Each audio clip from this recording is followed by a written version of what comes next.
going to be their baby. Like, they can't not see you as that. I think it's impossible.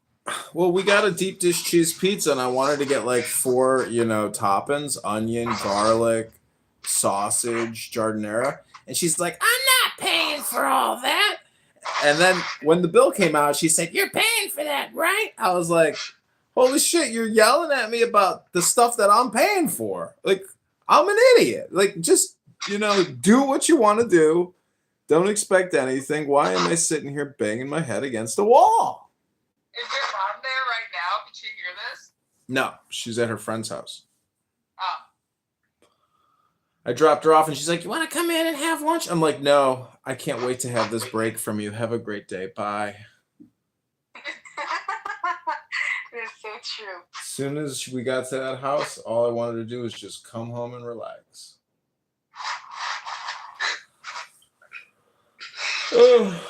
I've been reading and publishing all day on YouTube, reading the Dhammapada by the Buddha to try to regain my composure and be a peaceful person. How does she feel about your...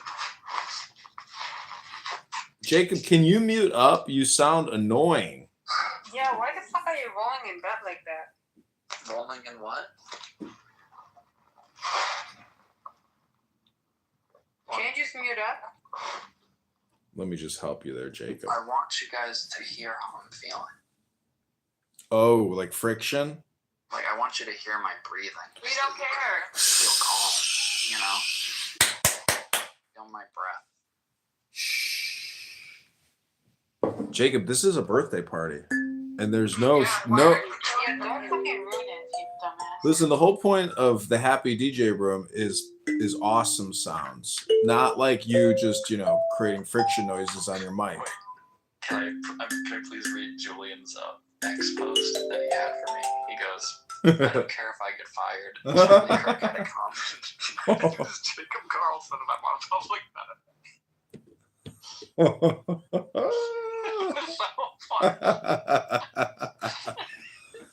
Oh, Julian, how are you gonna? Can you defend yourself, Julian, against this roast of your ex post? What do you say? Where's the roast? I don't care if I get fired. Charlie Kirk had a comment. My name's Jacob Carlson, and I am on public. SNAP benefits are getting are in trouble anyway. So it's so funny because I can't get fired.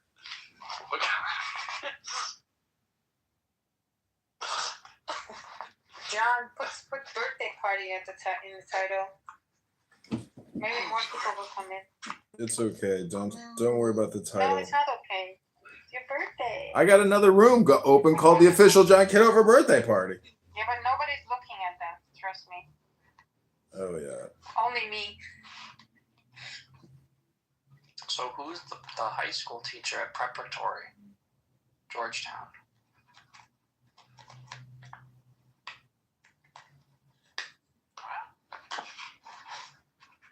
Who's the high school teacher at Georgetown Preparatory High School?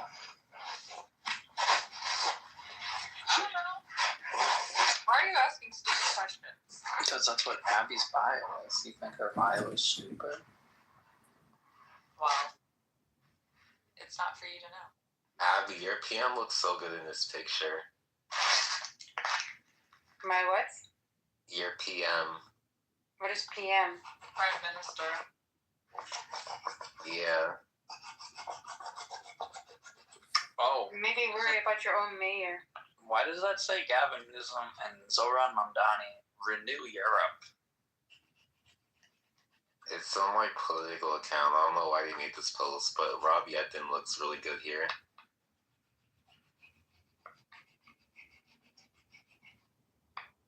Why are you sending porn pictures to each other, Jacob and Julian? I want him to get on my level. I want him to see the things that I like, and then he'll like them because it's insane. The things that I say. That's retarded. It's really good. Does Julian send you stuff as well? No. I mean, he sent me his booty. I bet he would. That did not happen. Okay. I believe might have happened. I'm sorry, Julian. My bad. Yeah, that definitely did not happen. That did happen.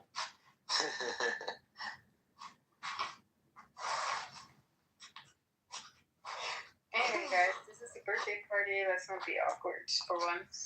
Yeah, guys. And can you guys be normal for like 2 minutes? Yeah. Okay. Jacob, Julian sent me a picture. why are you killing the mood? Because your mood is already killed. Like, No, actually, we are in a very good mood. Okay, I removed Jacob for ASMR violations. Sorry, Jacob, but I can't tolerate that horrible noise in the background. Farewell. It's my party, and you can cry if you want to. Oh, you can cry if you want to. Ooh, you gonna cry at my party. He can kick who he wants to. Kick who he wants to. Kick who he wants to. Cry if you want to. Can somebody sing Happy Birthday, Mr. President? We already did. Yes. Oh, did you? No, Did you not add the Mr. Mr. President, President though. in there? Oh, we can do it again. Happy birthday to you, Mr. President. Mr. President of Chicago, Illinois, the 16th district. Yep, that one. Happy birthday to you, John Kitover, Congressman of Thanks, Mr. 16th President. district, Illinois.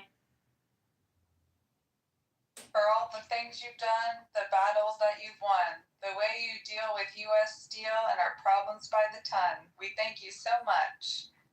Thank you, Mr. Happy President. birthday. Woo. Woohoo! Du-du-du-du.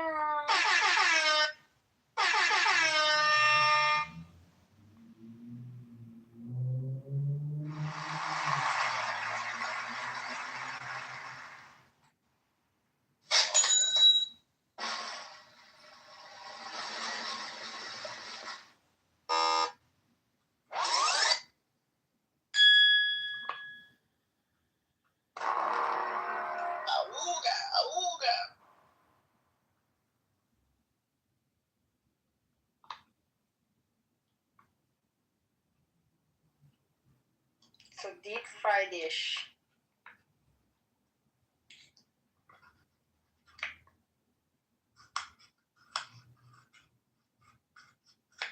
Do you have any birthday dates lined up, John Kitover? I'm texting this girl that I met at a party. She wanted me to come out last night and meet up with. Anthony is here. Anthony is here to collect his $100, I believe, on his birthday because Gary Baumgarten was like, "What are you gonna do to help your constituent, Anthony? Give him your money." And I was like, "Yeah, Anthony, here's $100, Anthony." Not gonna happen, Anthony, but I'll pray for you. I'll pray for you. I need that $100, Anthony, and you can take it up with Gary. Gary's worth millions, Anthony. You can just get it out of Gary. Just go back to the critical thinking forum when Gary's feeling better and just ask him for your money, and Gary's gonna give it to you. But this is my birthday party. We have another room open. I'm gonna read poetry. Unfortunately, we don't have any alcohol to celebrate with, but we do have a little bit of coffee left and some clementines. Okay, let's go. Coffee ain't no gonna make anyone sad. I'm also playing musical instruments like the kalimba.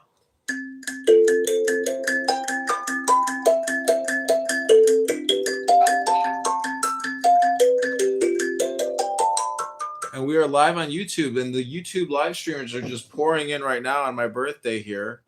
We have 9 viewers, 4 viewers, 1 up thumb. Hit that like button and leave me a comment. Let me know if you think my bald head is a cap or a mask. It's all cap. People were like, is that fake? Is that a cap on your head?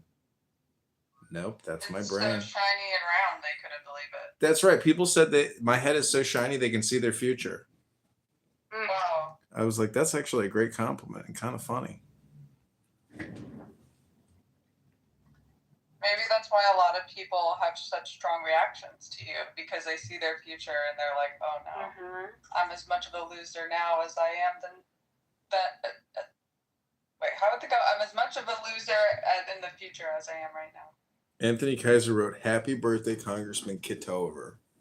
Thank you, Where's Anthony. this chat? Is it on YouTube? It's in my birthday party room.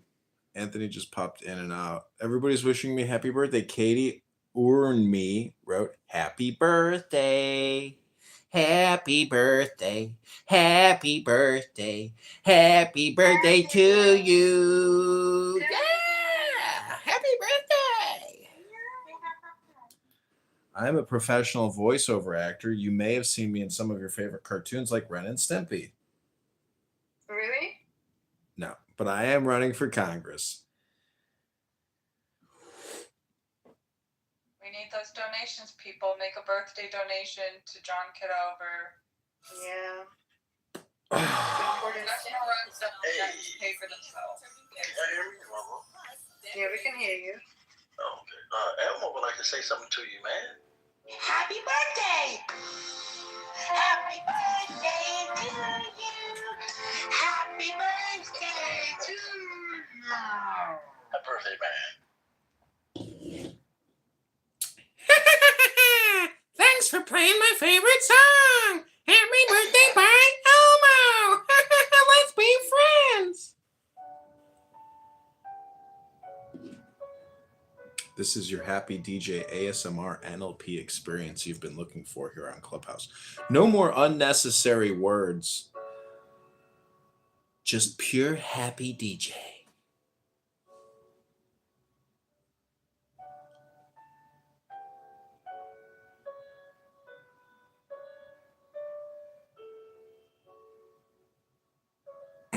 So you have a couple of poetry options.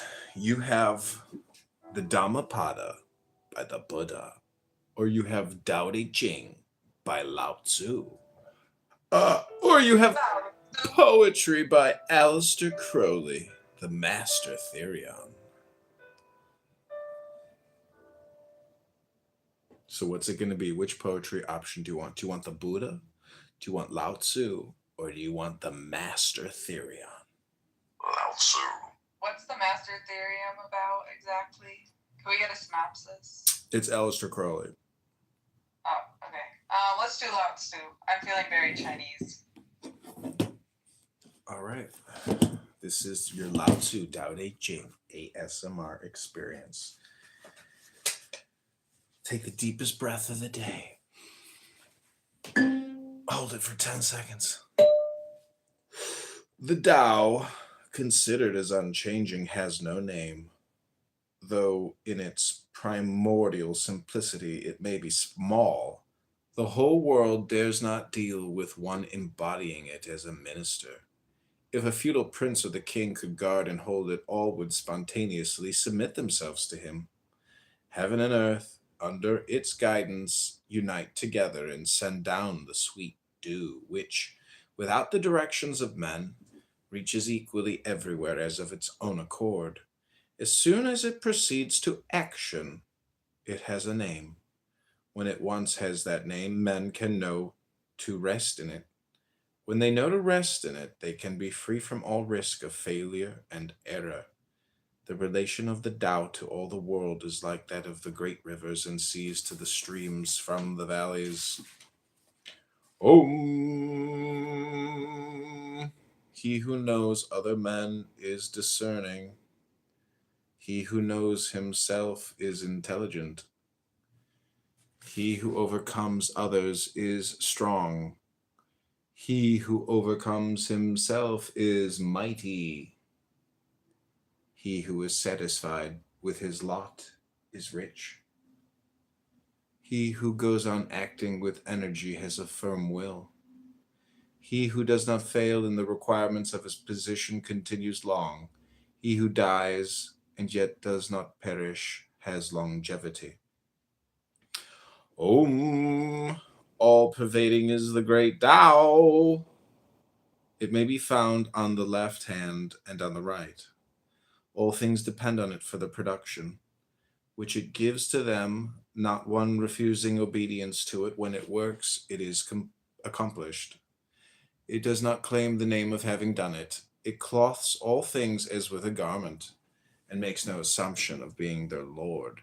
It may be named in the smallest things. All things return to their root and disappear, and do not know that it is which presides over the doing, so may be named in the greatest things.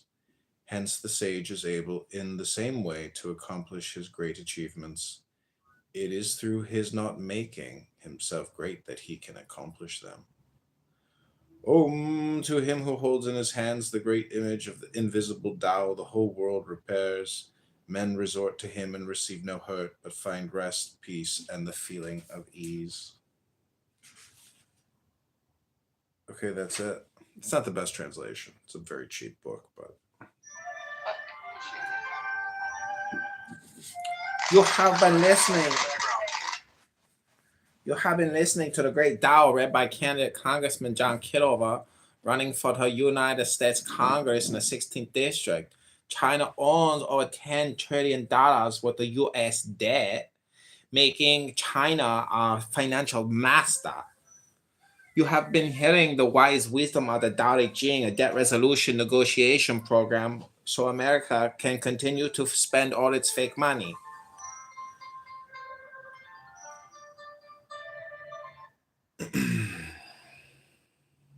Bounty is 2 times more. This message is brought to you by Bounty on John Kitover's birthday, the quicker picker-upper. Walmart's fashion gifts. Don't forget to go to Walmart and buy a new 800-inch television for $69.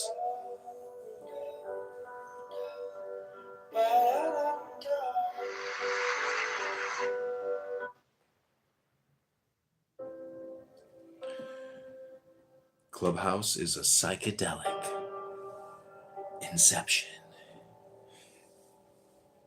A conversational hypnosis app, fully automated, so people can waste all their time and die having accomplished nothing. Just continue talking 80 hours a week about nothing. Complaining, screaming like baboons. Completely unnecessary communication about nothing. Boom, that's it. Boom. It's a psyop, ladies and gentlemen, designed to waste your time talking about nothing. Oh, some news happened, some clickbait event, some fake news misinformation. Let's talk about it. Let's waste our lives using our cell phones talking about nothing.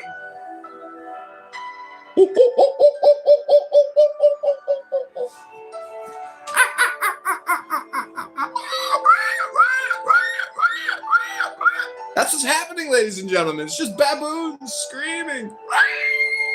Give me 2 peanuts. Give me 3 peanuts. This is your happy DJ, candidate Congressman John Kitover's birthday party. I hope you're enjoying our roast of Clubhouse users who have spent years here, just all the time, nonstop, consistently. We are the revolution, they say to themselves. Oh, Serendipity is here. Welcome, Serendipity. Oh, Serendipity left. Went to go create her own little bogus room about nothing. Back to the show. They just come in. They just want to do a quick little spot check. Got to go back to my own room. Can't get manipulated by candidate Congressman John Kitover. Can't waste my time listening to somebody waste his time. I need to waste my time, my way. Somebody sent us a YouTube video. We're going to see what it is. I'm hoping it's a live stream of me talking to you. Oh, but probably not. Or music, let's see. Oh, it's a happy birthday song. In the ghetto, you don't have a birth, you actually have a birth.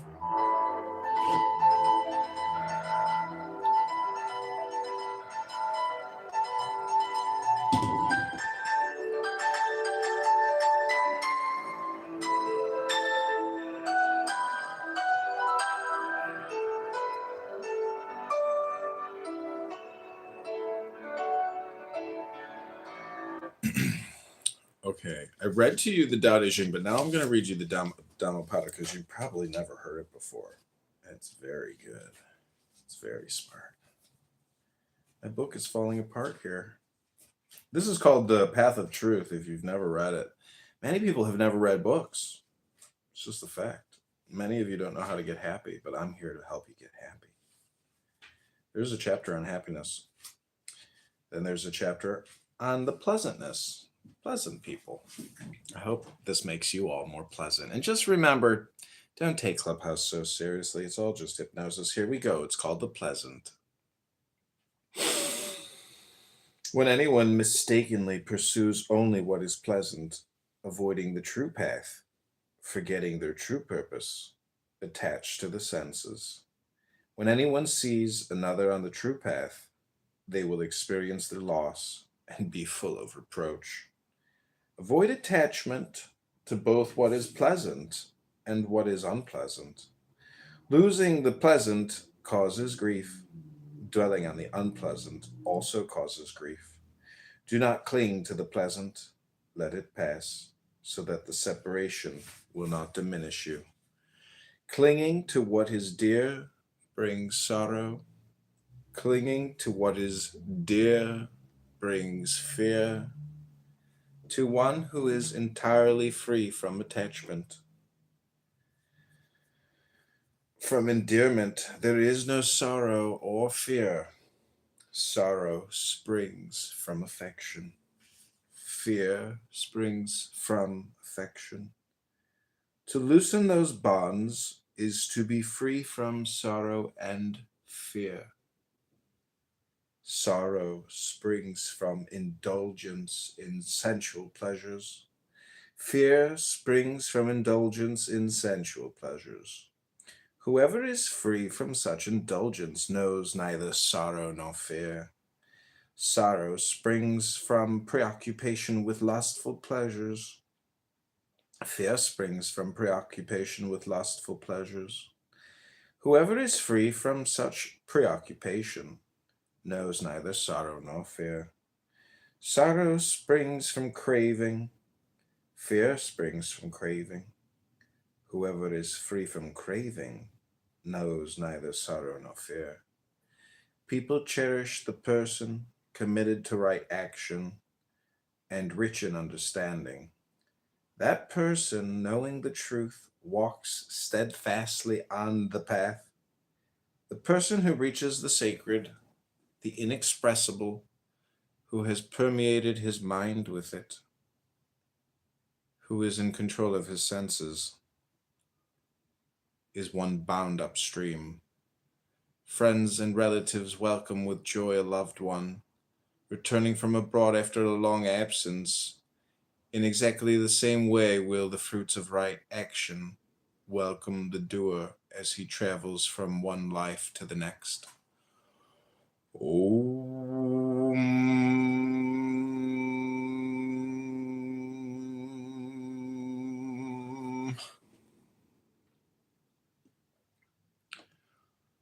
Welcome back to John Kitover's Ultimate Super Birthday Party of Being Alive, November 6th, 2025. Born in 1982, I have survived 43 years of meeting really stupid people, obnoxious people, loud people, annoying people, vengeful people, mean people, but most of all, stupid people. Because if you have a low IQ, guess what that means?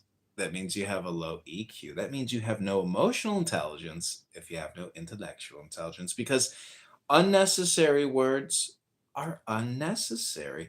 That means less is more. Shh. Less is more. Less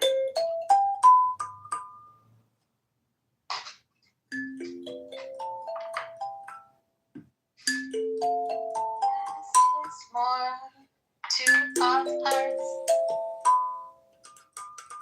Hearts that beat and count. Melissa says I'm a cosmic human.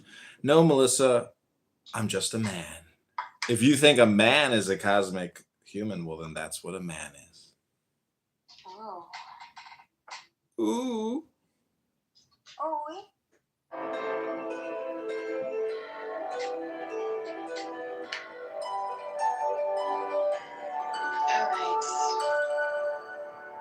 I'm going to bed. My ASMR NLP dialectic experience is complete.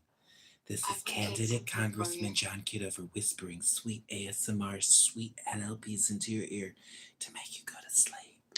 Ay.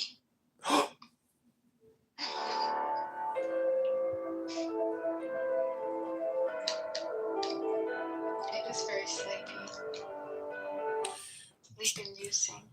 Julian, when they do the capital punishment on your hero, whatever his What's his name name is, again? can't even remember his name anymore, Julian. Luigi Yeah, Mangione. when Mangione gets executed, oh, I can't wait to hold a room on it so you can come and cry. Why did they have to kill him? Why? Why did they have to kill him?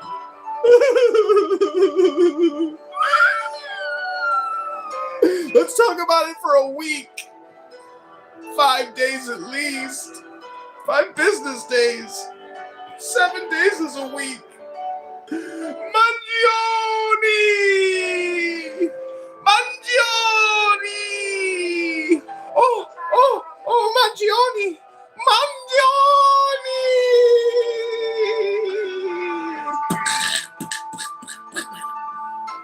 Melissa writes, you are so crazy, but you make me so happy.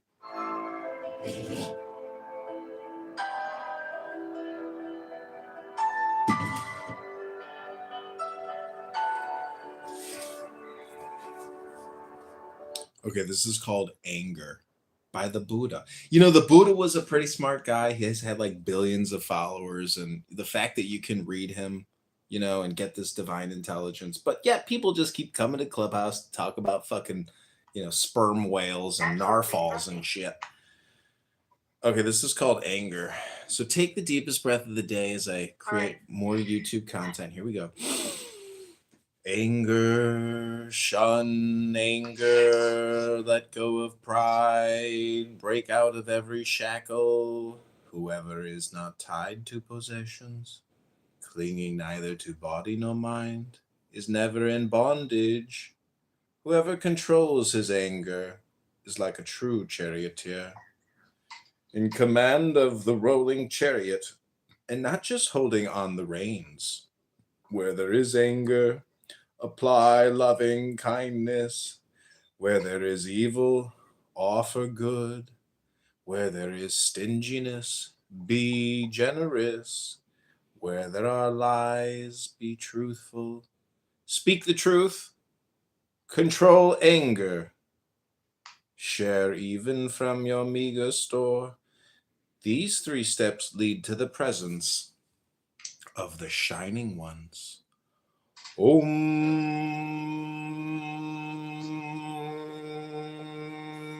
The wise ones who do no harm, ever restrained in body, word, and mind, come to the place of peace, where they will sorrow no more. The vigilant who follow the way day and night, who are wholly intent upon nirvana, the mental intoxicants come to an end. This, O Atula, has been going on through the ages. They criticize the silent ones, they criticize the talkative ones, they criticize the moderate ones. There is no one in the world who escapes criticism. There never was and never will be, nor is there now the wholly criticized or the wholly approved.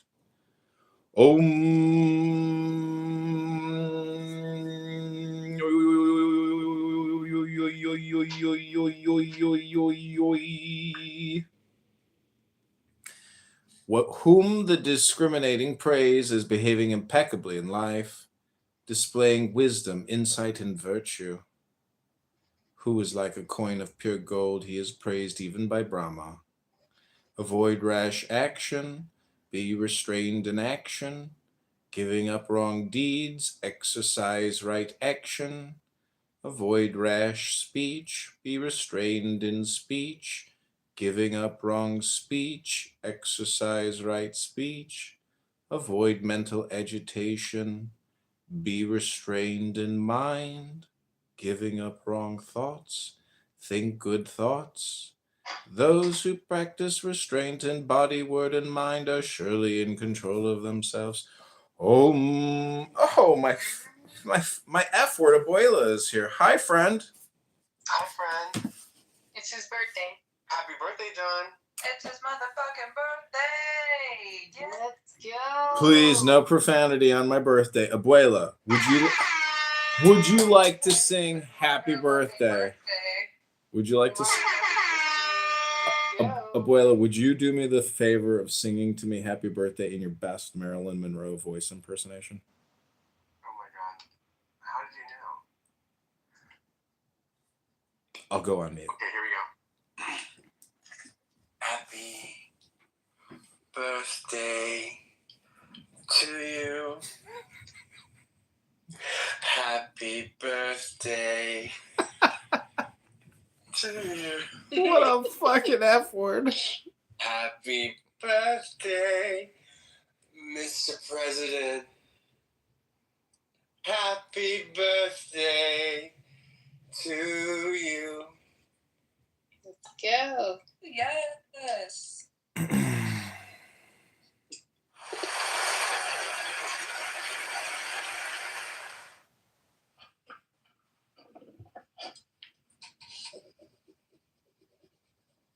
He just busted.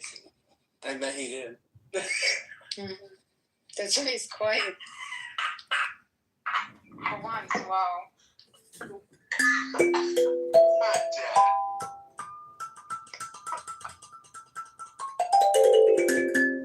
John Kitover, this is for you.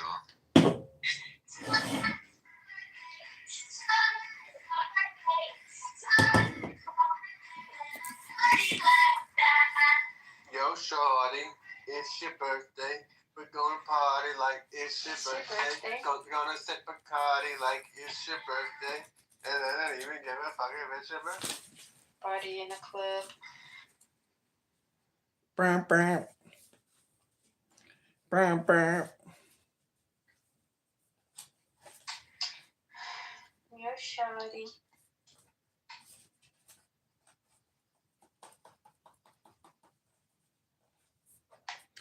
I'm gonna have to glue the binding of this book.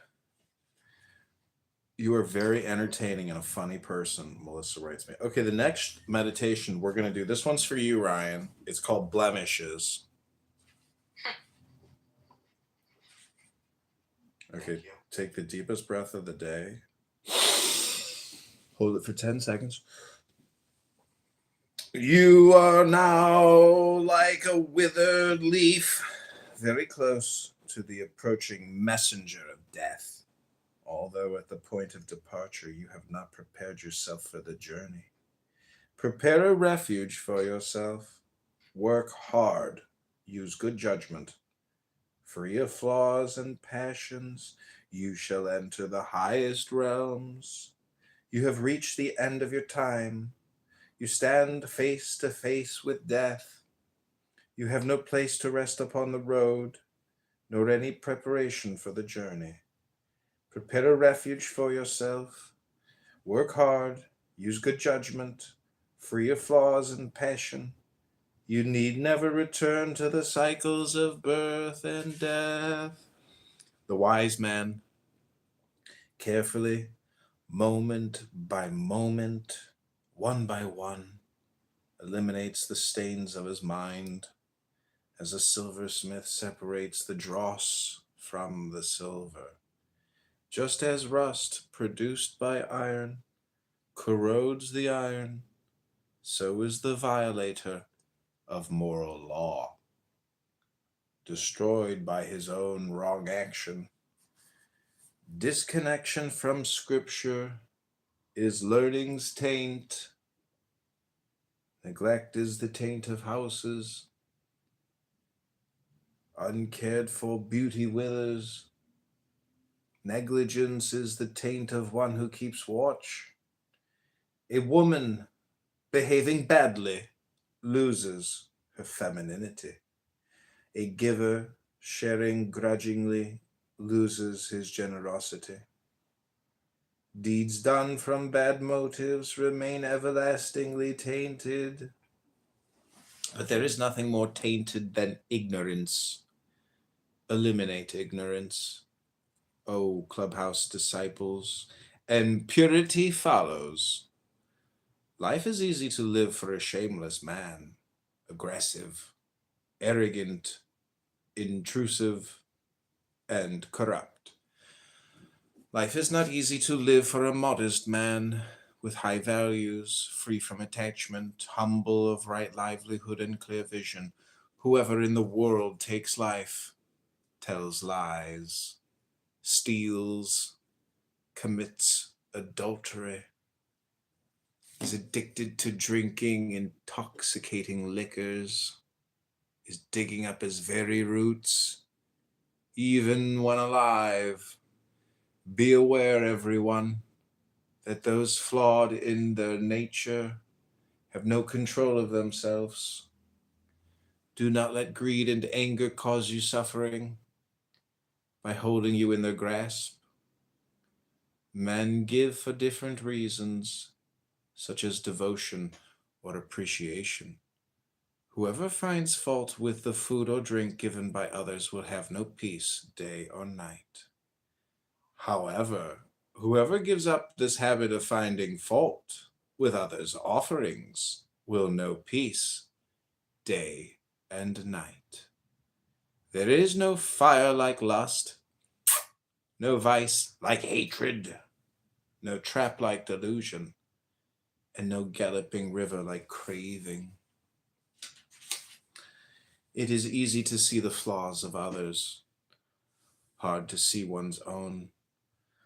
One exposes the flaws of others as one winnows the chaff. It hides one's own faults, as a cunning fowler who covers himself. Far from removal and constantly growing are the blemishes of the man who clearly sees and points out the faults of others, but is ever resistant to corrections in himself. There is no path through the air. There is no real monk outside the eightfold path. People love their obstacles. Only the enlightened ones transcend them. There is no track through the air. There is no recluse outside this Dhamma. There are no compounded things that are permanent. There is no perturbance in Buddhas. Om. Oh, speaking of a Buddha, Nora is here. Hi, Nora. Welcome to Happy DJ Time. This is the official John Kitover birthday party. You're in the music room right now. Melissa M is asking me, am I married? No, Melissa, I am single. I am not married. Happy birthday. Thanks, Nora. Would you like to join the birthday club and sing me happy birthday? I'll try. It's hard to move my mouth, but I'll try. Happy birthday to I can't. I can't. Yeah, thank you. Sing for me. Happy birthday, Mr. President. happy birthday to you. سنة حلوة يا جميل. Thanks, Nora. I'll be sure to let everybody know that you sang happy birthday to Isaiah. Cumpleaños feliz, cumpleaños feliz. Something, something feliz.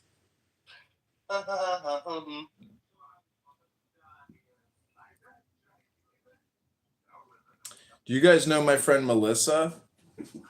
She's in my room right now in my birthday party. So are you 44 now? No, I'm 43. Oh, 43. So you're born in 1982? Correct. You can do subtraction.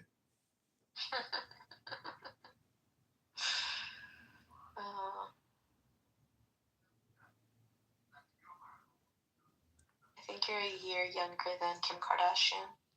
I met her once at the Starbucks in West LA. She was getting her Tesla fixed, and I was like, that is an incredibly hot chick. I was like, is that Kim Kardashian? I was like, holy shit, look at that ass. She's looking at me. Oh my God, she's checking me out. Are you making up the story? No, I'm serious. But she wasn't checking me out. She was checking out a famous soccer player next to me. And everybody kept going up to him. Be checking out the bright future on your forehead. That's true. Maybe I was reflecting light. Did her butt look nice in person? Oh yeah, incredible. Like, whoa. When was this? Because I think at one point she did have a real butt. 2011, maybe. Because when I was in California, I saw a lot of fake booties, and they did not look good to me. Yeah. Well, fake breasts also don't look good when you see Yeah, them. they looked really bad too. The fake breasts. There were so many, and they were just so hard. Exactly. Very firm. It's like grabbing a bag full of silicone. I'm just surprised because I thought they had upgraded their abilities, that they would have like better breasts there. Melissa says she's signing up for the gym and she's 42. Who is this? Somebody on YouTube? Melissa is in my room. She says she doesn't like negative, toxic people. Okay. You should start a company called Better Breasts. Better breasts? Better Breasts. Nora. And come up with a better breast. I know I need to figure out a business. First, I need to fix my face, so I'll lay low first.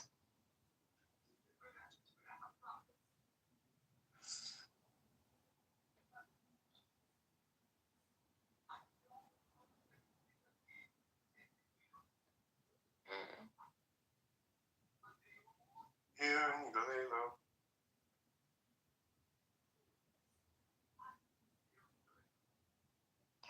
I can't believe how tightly he stitched me. What are you doing for your birthday, John? I'm about to hit the gym and grab dinner. Oh, we haven't talked to your mom yet. Yeah, she's at her friend's house right now.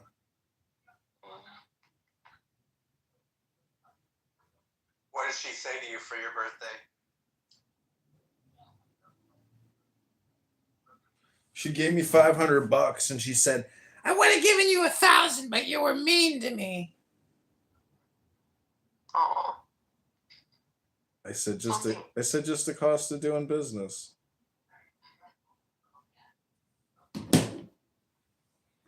Is Abby not speaking? 44 years old. I'm 43 years old, Abuela. You said something to me? Yeah, I said, are you not speaking because Nora's in the room? Did you two make up? No, I was listening on mute. You're a messy making bitch. something, not to make noise when you're singing and stuff. No, I'm not speaking because she's here. I'm okay. She's here. Oh. So Nora, who's your biggest enemy on this app? John or Mosia? Oh, really?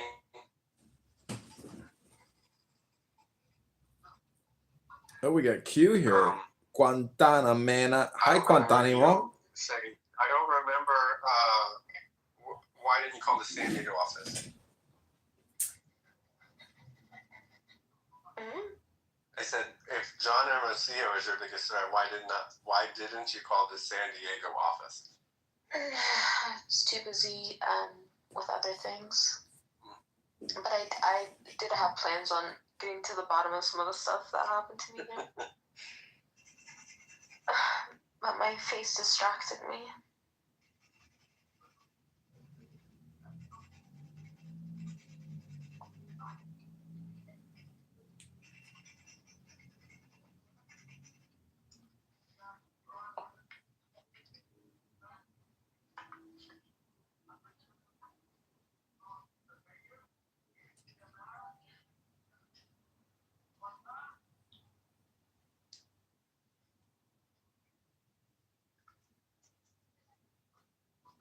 Maybe John, she can give the other 500. Did you record that phone call that we had? Me and you? No. Yeah. Okay. No. Just making sure. I don't even think I. You asked me what I looked like. Mm. Yeah, I didn't record it. What's it called? I didn't put myself on video. Did I show you my scar or my wound? Yeah, you did. Oh, okay. Mm-hmm. I didn't remember. That's the only thing I saw. And your feet. I saw your feet. Oh, okay. Yeah, I think I was at LAX when I was talking to you. You were in the car. Can you screen record Instagram videos? Yeah. Calls? You can screen record anything. You can take another phone and film another phone if it has some kind of privacy. Well, I don't have. Well, I do have two phones, but one of them broke. Not that one, but another one broke.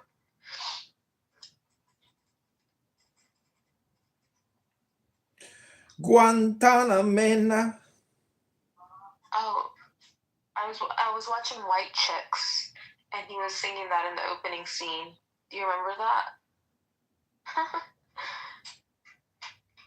It is a funny movie, isn't it? It's so funny. The funniest part of White Chicks is the fact that people believe those two black men as white women were actually white women.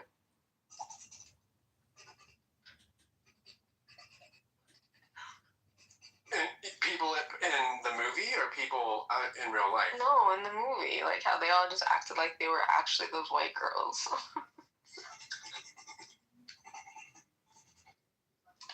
Are you drawing? I think that's Are you just part of drawing? the plot. Me? Yeah. You wanted to be me from you, so this is what you get to hear then. I'm gonna sleep soon though. I'm so tired. Oh. I was in the mood when y'all were singing, so I was like, oh, let me make something while you guys are singing. Melissa's asking if you speak Spanish. Me? I don't know. Maybe it sounds No, like I don't. Spanish I to her. was singing French. Who's Melissa? She's in my birthday party room, the official John Kitover birthday party room. She asked me if I speak Spanish. That's what she asked. Who's this girl? Melissa? Why does she come over here? I don't know. Why don't you go over to the official birthday party room? I mean, there you have to bring us up. Here we are here already. I think sore throat is an epidemic. It's funny how you're throwing yourself a birthday party. Good for you, John. Yeah, my mom ditched me. I just want to get drunk. But you're happy Throw about this, myself a like, party. You're happy you're not with your mom right now. Well, I wanted to go out for a nice dinner tonight, and you know what the problem is communication is. Well, she doesn't want to communicate with me, and then I don't want to communicate with her. So we have no real like scheduling. We have no real communication. It's all just like surprise. And she doesn't have a phone for you to communicate with. Exactly, and like she sits in the car and she'll be like, take a left here, take a right here. I think you take a right here. I'm like, bitch, you don't have a phone. Don't talk to your mom. Don't talk about your mom like Well, I that. don't say bitch to her, but you know, I did say, Bitch. how the hell do all these sounds and noises come out of your body? I was like, good God. She gave you $500 and she was gonna give you 1,000. Yeah. That's okay. That pays half my credit card bill. Mm-hmm. I just paid an $1,100 credit card bill, so that pays for half of it.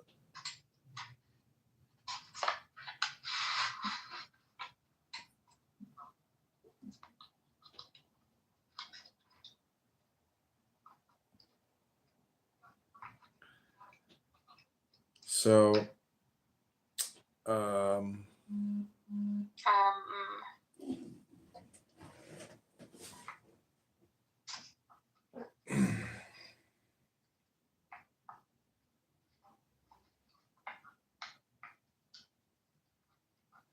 I love that poem.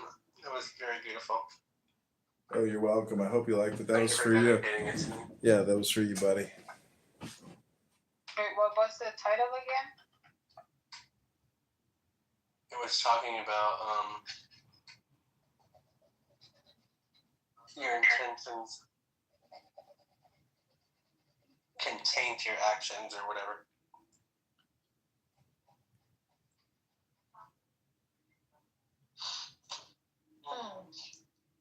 Oh, we sighed at the same time. Do you like pho? Yeah. No. Okay, I'm having some right now. I do.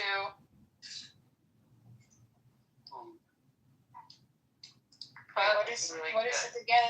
It's almost like ramen, right? Kind of, yeah. I mean, it's soup and Is there then you have difference? noodles. Oh, okay. Usually, I think the difference is generally that pho is like broth, like bone broth based, and ramen isn't. I don't know.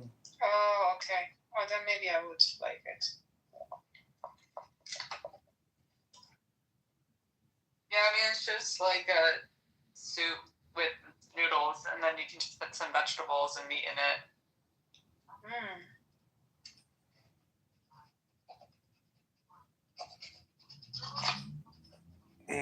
Abby, I have a Zen coloring book. Really? Cool. We could have done sort of art room. But I gotta sleep soon. I'm so tired. You have no idea. I'm making abstract. I made 3 paintings while I'm here in the room with you. I mean paintings, sketches. I'm kind of liking it, so good vibes.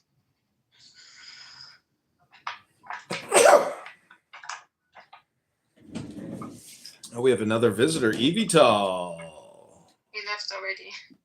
He sent me $50 for my campaign. No way, really? Yeah, he's gonna send me another 50. He said. That is really When nice. is the election? March 17th. It's the primary.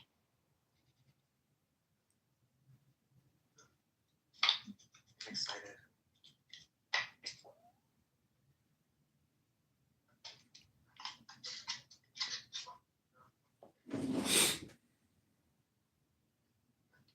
You're on the Republican ticket, John? Mm-hmm.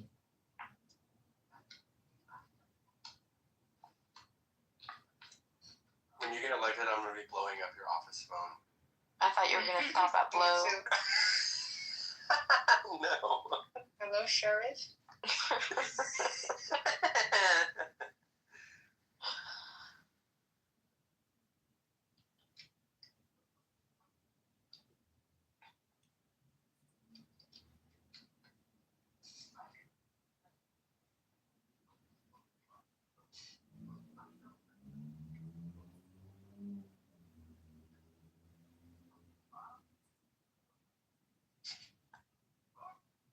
Alright, I have to stop this.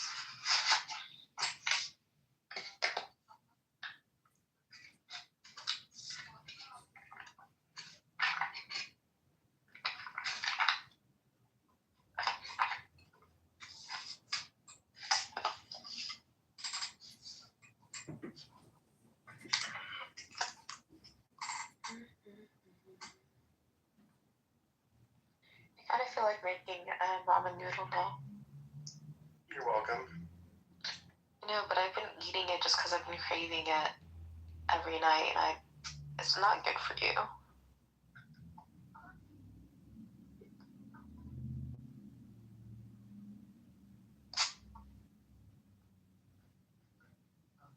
Well,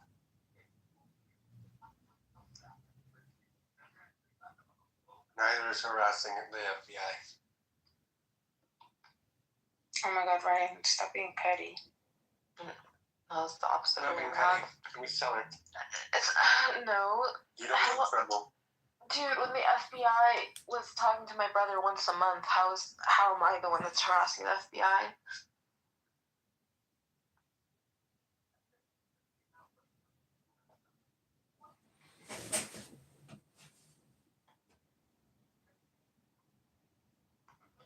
You never know with Ryan.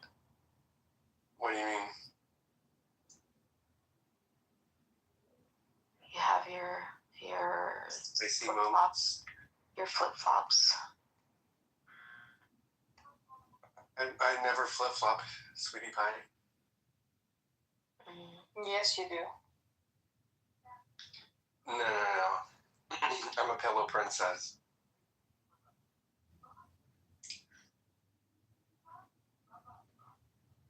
Are you okay, Ryan? Are you okay? Yeah.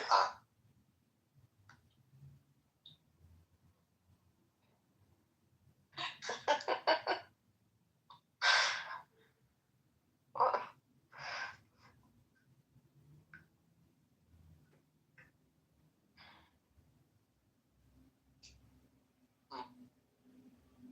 This is I wonder how many people from there's Clubhouse. cinnamon and there's chili in here. It's so good. Cinnamon and chili. I don't know how to explain. Well, I think How the the fuck broth is has the chili cinnamon. in And your? I put chili. I think chili sauce that they gave me in it. he probably cooked it in something that had cinnamon in it already. I went to eat dinner. I went there and I ordered it.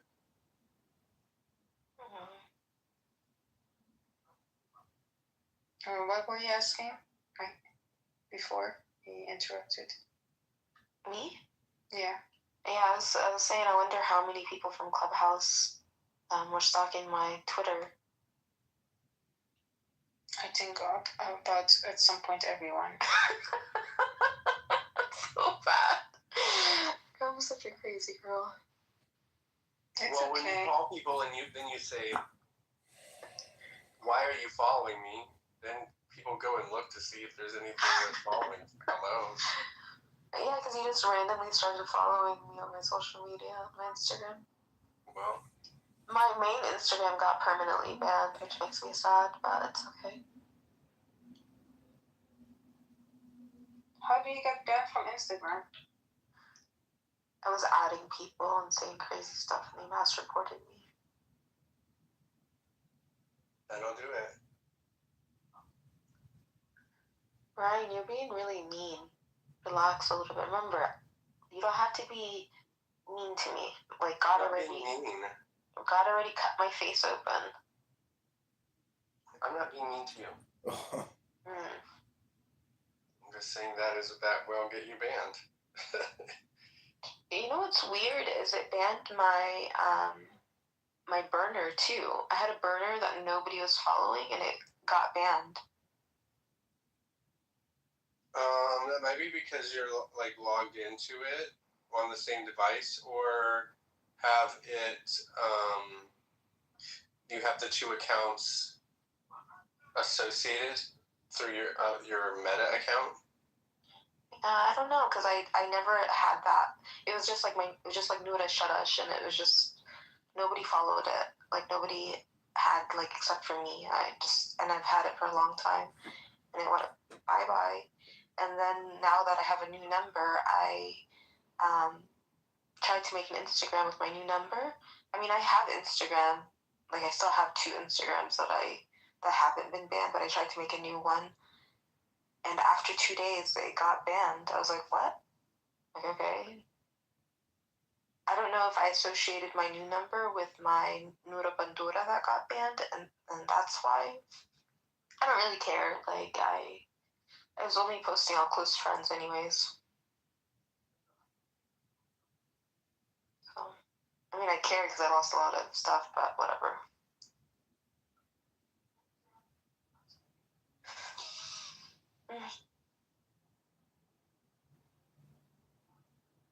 You cannot get it back?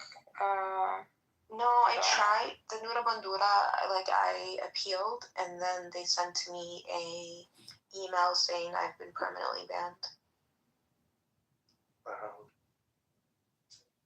They're like, you need to prove your face or something. And I sent it. I don't know, maybe my face didn't look the same or something. I don't really know.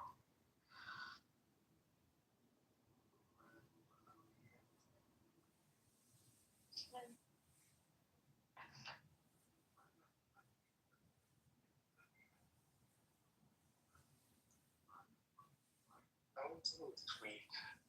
Maybe she could get it. What did you say? I said I want to eat something sweet. Oh, you should eat some ice cream.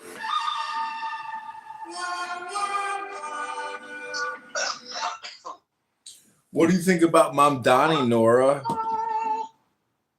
What do you think about Mamdani? You must love the guy. I actually haven't posted any thoughts on him or New York. I don't like fabulous.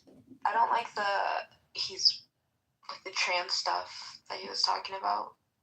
But I don't like New York City, so I don't really know what kind of things that they need. The girl Buttercup that I really like, I think she likes them. So I don't know. I don't know what New York City needs. Tell me about Buttercup.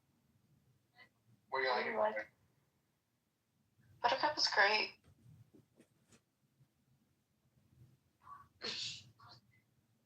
She's not afraid to speak how, like, what she sees as the truth, even if it goes against those who will ostracize her. Yeah, that's pretty attractive, isn't it? What is it? I said that's pretty attractive, isn't it? Are you trying to make me gay, Abuela? What? Why? I thought that's what you were saying. No. No. Isn't it clear that I'm a heterosexual, Abuela? I was gonna say, that trait, it's especially attractive after dealing with all these men that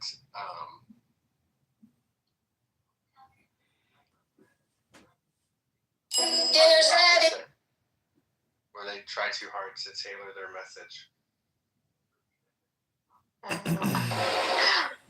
Was that a double entendre, Abuela? Yeah.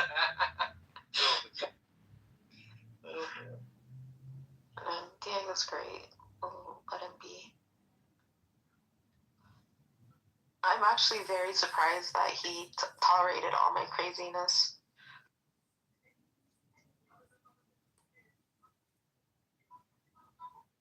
In my defense, I really, really do think when I was in the hospital and they injected me that it scrambled my brain. What do you think, John? What did you say? I've never seen you act the way that you have recently, so maybe so. Yeah, I think that plus I was on burners and I was listening to like all these like lies being spread by some of your acquaintances, and I don't want to say names because I don't really care, and they were just rejoicing in it, and I think all of that just together just pushed me over the edge, and then I just was like, because I don't, like, I have some recollection, but really the reason my social media is private right now is because I posted so much crazy stuff that I want to like go through and delete, but I know people probably have burners that are following it, even with my, because I had posted something right before I went to the hospital, like maybe August 27th, and I was private, and Issa knew I posted it. I was like, why does this woman follow me on a like burner? Like, I was private, like how the hell would she have known, you know? That thinking right there is a problem. Like, whether people do or not, I never assume that somebody is out to get me. No, listen, I'm not assuming somebody's out to get me. Issa 100% spreads, I don't know, I hope she doesn't talk about me at all now, but spread lies about me. I like heard it firsthand myself because I was on burners. I heard them rejoicing, and I'm saying I posted something on my Twitter when I was private, and she knew what I posted. Like, how did you know that? I was private. This was like before any of the craziness. Like I thought back about it, I was like, there was no way I was public, I was private.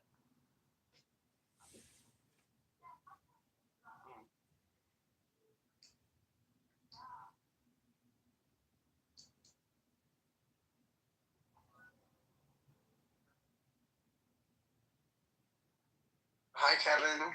It's John's birthday. Oh, happy birthday. Putting my, emptying the dishwasher and loading the dishwasher. I hate waking up to a sink of dirty dishes. It drives me crazy. You know what I mean? I think the best thing to do is do the dishes right after you finish eating. Yeah, why are you unloading the dishwasher right now? Because I made dinner and then a friend came over and watched some TV and then they left and now I'm. No, the dishwasher needs to be unloaded when the sun is up. Wait, what? Let Kevin be. You know, you're That right. way you load it before you. Dude, I stared at fucking Excel spreadsheets for like 7 straight hours today. I'm gonna give myself a little bit of grace with not unloading the dishwasher promptly enough. Well, you know what? If I were your girlfriend, it would already be unloaded, and you wouldn't be standing at the sink right now. Stop hitting on him. Oh, I got superior again on my performance evaluation at work. Good job. Thank you. You worked really hard. I've been about to hit 2 years, so I should be getting a little pay bump soon. And your girlfriend doesn't have to work? She has to work. She has to. But I don't. Yeah, she has to. I'm not. Yeah. I can't pay for all this shit. Yeah, you can. No, I can't. I absolutely Yeah, you can. cannot. We would be so Absolutely poor. you can. We would be poor. We would be. Doesn't poor. matter. Be poor then. I'm not gonna be poor. I'm not gonna be poor to be tried. I'd rather. You don't buy diapers. You buy the reusable ones. Does she have a job that she likes? Yeah, she likes her job. Are you all gonna get married? Maybe at some point. We're Buy just. the BBS diamonds. We're just about. Not the ones. No, Max, how's it going? Birthday to you. Happy birthday to you. Happy birthday, dear Johnny. Happy birthday to you. Happy birthday, Johnny. Thank you. I'm sitting here doing the Trump dance. That's great. That's great. Many more. Thank you very much. How's your birthday? Is your mom still there? No, I dropped her off at her Orthodox friend's house, Sandy and Marty. I have a 24-hour reprieve. The silence is beautiful. On your birthday? Yeah, she cooked me a steak yesterday, or maybe she boiled it. I'm not sure, but it was the worst steak I've ever tried to eat in my life. I hope you didn't tell her that. Oh no, I covered it in barbecue sauce. I said, good. That's good. Only a mother. Yeah. Yeah, I mean, I might go out for a drink with this girl tonight. I'm not sure, but Oh, but you have to do that. You have to go out, John. yeah, I got plans tomorrow, maybe Saturday. I don't know, but either way, it's Groundhog Day over here. I'm happy. How are you guys doing? We're good. We just had dinner. And, yeah, then she on the couch. Daddy had 2 martinis. Nice. Yeah, so crashing. And does she know it's your birthday? The girl for tonight? Yeah, Good. Nice. I met her at a party this past week, but How anyways, was Halloween? it was fun. I went to Edison Park, and there was a party above afterwards late night, and then we went to another bar. You know, just typical. It was nice. Just, fun. And Lion? Were you the lion? no, I had a clown wig on the first night with a clown t-shirt. And then the second night, what did I wear the second night? I can't remember. Oh, maybe I dressed like a Mexican in my poncho with my black hat. People are like, is that a costume? I'm like, nope, this is me. This is an antique poncho from an antique shop. Mm-hmm. Did you go out in Nashville? No. We were still moving. I was still moving. I got here on Halloween. Oh, wow. Yeah. So, I guess, yeah, this today marks the week. Since I've been there. Holy crap, I didn't even realize that. today? Today is. You've been here a week already? Yeah, been here a week. Holy, how time flies when you're having fun. Say this word. Fun. Fun. My son just moved back home with me. It's fun. Say this word. That's right. F-U-N. Joy. Exuberance. Happiness. The family's all back together again. You can be a competitor, my John. Yeah, I know, tell you, but I don't want to compete. I just want to be a provider to to people and read them poetry and get them to read poetry, because poetry is the most fun way to use words. it's one way. I read in a poetry book that if you read poetry, you do live in joy. There's something magical about poetry.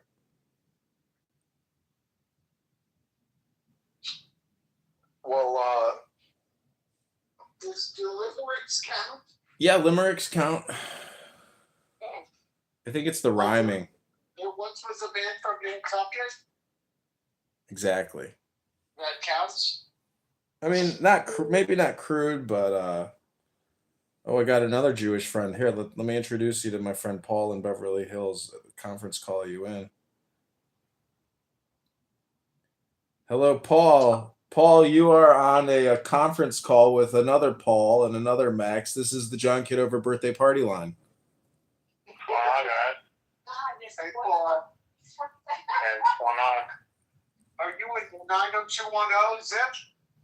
90212. Oh, close enough. How's everything in California? Horrible.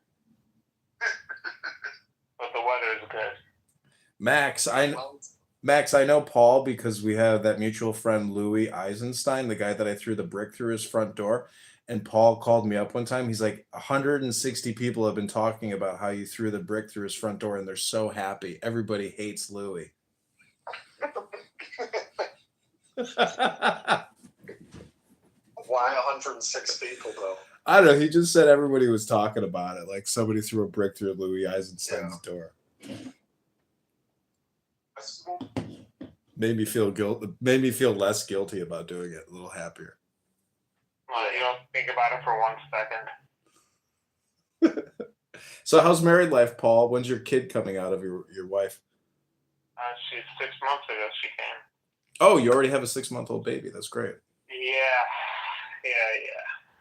A lot of work, huh? Yeah, it's different having a kid now. It's definitely a different life. Paul runs a group of Burger King franchises. He's a hamburger flipper. Wow. Have it your way. Yeah. What's up with the meat prices these days? It's through the roof, right? Special Meat order. prices are up. That's a good business. It was. Margins kind of suck these days, but, it is what it is. We have El Pollo Loco also. It's another brand. We have 2 brands. I like El Pollo What's the other Loco. brand? El Pollo Loco. You can buy stock. The crazy chicken. You can buy stock in El Pollo Loco. What's their What ticket? state are you in? I just moved to Nashville, Tennessee, where they're building In-N-Out burgers in the town. Yeah. They relocated their corporate office there. Yeah. It's pretty crazy. California. Where are you from? Chicago originally? Yeah. Yes. And New York and Wisconsin. Where in New York? Born in Brooklyn, raised in New Jersey. It's fucked now. It's going to be an Islamic caliphate now. It's over. That's right. It's terrible. Paul, are you originally from? Yeah. Are you originally from California? Potomac, Maryland. Oh, right, beautiful, right by the Lincoln Memorial. No, Potomac. No, that's Potomac River, whatever. I lived in Potomac, Maryland. Is the DC suburb. It's about 4 miles from the DC border. Oh gosh. Nice, but it's a nice. When did you were born there? I was born in Maryland, and I moved to Los Angeles about 22 years ago. Wow. What brought you to California? The fucking weather, man, and the lifestyle. It's like nobody works. Nobody does shit.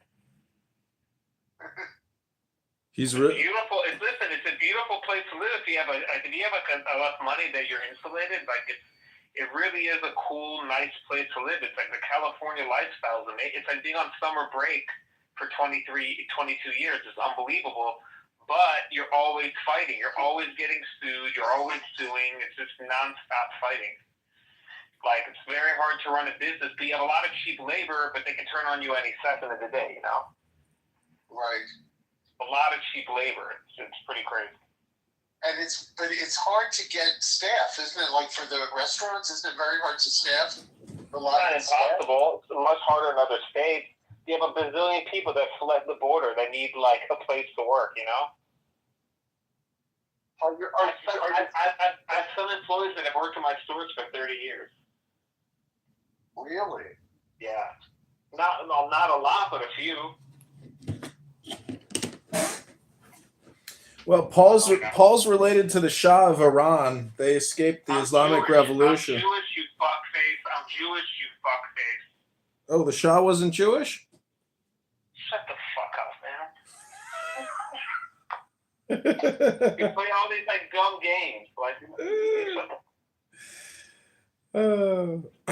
Anyways, it's not Shabbos yet, but thanks for the birthday calls, everybody. I appreciate it. Health, wealth, love to you.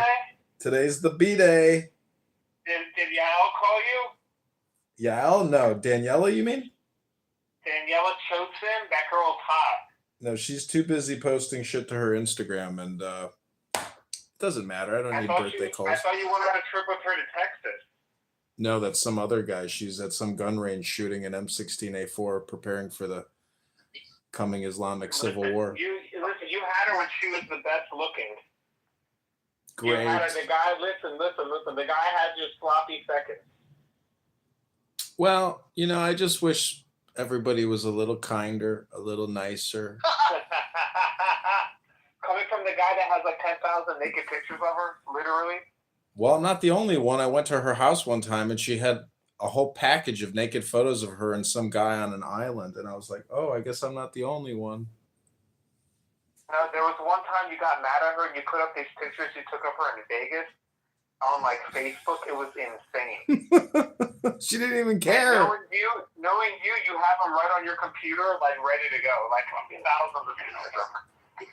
Well, when John was in Los Angeles, he would like hire like models to come over to his apartment, and he had like a whole photo backdrop and all kinds of cameras and all kinds of crazy shit.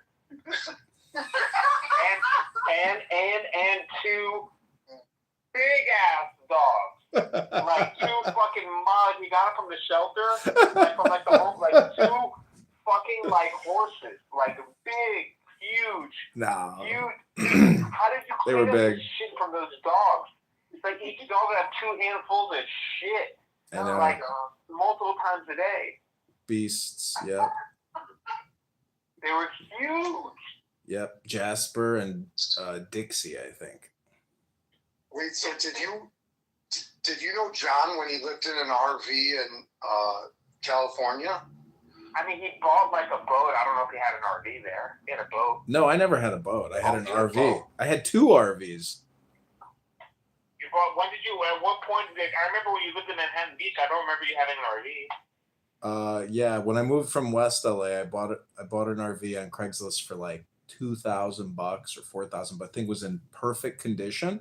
I parked it behind the Sports Club LA on Sepulveda, and one time these Persian kids were like, "Are you that guy that lives in that RV?" I was like, "Oh no!" Oh, I was so embarrassed, but it was perfect spot. I would live in a 5-star gym all day long and then just sleep in the RV. It was no big deal. Nice. You were a member of the sports club? Yeah, I would go to the Beverly Hills, or I would go to the one on on Sepulveda. It was, there. I wasn't the only loser doing that. There were other people that just made that their permanent office, their permanent lifestyle. It was pathetic. A lot of Persians, a lot of hairy Persians that needed laser hair removal. Lazy Persians that have millions of dollars in like Persian rugs and things like that. Come on, John Kitover. Life. You had a boat out there? No, I tried to buy a boat. It was an incredible. It was a 2-bedroom boat, fully furnished with copper and furs, and he wanted like 10 grand. I didn't buy it, and then the next day somebody bought it. But it was cheaper to buy that thing and live in that thing and pay the slip fee than it was to rent an apartment, and it probably would have been a lot of fun. But I didn't buy it. It was fully concreted. It was not water. You couldn't take it out on the water. He concreted the shell of the boat or something. Oh, it's like a houseboat? It was like he made it into like a permanent accommodation. Yeah. How do you move it? So you have to move it at some point. Maybe you just tow it. It was like a permanent fixture basically to that dock in Marina del Rey or wherever it was. Maybe Redondo. I can't remember where the boat was. Anyways, boats suck. John's lived a very exciting, very crazy life. Fun life. Yeah, what's the story about John? What's Every story you can imagine. He's fought foreclosures, evictions. What is it called? You fought like a 5150 when you were in California. Yeah, that's when I first learned about habeas corpus. They tried to convict you to the loony bin. They did. The doctor was like, I said to the doctor, I did the writ of habeas corpus, and he's like, I would go downtown and tell the judge that I want to keep you here, but I don't want to fight all the traffic, so you can leave by the end of the day. I was like, thank you, doctor. How many fights did you have with landlords? You must have driven landlords crazy. Yeah, Louis was like, one time I was like, I don't know, Louis has some funny stories. No, but you probably, because you had all these dogs and all these whores coming into your apartment. I don't even know, like, what you did. Like, you must have driven your fucking neighbors nuts. I never had any horses come into the apartment. I said whores. Oh. Having a horse. And Los Angeles is too dense. You can't get a horse. Like, it's not like, there's not enough land. So I turned my apartment into like a recording studio, and I put together these pilots that I was trying to pitch, and I was copywriting them with SAG, the Actors Guild. You can copyright things for like $10. So I created 2 shows. One was called Foodie Hottie. It was a show of hot chicks that just do foodie reviews. And then I can't remember what the name of the other show was. But all these girls were competing for a spot on my television show called Foodie Hottie. You mean you were auditioning them? Yeah, they were coming over to my apartment for auditions. That was him. He set up this thing. If there's any place to do it, it's California. There's all a bunch of people just trying to do make media. something happen. They'll believe anything. Yep. But John is the only one to actually act on it. He can pretend, you know. It's a brilliant idea. Foodie Hottie. What brought you to LA? Was it Chosen that brought you to LA? What brought you to LA? It was February. I had just broken up with my fiance, and man, that story. Listen, you've done every story. Runaway groom. Yep. Yep. No, legit. He had an engagement party. He woke up the next morning and broke up with the girl. Did you get the gift? The craziest thing about that story is I insured her diamond ring that I spent like $21,000 on, and I'm in West LA, and I get a call from the insurance company, and they're like, "Yeah, you're not entitled to any damages from not getting the ring back." Then they call me back, and they're like, "Okay, hold on, we're gonna have our legal team look at Illinois case law." They call me back a week later, and they go, "Is this John Kitover?" I say, "Yes." They say, "This is Geico Insurance. We have a check for $25,000. Where do we mail it to?" I was like, "Really? Holy shit!"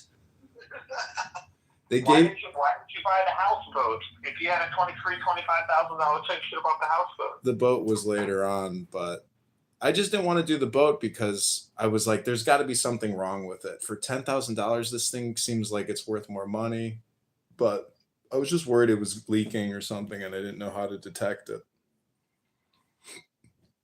Anyways, you know, ooh, we got another amazing life, dude. We got another birthday caller coming in. He's actually a political candidate for Secretary of State, but I will call him back because I don't think he can do a 4-way. So who's the chick? Who's the chick on the call? This is my friend Max and his parents in Nashville. Oh wow! So your parents, you moved your whole family to Nashville. That chick is my wife. So the whole family moved to Nashville? No. We did about 4 years ago, and Max just joined us this week. Nice. What a beautiful place to live. It is really nice. Very nice. Normal people, very nice people. Yeah. And Tennessee is a beautiful state. Yeah. I see a lot of beautiful Instagram girls living there.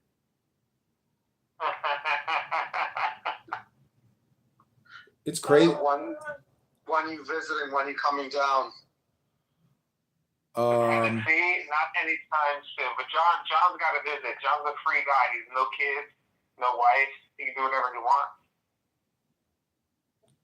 wants. Yeah, I don't know. I mean, maybe sometime in the summer or something. You know, what was the name of that lake that you were on before?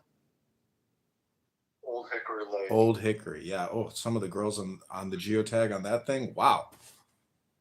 Yeah.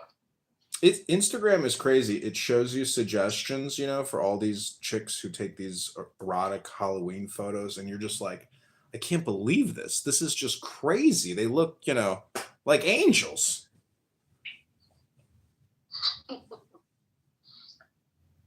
Everything now, John, in LA and all these big cities, it's all about money. You can just do whatever you want with any girl you want, no matter how old, young. Like, I saw a guy in a McLaren at the farmer's market, and I was like, oh my God, that's so sweet. Like, this guy's taking his granddaughter to the farmer's market, and I saw it in the farmer's market. It was not his granddaughter. Well, because of these... It was like a 70-year-old and a 20-year-old. These dating apps have turned young women into gold diggers, and they're communicating with hundreds of people fishing for the biggest dig, you know, and that's what's happening. No. It's like they'll do it just transactional. Like, can you buy me a purse? Can you buy me this? Can you buy me that? It's completely a trade. Yeah, I agree. It's crazy behavior, but it's insane.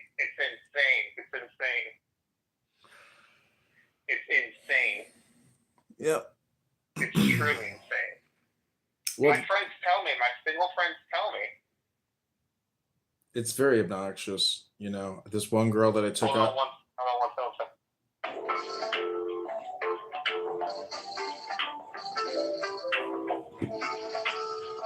We on hold?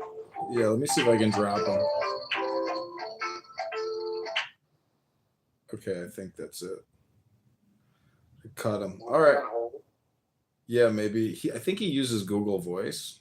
I'm not sure, but I just hung up on him. Anyways, thanks for the call. I hope your move goes well for you, and you you know, meet beautiful new women and make new friends and enjoy, you know, your time with your family, and maybe your career will progress more, or you'll help your dad with his business, and you'll become the heir apparent and protege to the world famous Dr. Gruber of Pronunciation Workshop.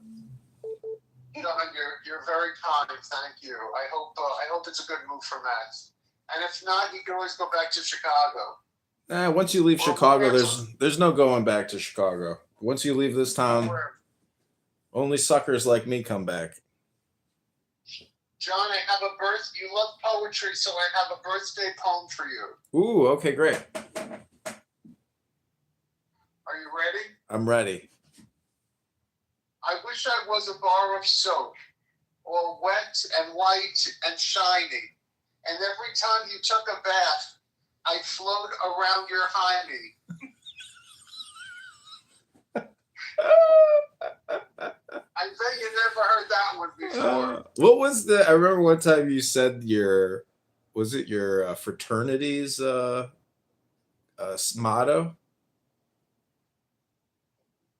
Refresh my memory. You've got some Greek motto. I can't remember. Tui, kui. I can't remember what it was. Ubby. I'm not sure what it's. Some Greek motto. I think you have memorized. Sydney for Mikai and Toga Chua? Yeah, that's it. Are there ants in your pants or are there ants in your toga? That's Latin. That's it. Yeah, that's they're all ants. I remember. That's all I remember from 3 years of Latin. They're ants in your toga. Yeah, are there ants in your toga? What is this line? Sydney for Mikai and Toga Chua. Are there ants in your toga? Oh, God. So, John, how old are you today? 43. Oh, God bless you. You're a baby. You're a baby. If I make it to 86 another trip around the sun. It's a beautiful day to celebrate. It is. Life is good if you have breath. You know, when you stop breathing, that's when things start getting difficult. That's right. Well, so take it. Yeah.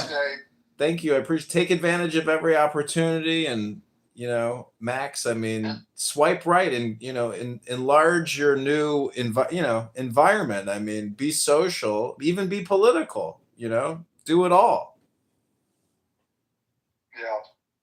You only live once. Yeah. YOLO. And hit the gym every day from 11 a.m. to 2 p.m. and just retire like me. John, you're not going into the IRS anymore? No, I sued them for sexual harassment and workplace violence. So you're not buying furniture or chairs? Oh my gosh. None of that. So crazy, nonstop. It's like clean your office.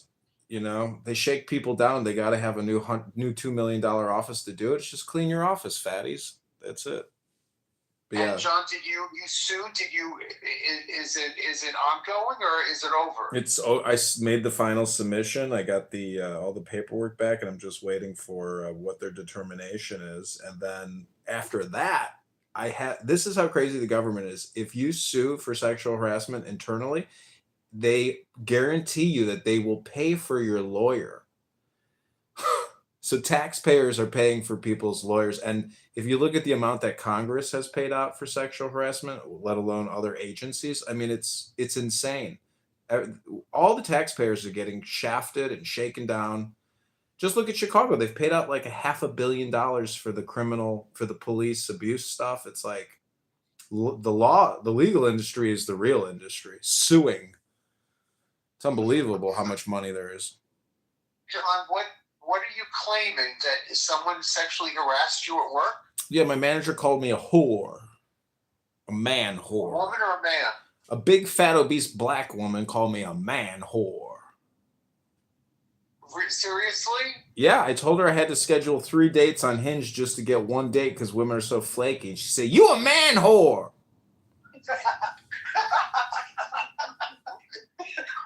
So I said, I said, you said what? I said, all right, I'm going to write your fat ass up. So I wrote her fat ass up. And then the manager said, if I return to work, her manager, the senior manager said, if I return to work, he's going to punch me in the throat. So I wrote him up for threats of workplace violence, and I sued them for $210,000. I anticipate some type of settlement. We'll see what it is. Oh, and I also got a settlement from Airbnb because of the guy and his dog. How did it work with Airbnb? I submitted over $4,000 worth of invoices. I'm waiting to hear back to see how much they're going to give me. Wait, so she was there for less than 24 hours. She left. Mm-hmm. And then have you gotten a new tenant, or what, did you fix up the No, place, I haven't fixed it yet. I tore all the carpeting out, and I went to Home Depot, and they can do the carpeting and the flooring. So I'm gonna repaint, fix the toilet, fix some other stuff, and then do all the carpeting and then relist it. Wow. Well, So what did Airbnb do for you, or you're still waiting to hear back? Yeah, I'm just waiting to see what they want to offer me. You know, the tenant from Airbnb, he never responded, so that gives me like access to the Airbnb host insurance program or whatever. Oh God. Yeah, Wow. if he would have responded and said, none of this is correct, or I mean, he could have just denied the whole thing, and that would have hurt uh, Yeah. my complaint. So, and he didn't respond, and I left him a 1-star review saying you trashed the place. Uh-huh. So yeah, it'll go back up, and next year I'll make another 20K plus, hopefully 30K just off of Airbnb. I mean, the money, the people, it's like catfishing people. They got no. What was that? Wow. It's like catfishing people. Yeah, because they got nowhere to go. There's limited availability. It's cheaper than a hotel. It gets them to the airport or downtown. So it's like people just click to reserve, and it's a lot of money, because just think about it. Like even moving into a new apartment, like the application fee, the move-in fee. There's just so many things you have to pay to move into a new place that, like, if you're paying an extra $1,000 to have immediate access to what looks like a clean and livable place, you're going to book it. So I got a good thing going, um, you know, but you just got to stay on top of it. And but I'm never doing dogs again. Definitely, I took dogs out of the availability. I do not, because when a dog stays, like the dog stayed in the first floor, I had to clean up dog hair for like 3 days, and it's everywhere. It gets into everything. Yeah. It's unbelievable how much cleaning is required. It just never ends. It's horrible. And how about the coach house? Yeah, he seems to be good, but again, he has a dog, and I'm sure that is now that dog's toilet, because I don't see the dog being walked 4 times a day. So I'll deal with that flooring when he moves out, but hopefully he'll never move out. And is he? Oh, that's not Airbnb. That's you Yeah. found him on Craigslist or something. Yeah, Craigslist or Zillow. Okay. But all is well, just a day at a time. That's all it is. You just have to do your best every single day, and just stop worrying about the future. That's all you can really do. Mm-hmm. You should write a book. Well, maybe pronunciation work presented by Pronunciation Workshop. How to make yourself happy again. I'll do the intro. John, how is your campaign for Congress going? Good. Monday, my mom and we submitted the petitions, and he can challenge, and we get notification via email. He has till Monday, and I will probably challenge him on Monday.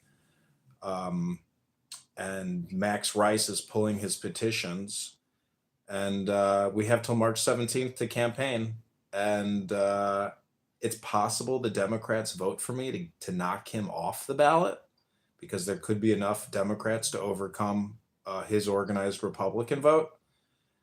And there's a small chance, but the publicity from it, there's going to be a lot more publicity over the next couple months. So I'll be doing interviews, and I got invited, get this, to an all Islamic, I'd have to read it to you, but it's like a social civic event in Rockford put on by some Islamic groups and some like Arab hedge fund. So these Muslims, they're organized, and they've invited me to speak. I'm not going to say anything controversial. I'll just read a poem and listen.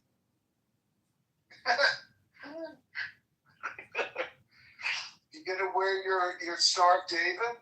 Can you imagine if I went in there with some tzitzit and some tefillin on, and I'd be like, "Oh, you guys, I'm a Zionist. How do you feel about that?" Like, I'm not gonna, I could try to do more controversial stuff, because that could go viral. I will probably record that experience and publish the whole thing, because chances are they're up to no good, and they just don't know. They know who they're effing with, because she's like, I'm sure she's researched me. She added me on multiple Instagrams, but she is private and she wears a burqa.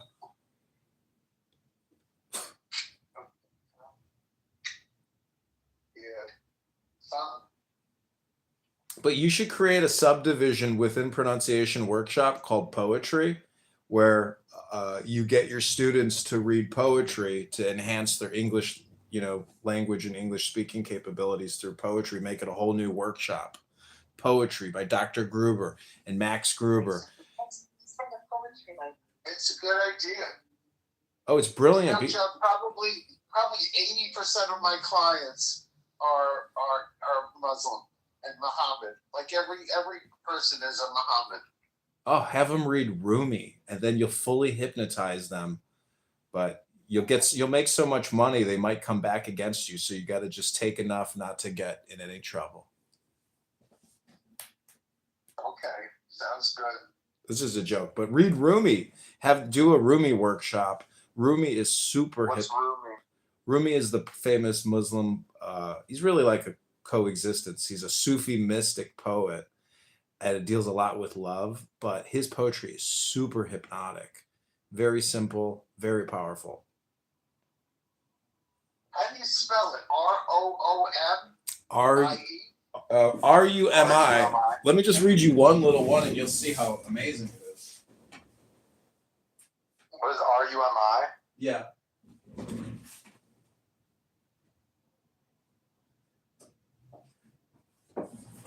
Yeah. I have many of his books. He wrote a lot of poetry. This one is a short one. It's called Drawn by Soup. This is just a random one. It says, I try to imagine the most sumptuous meal. Bughra Khan, general of the armies east of here, has an autumn night banquet celebrating himself. The archangel Gabriel arrives as Abraham's guest, fatted calf roasting. Then the perfect setting, unimaginary, your voice at dawn and the fragrance of soup. I follow the simmering that pulls me into a light-filled kitchen.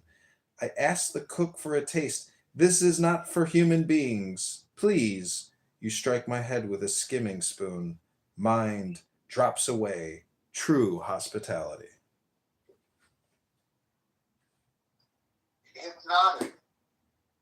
Yeah, but there's what's called the quatrains, which are the stuff that really gives people the ecstasy feeling. Because when you read it, it can create like a sensation, like a Kundalini type of awakening. It's because it deals with God and the self and the mind. It's very powerful poetry, and many Muslims don't know it. I've had Persian taxi drivers, and they just love talking about Rumi. Persians love Rumi. Or that guy on the former call, Paul, he's too stupid to ever read Rumi. You heard him on the call. He's like, yeah. Anyways, read Rumi.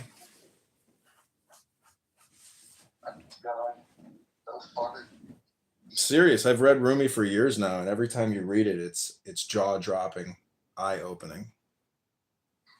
You read it from online, or you have books? I have books, and it's called the quatrains. They're little short verses of his, and they're very, very powerful. Like, it's magic. You could say that he's a magician. His poetry is magic.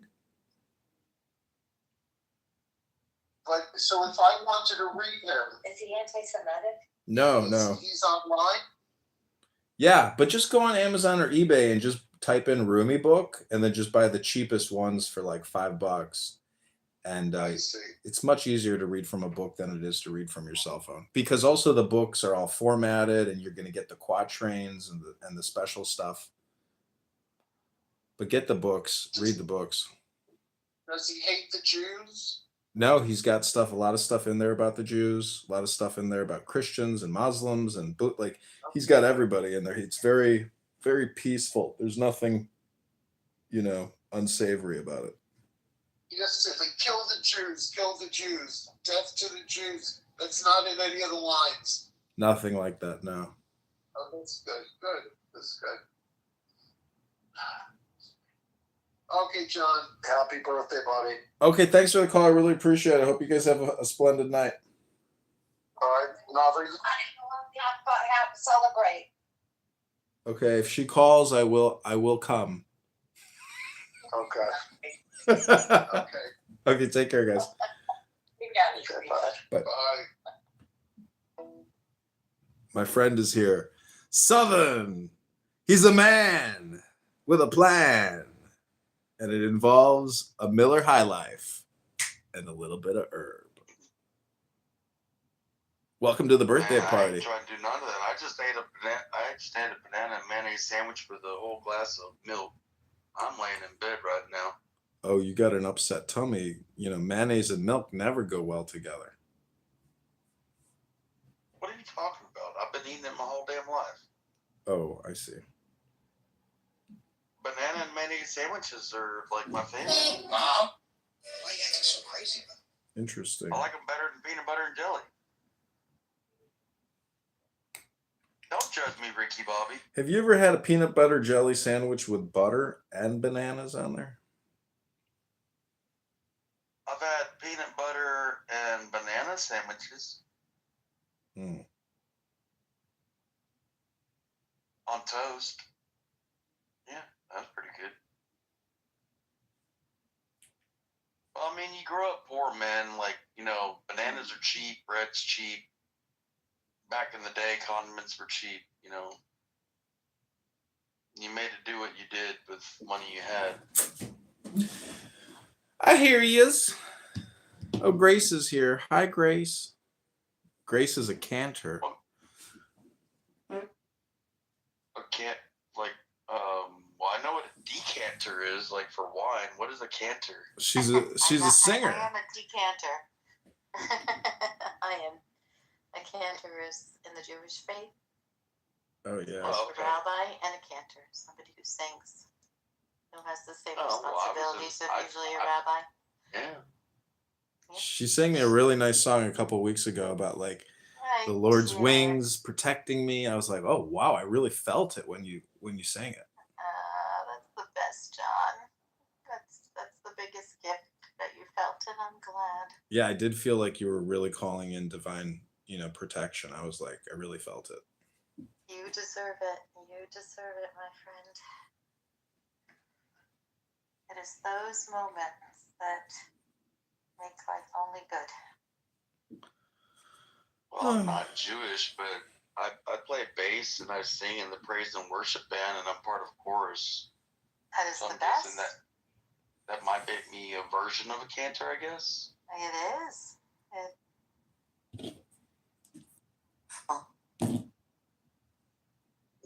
It's really wonderful. I love singing to God. That's one of the favorite things to do.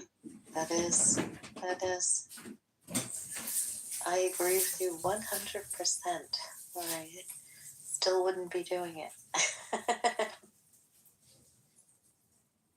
Well, I like getting when I was a kid, somebody got me excited about being in like chorus and then being a part of the praise and worship band. Back when I started playing violin when I was like 9. Or really? the silver bells for like Christmas, and we would do like, Silent Night with the bells. I do know because I didn't grow up in a Jewish community, so I grew up in a town that was a mile long by a mile wide, and there were 4 churches and 1 synagogue, so I do know a lot of the Christian hymns, and I did a lot of that around Christmas time. Yeah, I mean, for me, it's like we could talk about religion to the point where we like divide ourselves, but I always stick with like, me being a Christian. Genesis chapter 12, verse 1 through 3. Abraham had a covenant with God. God said, leave the house of your father to a land that I will show you. People that will bless you, I will bless. People that will curse you, I will curse. But through you, all families shall be blessed. And I know that within the Jewish faith, y'all believe that. I know when I was in Iraq, like the Muslims also believe that. That's why we are all Abrahamic faiths.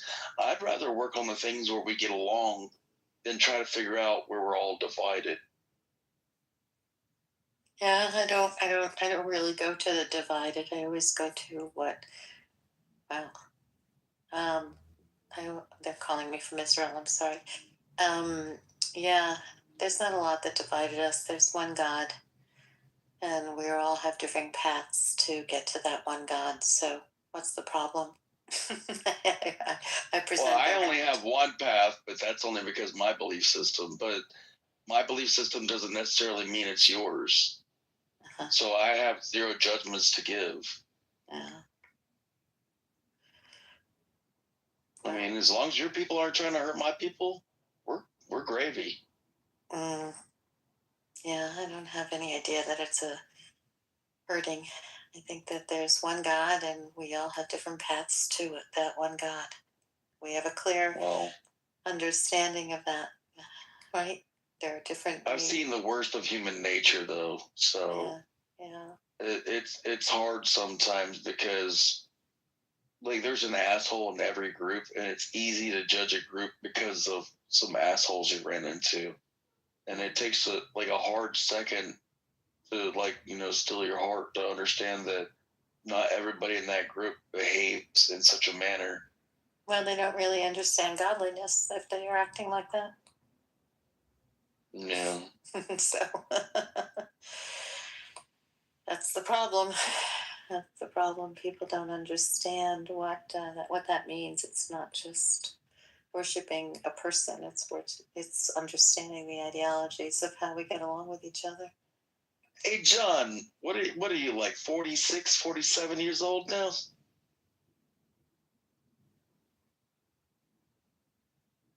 It's your birthday boy. How old is you? Is he here? Oh, he went to sleep, I guess. Or he's in the bathroom or putting an orange in one of his beers. Oh. He's the only person I know that puts oranges in his beers besides Belgian people. I never heard of that before. Yeah, that's a Belgium thing. Mm. Yeah, like, if you get like a Blue Moon, which is a Belgian beer, they'll put a slice of orange on the rim of it for you. Well, look what I learned today. John, I was going to sing you happy birthday before I go to bed. And now you're not here. He really is not here.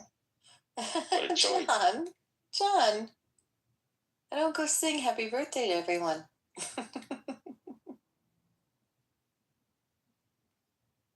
Okay, John, you left the building. Well, that's unfortunate, but yeah, I do like the finding out where we all get along in our religions, because even within Christianity, like, there's so many different kinds of Christians.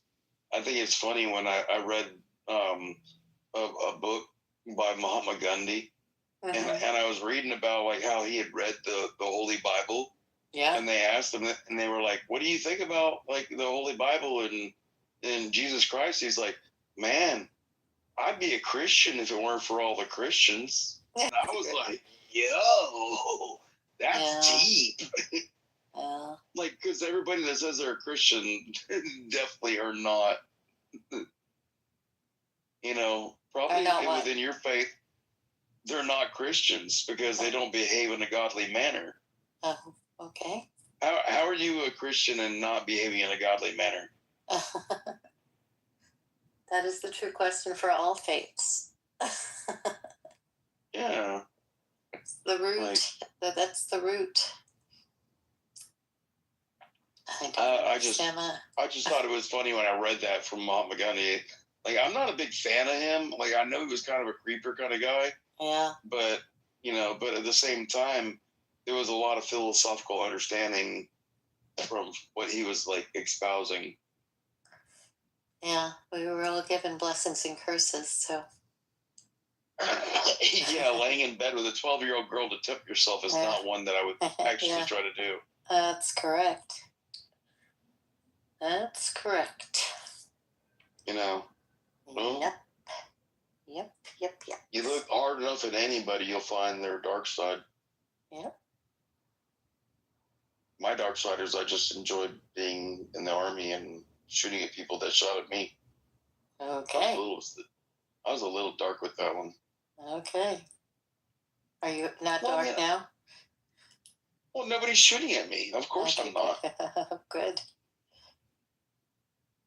But I am kind of bored, so I kind of do wish people were.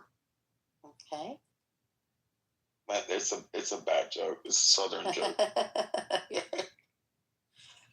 want my dog to come up here. Oh, did she leave me? Oh, she left Which me. one? Oh, Oh, you only have one? Yeah, I only have one. I have a lab. Oh, chocolate brown. Chocolate lab, of course. Chocolate lab. Oh man, Love my chocolate lab. I love my web-toed dogs, man. I've Your owned a whole web-toed bunch dogs, of I love that. Oh, I've owned retrievers and labs like many times in my life. Oh, that's great.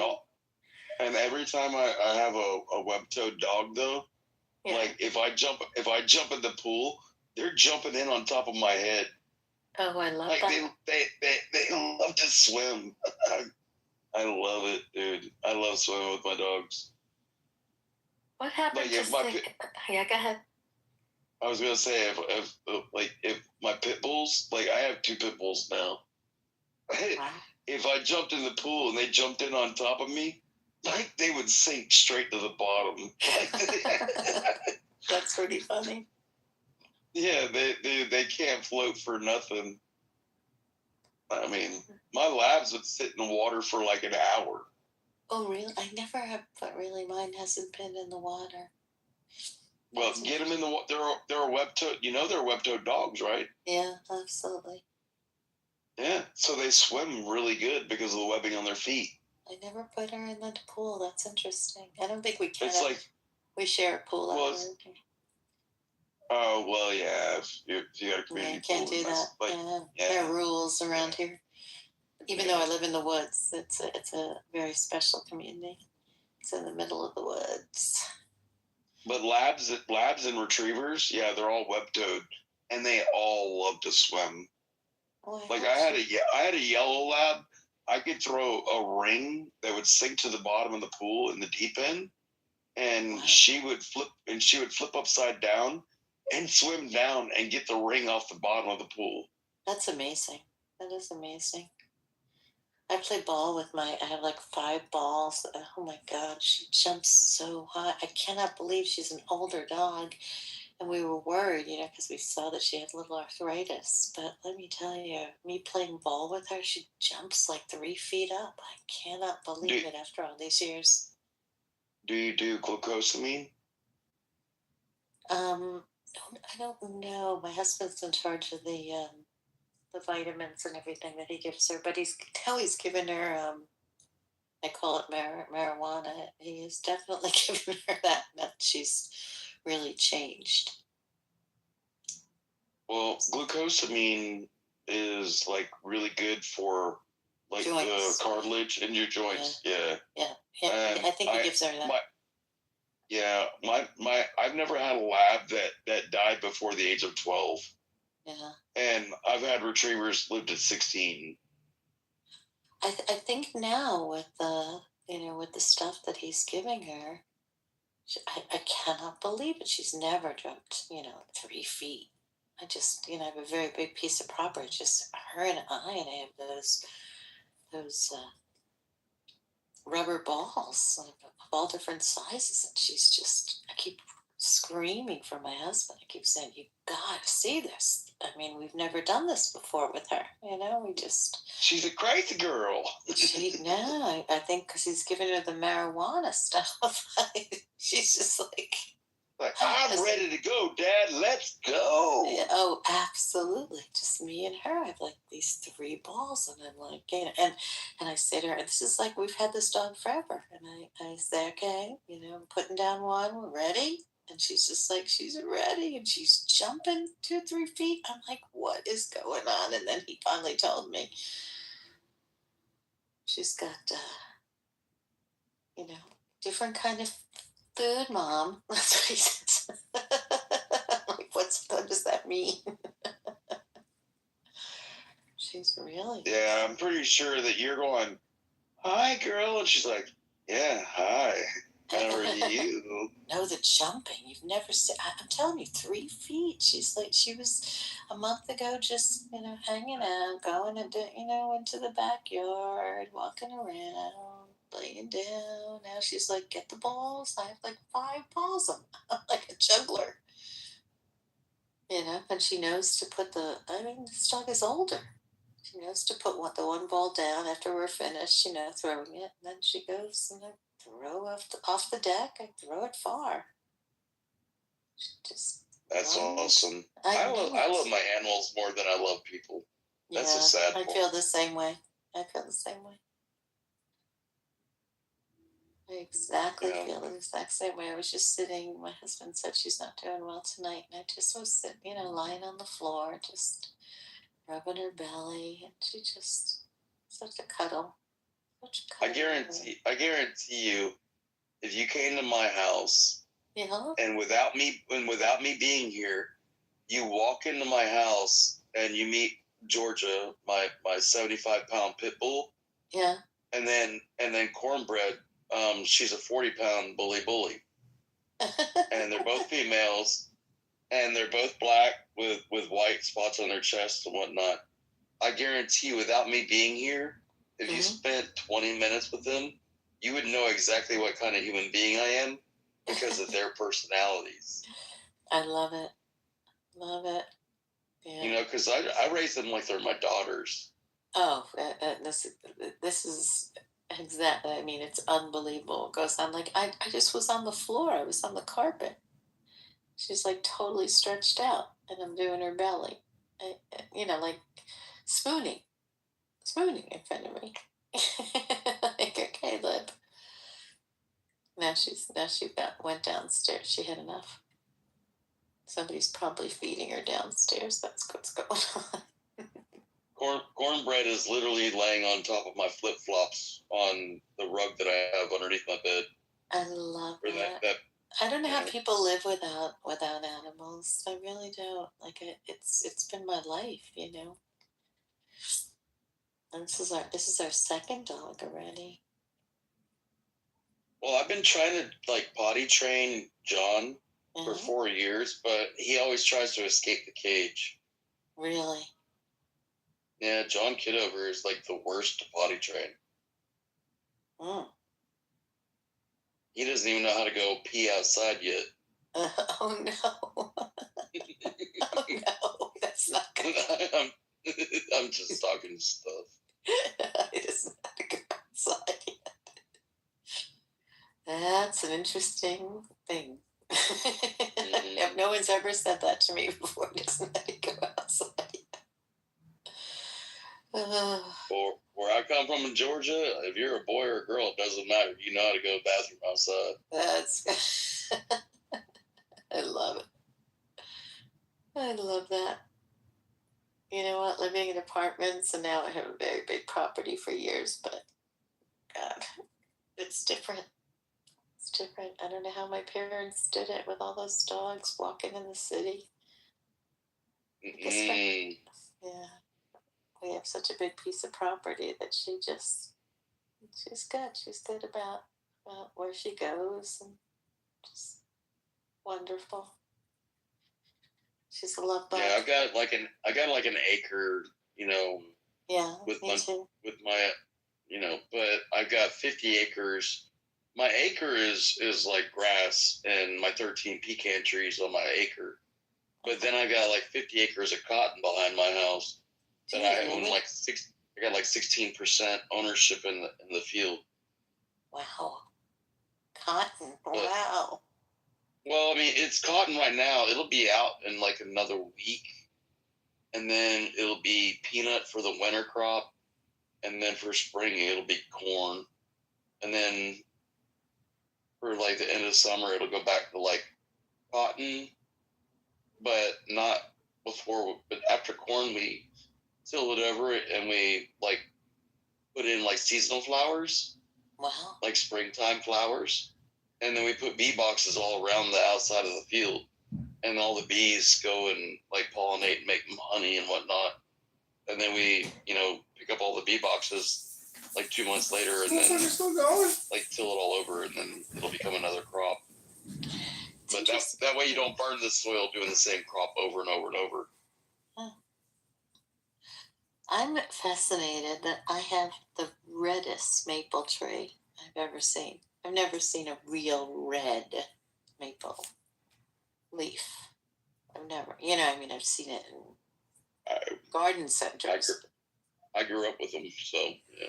Oh, you did? Oh my God, I have the most beautiful, beautiful red maple. That is just. I'm a Georgia boy, so like that would just be me going to North Georgia for fall and watch all the change. Where everything turns like golden, orange, and brown and that's yellow.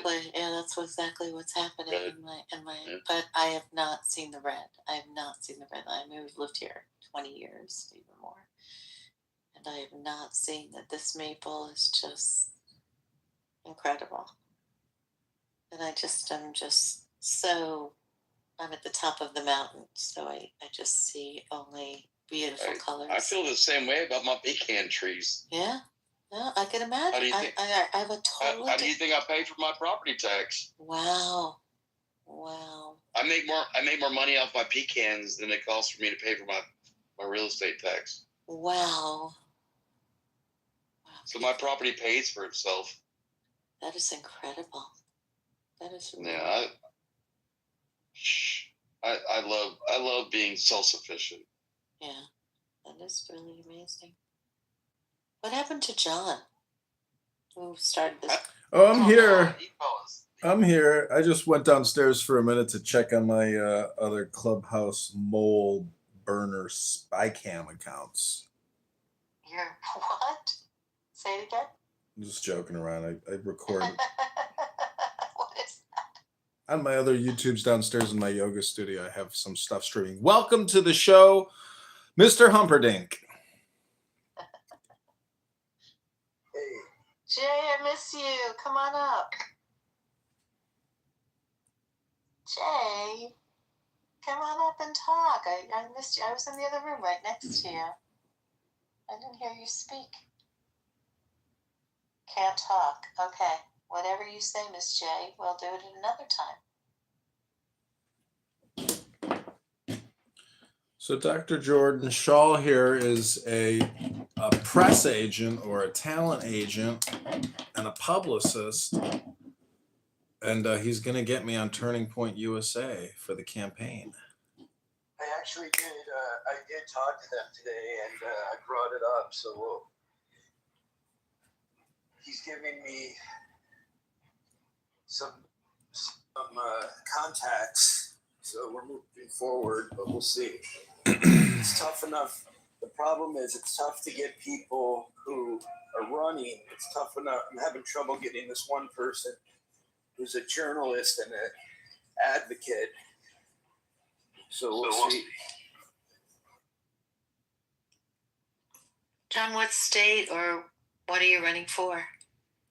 U.S. Congress, yeah, in the 16th district. Yeah, District 16. In what Chicago, state? Illinois. Oh, in Chicago, Illinois.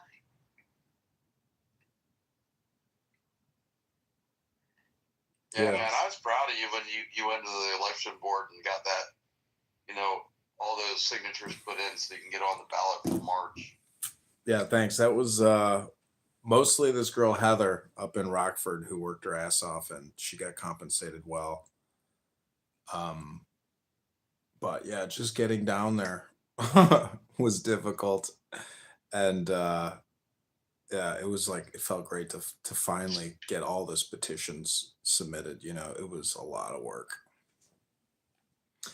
Grace here knows how difficult it is. I do know how. I'm just thinking about all that, everything that you're saying. So I worked for Jimmy Carter and I worked for men. Do not judge me because I have peanuts behind my house sometimes of the year. I never told you. And I'm from Georgia. Loved him. He was really a scholar. People just gave him a bad rap. He was an amazing scholar. I liked him as a person. I knew him as a person. But I didn't like him because of his, politically, because of his, foreign policies. And that's just a personal preference. But as a human being, I've been to church with him many times.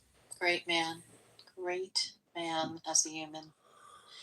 And he did a lot of good work as a humanitarian.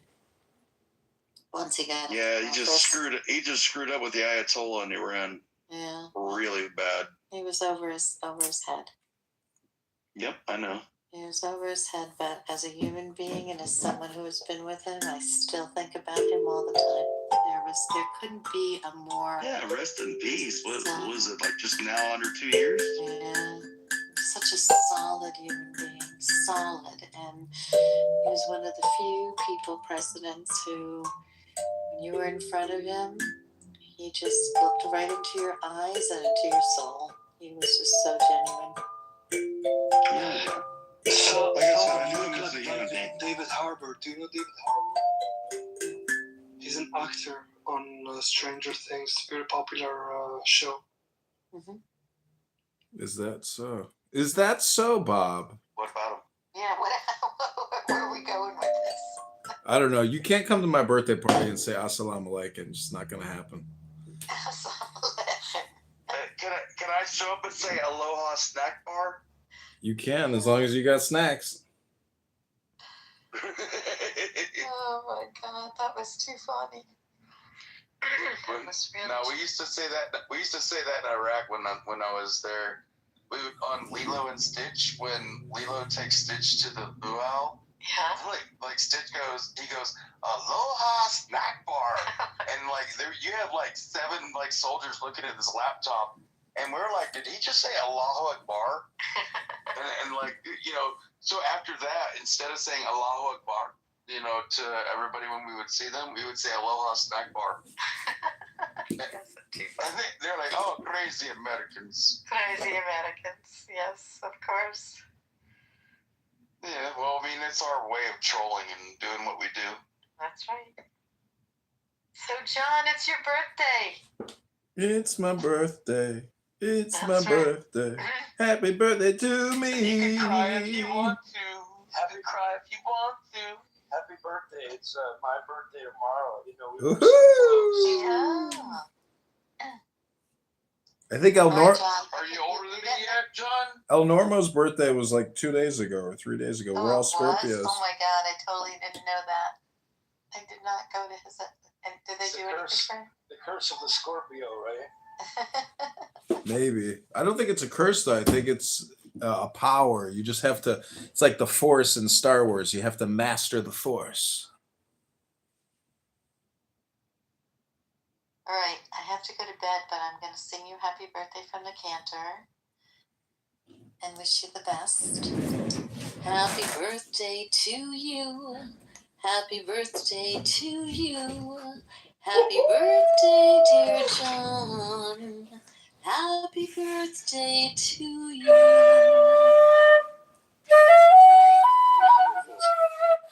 It was my pleasure. Have a great night. It was great night to see you. You got a pretty voice, girl. Well, the pretty voice is that I'm a cantor by trade. I don't think it's that good tonight, but I wanted to make sure that I sang to John. It was my pleasure. I'll sing to you, but it'll sound like crap, and it'll probably be Cindy Lauper.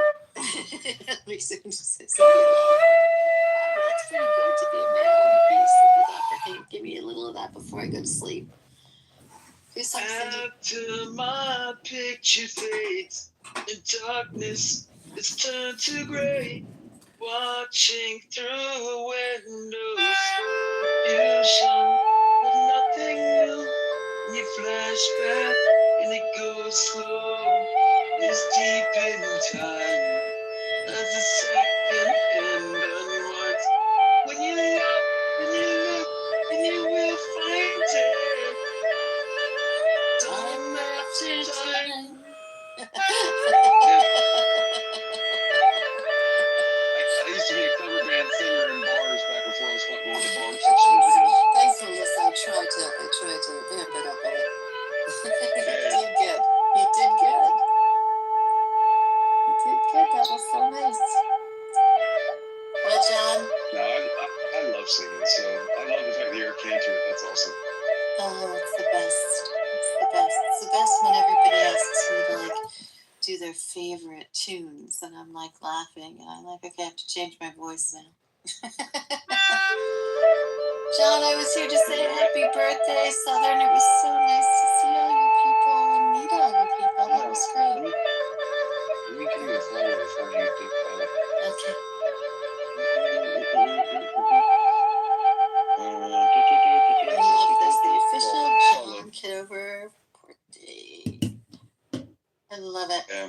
love it. I love it. He still didn't tell us. He still didn't tell us how old he was, though.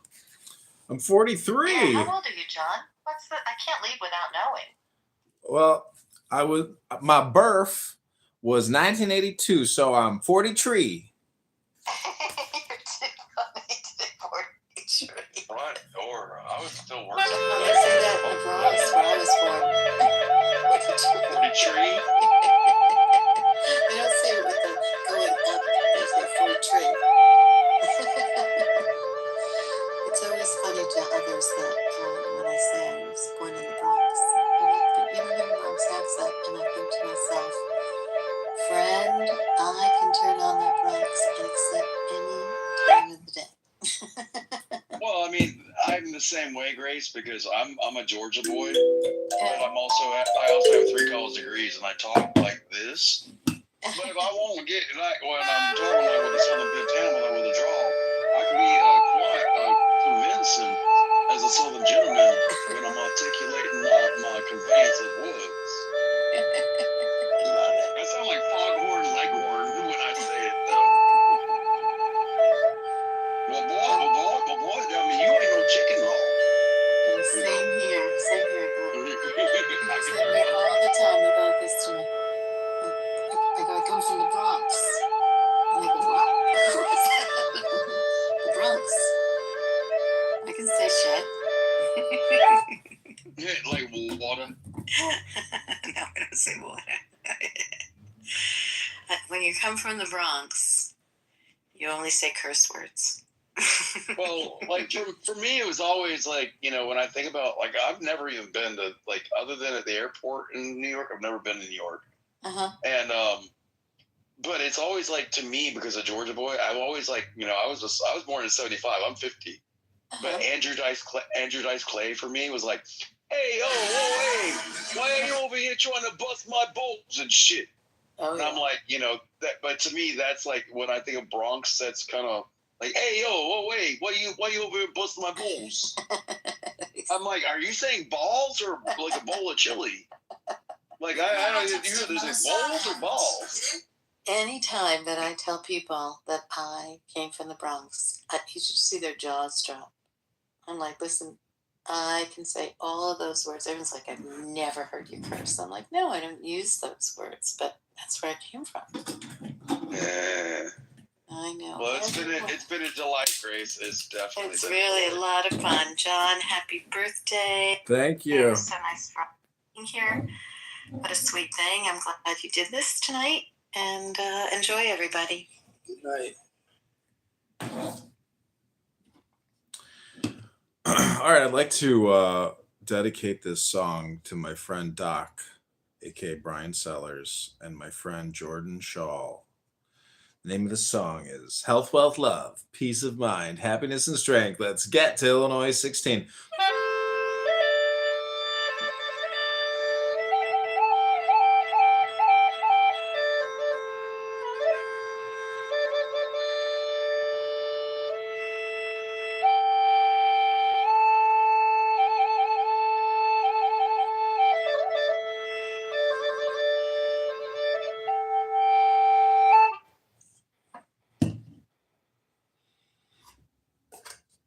Ladies and gentlemen, and he never even had one lesson.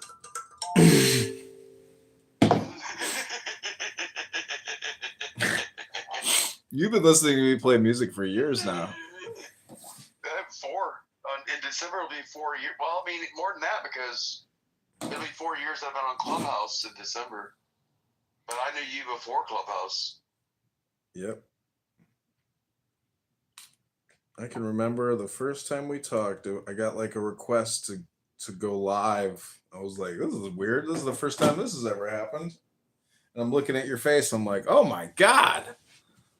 What the hell is this? You're like, I'm a veteran, bro. I'm like, oh.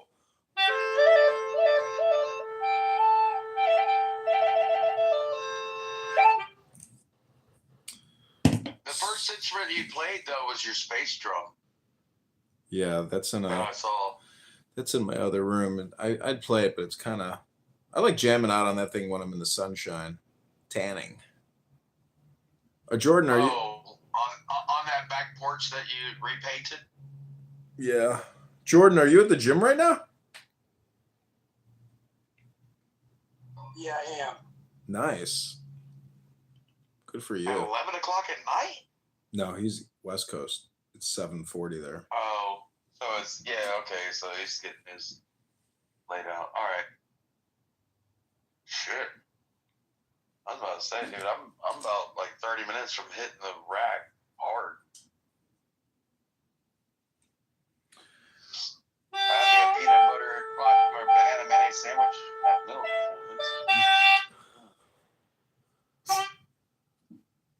I need to get some dinner. I haven't gotten dinner yet. Yeah. I don't know what I'm gonna do. Should I order something? Should I get a pizza? Jeez, why are you lazy? I could go to the grocery store. I got 20 minutes, but I don't have anything to eat anymore. I've eaten it all.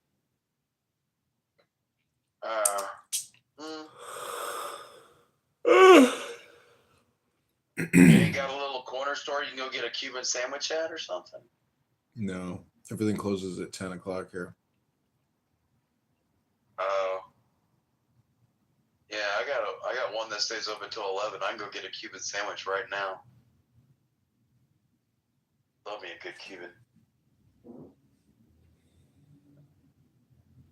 With extra mustard and extra pickles.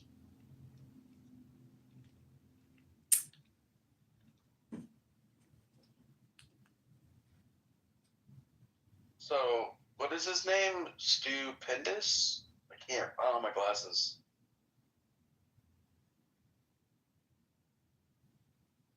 We're gonna go with Stumper. I'm gonna go with Stumper. Stumper. What is the max bench that you could do 8 times in a row? 400. Oh, Jesus criminy. Holy shit. Like, I made it to 250. I could do it 8 times in a row, no problem, but and when my dad was teaching me to do weight training, like, he says if you can't do it 8 times, then you didn't do it. That's why I asked 8 times. Damn, 400, dude. On my Instagram, I put up a video collage photos of Mamdani and his wife with the Good, the Bad, and the Ugly theme song, and it went viral on Instagram. Boy, is it, dude. What is wrong with New York? Why? Why did they pick that? Well, the other option, Cuomo, was the biggest loser in the world. Oh, Como. Yeah, I wouldn't have wanted him to be in there either. Nobody likes the guy. But there were Ares, I think, would have been like the only other guy that could have done it. But did you see the ballot? Yeah, I saw. Where they put Madami on there twice? They put Ares on there twice. What was the other guy? Jones. They put him on there twice, and then Cuomo once. So weird. How can they get away with that? I'm surprised. Why couldn't they sue? Ballot to me. Why couldn't they sue and halt the election until they fix the ballot? Yeah, that was a poor ballot for me. Like the way that they lined it up, that was biased as fuck. Excuse my language.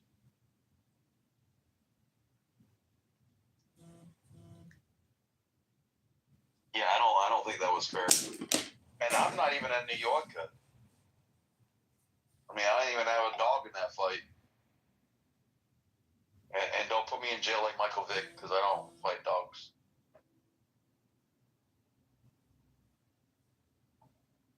Yeah, man. 43. Fuck. What year was that for me? That was 2018. God, life was so much better back then. Life is a grim prognosis. It just gets worse and worse and worse till the day you die.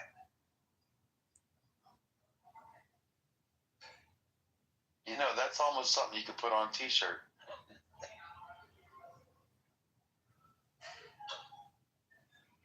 Yeah. How are you getting it set up for the online campaigning that you're trying to do for 90 days? You got it set up? I mean, it's set up, but it's like I need to put out pre-recorded messaging, reading a script, and then run those ads in Rockford, Peoria, Bloomington, etc. And I'm gonna try to find campaign volunteers to create content in the top towns, and then film speaking engagements. I got invited to some Muslim civic engagement for candidates to do Q&A with interested voters. So I'll turn that into. Oh, please do not do that. Well, because I could see that turning really bad really quick. Well, I was thinking I would read a Rumi poem and then just listen, but record them and expose them as being potential terrorist supporters. Yeah. I got no bad press at this point because he's got $10 million and he's very confident. So I can't have. It's impossible. You talking about La Hood? Yeah. Damn it, man. Fuck. Oh. Well, I mean, you can't lose what you don't have. Yeah, but if I can get phone numbers for people in your district, I'll spam call them. But at least it's not like me going, "Hello, my name is Daniel." Yeah, we might do a phone bank, weekend phone banks, because we do have the voter registration list and all the telephone numbers and emails. So if I can get people to come to my house. Shoot me a PDF and I'll sit around one day for 3 hours completely sober and just campaign for you. Yeah, I will. We'll do phone bank weekends. Yeah. We can do it like we did when we were reading Dominion voting systems book. Make it a day of it. Yeah.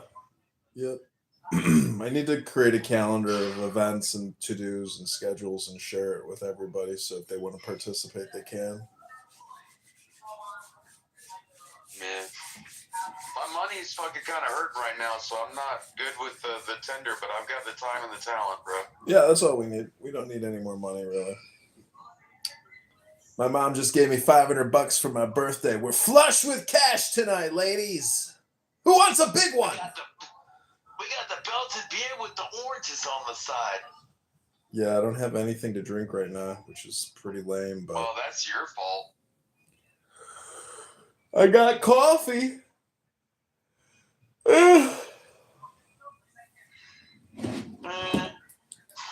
That's only fun if you mix Kool-Aid with the coffee and give yourself a sugar high.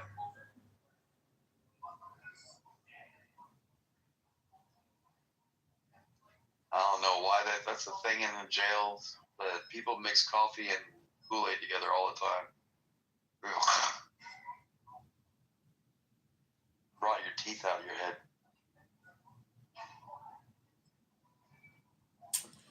This girl I know, she was like, I don't brush my teeth before I go to bed. I brush them in the morning. I'm like, what? What? Why wouldn't you brush your teeth before you go to bed? I have to floss before I go to bed because otherwise I'll be sucking my teeth all damn night. I know, and she doesn't floss. I'm like, what the fuck?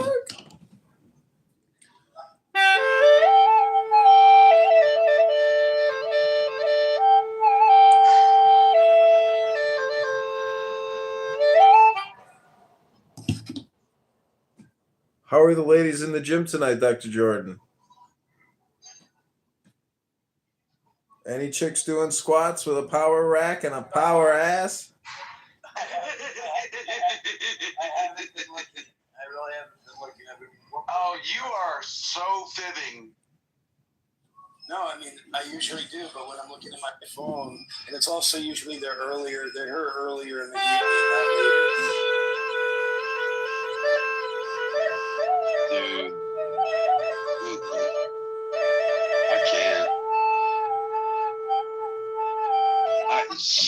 How's your knee doing, doctor? Every time I go to the gym, man, these women, they bother the front door out of me.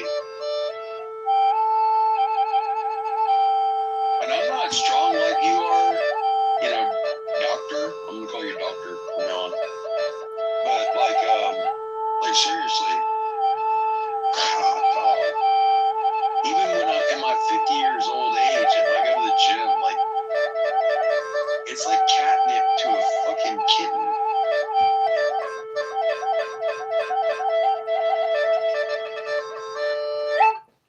I can't even imagine being able to throw up 400 pounds though. Holy shizness. Dude, I'm down to like 165 8 times. I used to be 250. I can't imagine. Well, I was joking. I was joking. I don't even know. I don't bench anymore, so I don't even know what I forget. My dad was military. Trust me, I had to know. Because he made me. So. Although I'm now older than my dad was when he died. My dad was John's age when he died, actually, 43.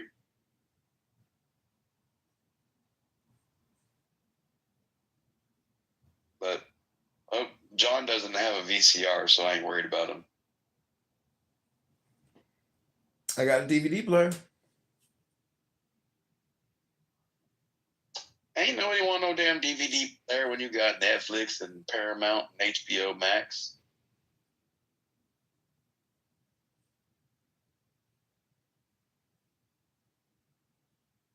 No, in 1992, that VCR was $400 though. Dad lost his life for a stinking piece of technology you can't even really buy anymore. And who would buy a VCR? Didn't even make damn sounds. We live in an ever-changing world, man.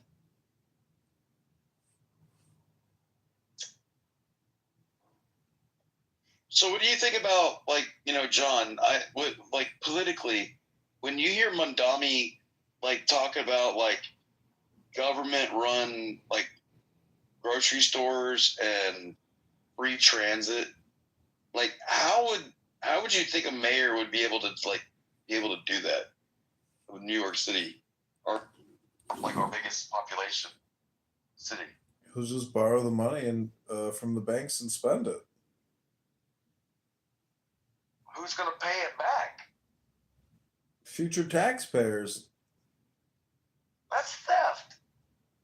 Welcome to reality. Back to life. Back to reality. Oh, not here and now. Oh no, little 80s.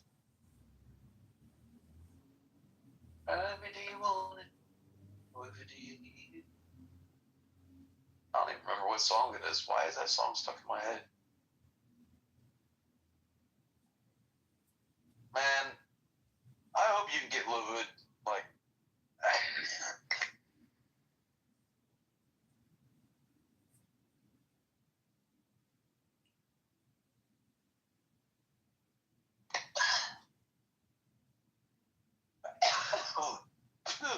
Good night. I hope you can get Lil Hood ousted, as the incumbent. Yeah, that would be sweet. I mean, what are his positions that you would, if you had a debate with him, you'd be able to needle him on?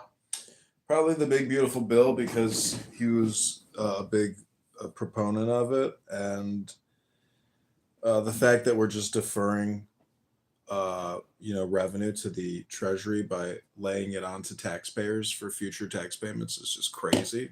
We need a big balanced budget act is what we need. And government has to cut spending by 1%. We don't want to become Zimbabwe or Venezuela. That's what we're doing with our currency. The M2 money supply is 23 trillion. We just every second we borrow and spend $20,000. It's crazy. Luke, welcome to the room. Luke is a campaign contributor before there was a campaign. Luke gave me $200 on Christmas, and he helped me get my car out of the impound lot. Thank you again, Luke. I've never given you money. You gave me hundreds of bucks. I don't remember what it was for. Make me a campaign contributor. Yeah, I just gave it to you for shits and giggles. It was for no reason. Yeah, you're already a campaign contributor. You're locked into the upcoming campaign party. Welcome to the room, Luke. Hey, when we win you that seat, we're gonna take the Lady Hawk out. I'm gonna teach you how to sail it right. Well, that boat is sitting up on some blocks right now. It's probably impounded in some chains, being ready for auction. I'll donate if you win, you know, as long as you're really tough on cybercrime. Yeah. I'm with that.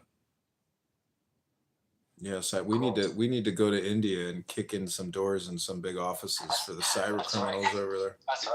What are you doing here? We're from America, bitch. We're here to destroy your scam. No! Bunch on, go home. Do not redeem. Do not redeem. Oh, Majadero. Yes, as long as you're tough on cybercrime and you.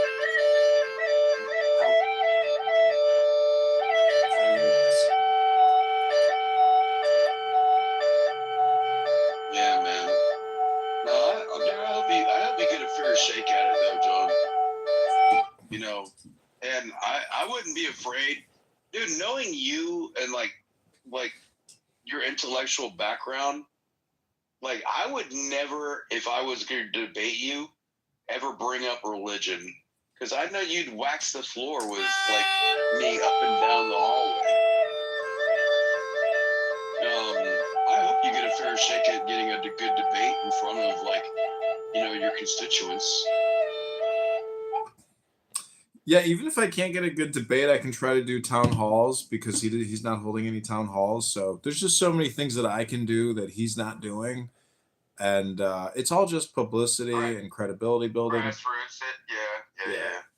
It's question like my friend Mark, who's running for Congress as well. He's holding an event, and I need to follow his lead and hold my own fundraising dinner event and create more events.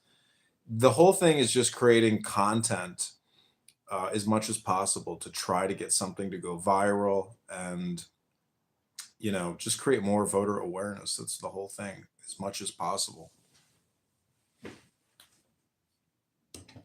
Well, like I said, if you PDF me all those phone numbers, I'll just start ringing them up, and hit them in the middle of the day. Like I said before I started drinking, from like 9:30 in the morning, Chicago time till noon, for like 2.5 hours. I'll slam it 3 days a week and go through the whole list and talk about like a set of like point bullets that you can do a Word document for that you want to be, the points of your, positions. Why don't you use AI robocallers calling for you? There we go, Luke. Because they do that to me and it pisses me off. Yeah, but the AI is so much better today. No, not over a human being. I mean, it's not as good as a human being, but is it 20% as good? Because it's 100 times more efficient.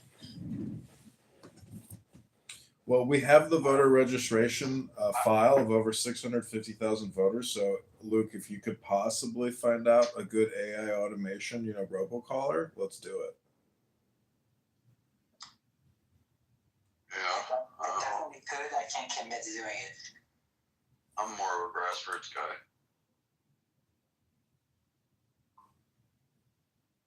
Plus, I mean, I've never. Nowadays, you can set up a full GPT model. It's not just like, it doesn't just say stuff, it will respond to questions and stuff, I'm not talking about just like, sending audio files over the telephone. Right.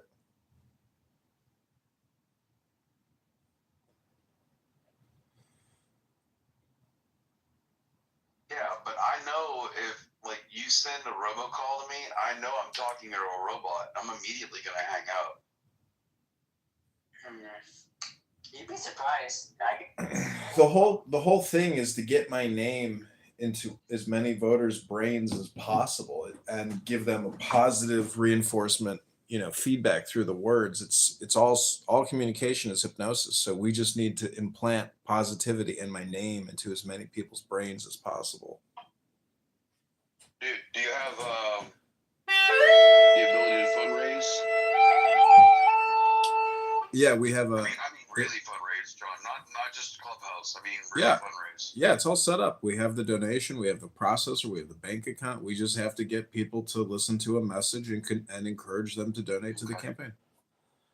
Do you have a budget of like, say, $1,000 that you can buy surplus food and then deliver it to your local food bank and pass it out? Because that's the shit that's going to get votes. Well, especially under the current, with the Slack thing, yeah. yeah, under the current, like, environment, like, being a man of the people is going to be your best, like, leg to stand on, honestly. And yeah, that'd be a and great you've got opportunity. Like, right outside your house, you've got the community garden right next to your house. Yeah. Go donate your time and your money. Yeah, that's but smart. like, but be a man of the people, and let the people that are in your area know who to the front door you are.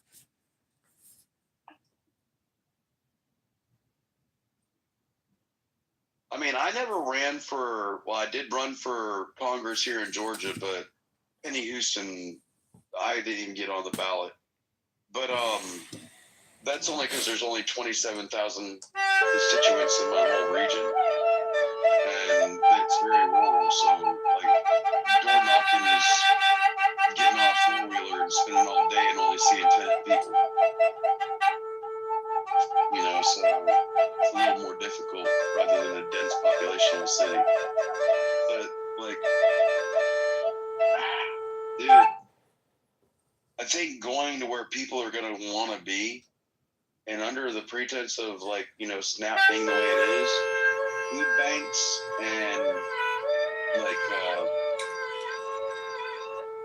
I'd say the health department's going to be big too. John, do you have a social media account with a lot of followers in your district? No, it's just John Kitover on Instagram, or John Kitover on Instagram. Do you have a lot of followers in your district, though? No, I do not.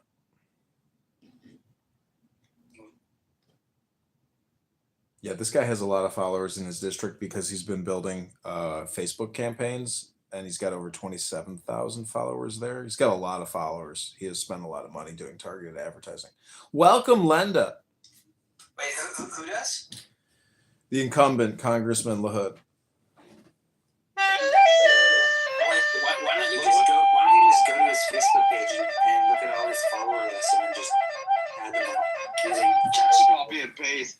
Using ChatGPT 5 agent mode.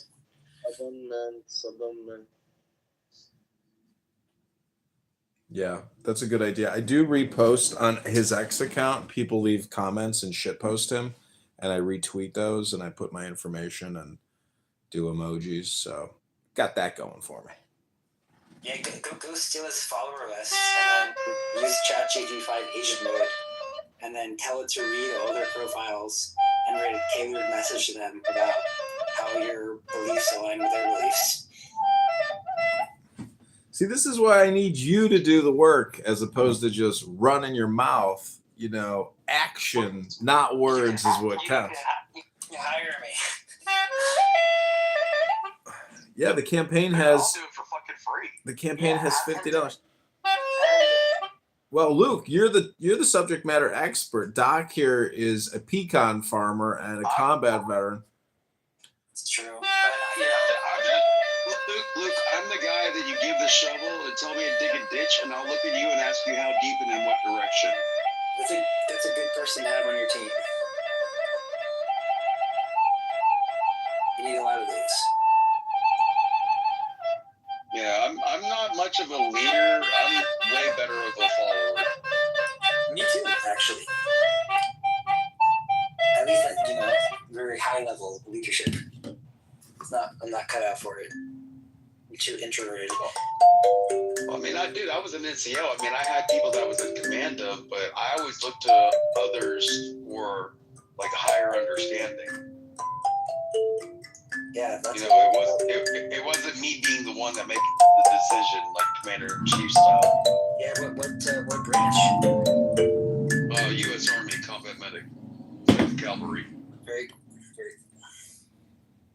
16 months Iraq. Global War on Terror? Say again? It was, what was it, the Global War on Terror or the years? Yeah, Global War on Terrorism. Yeah, it was OIF 7 through 9, Operation Iraqi Freedom, but then they flipped it from Operation Iraqi Freedom to Operation Enduring Freedom. Yes. Nice. Dr. Jordan, you got a date tonight, Dr. Jordan? I've been there doing that good t-shirts. And John, you know, he's an all right kind of guy for an officer type Citadel guy. I mean, I'm not a big officer kind of guy, but he's all right. He's okay. Dr. Jordan, you have a date tonight? Got it. No date. No, I went. Do you have a date tonight, Dr. Luke? You have a date, you said?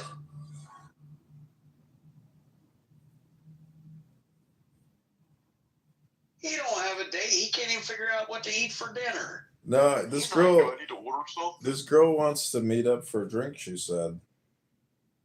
I should text her and say, how's the pool going? She's playing in a pool tournament.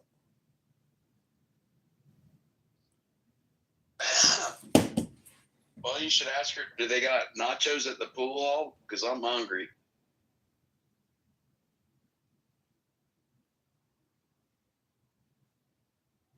You were just talking about food, John. Dang, man.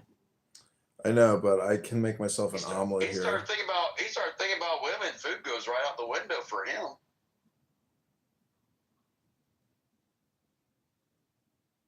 Yep, my bad.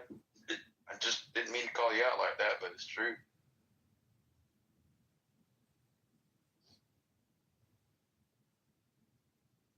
Is it a chick you've been out with before, though, John? Yeah, I met her at a party last week. Or on Halloween, actually. Oh. Nice. Polish chick.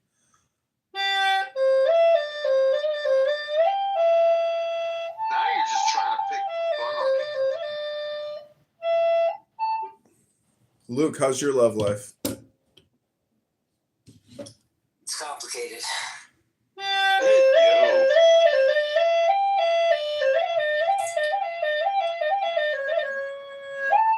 Never had one lesson. Normally, I don't talk at all in replays, so I'm not talking about my love life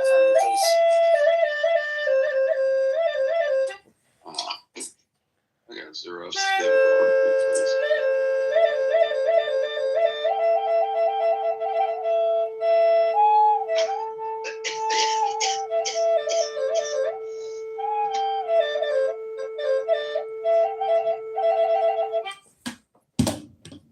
Okay, since it's my birthday and I can cry if I want to, I'm gonna read you a poem.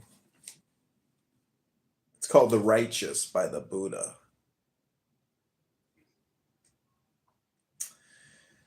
This is a meditation. Take the deepest breath of the day. Hold it for 10 seconds. It's called "The Righteous." He is not righteous who judges a situation impulsively. But whoever distinguishes between right and wrong, that one is righteous. Whoever leads others even-handedly, but not by force, is a guardian of justice and is called righteous. A man is not considered wise because he talks a lot, but he is secure and called wise who is free of hate and does no harm. A man cannot be regarded well-versed in the Dhamma by his rhetoric. However, even with little learning, a man who does not neglect the practice of virtue may be considered well-versed in the Dhamma. Gray hair does not make a man an elder. He is but ripe in age and may simply be called a foolish, doddering old man. To be considered truly an elder, a man must practice truthfulness, righteousness, harmlessness, restraint and self-control, be free of stain and rich in wisdom. Neither good looks nor a glib tongue make a man attractive if he is envious, stingy, and dishonest. However, once he has cut down and rooted out these traits and found wisdom, then can he be called attractive. A shaven head does not make a man a monk. If he is still undisciplined and dishonest, how can he be called a monk if he is filled with desire and greed? A man may be called a monk if he is cleansed of evil, large or small, free from unwholesome tendencies. Living simply on alms does not make a man holy, if he also behaves badly. He who lives the higher life, full of understanding of the world but free of its good and evil, that one can be called a holy man. A man cannot be called wise simply because he is silent. Whoever is aware, conscious of what is, choosing wisely, that one can be called a sage, having discerned both worlds, both the inner and outer life, and having chosen good over evil. A man may be called a sage. If one harms living beings, he cannot be considered noble. Only by exercising harmlessness towards living beings can one be called noble. Not merely by keeping precepts and observances, not yet by scholarly learning, not solely by attaining meditative absorption, not by lying alone, do I weave ascetic bliss, not experienced by the worldling. The bhikkhu should not rest content until mental intoxicants are fully extinct.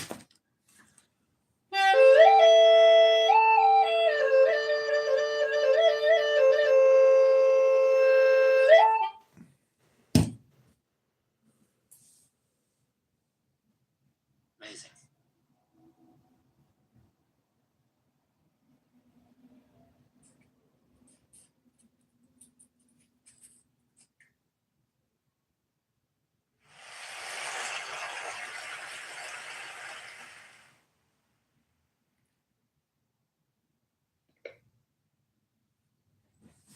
Yes, being a monk would be awful. It's just very hard. You know, John, as somebody that tries to understand the truth a lot, you speak a whole bunch. But I've been cutting down on that. People who are trying to understand the truth, not speak a lot.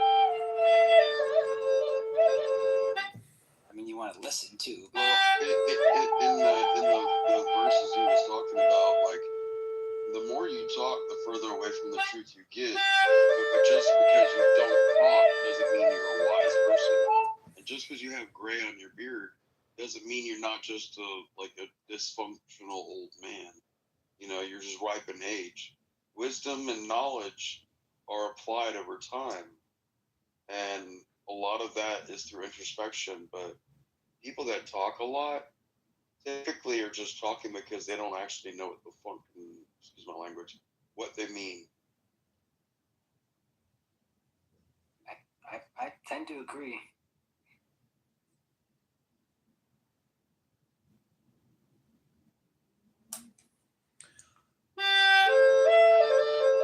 Although I knew none of these philosophies before I met John. This is just me repeating back to him what he's taught me over the last 4 years. John's an artist. He's a content creator. He's on a mission. He's going to evangelize. He's going to save us.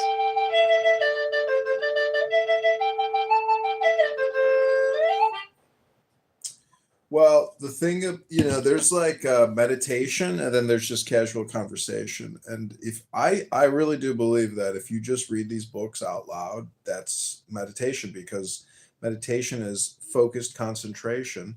And when you read, it requires focused concentration. So technically you're doing breath work, meditation work, wisdom work, sacred text scriptures. That's really the true meditation. So a lot of Christians and a lot of everybody says, "Oh, you don't have to do any of those things to get salvation or enlightenment." And I would just challenge you and say, "Oh, really?"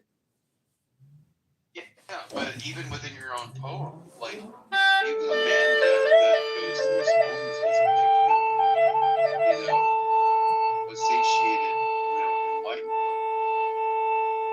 Just because you know how to go doesn't mean you are understanding what you're doing.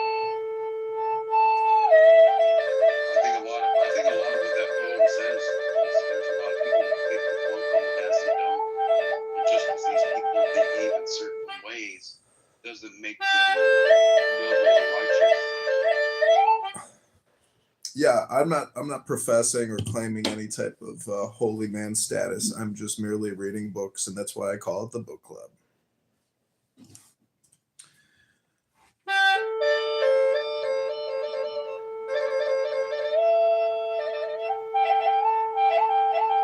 Oh, dude, I blame you, man, because all these conjectures and thoughts are that you shoved into my brain. It's your fault. I blame you.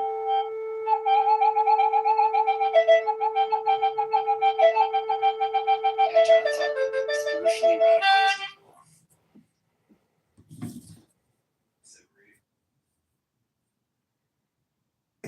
Welcome Nora back to the official John Kitover birthday party, where you can learn the truth of the earth. Happy birthday to you.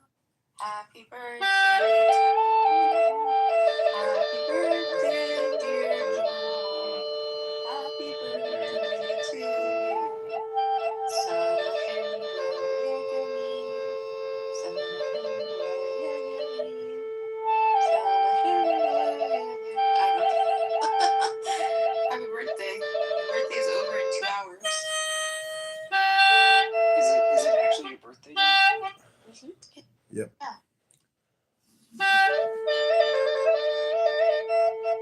John would never throw a birthday party if it wasn't his birthday.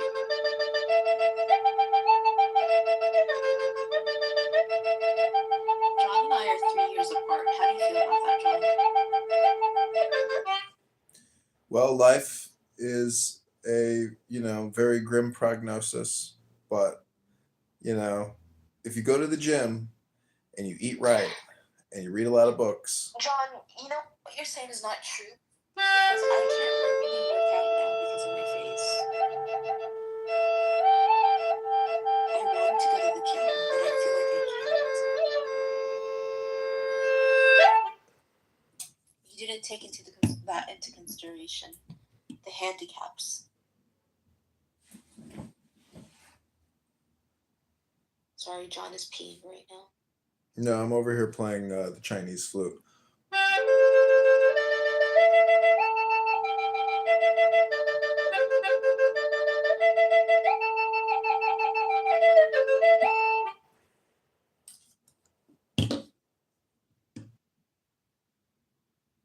I can't believe you kicked your mom out. I didn't kick her out. She went to her friend's house for the night.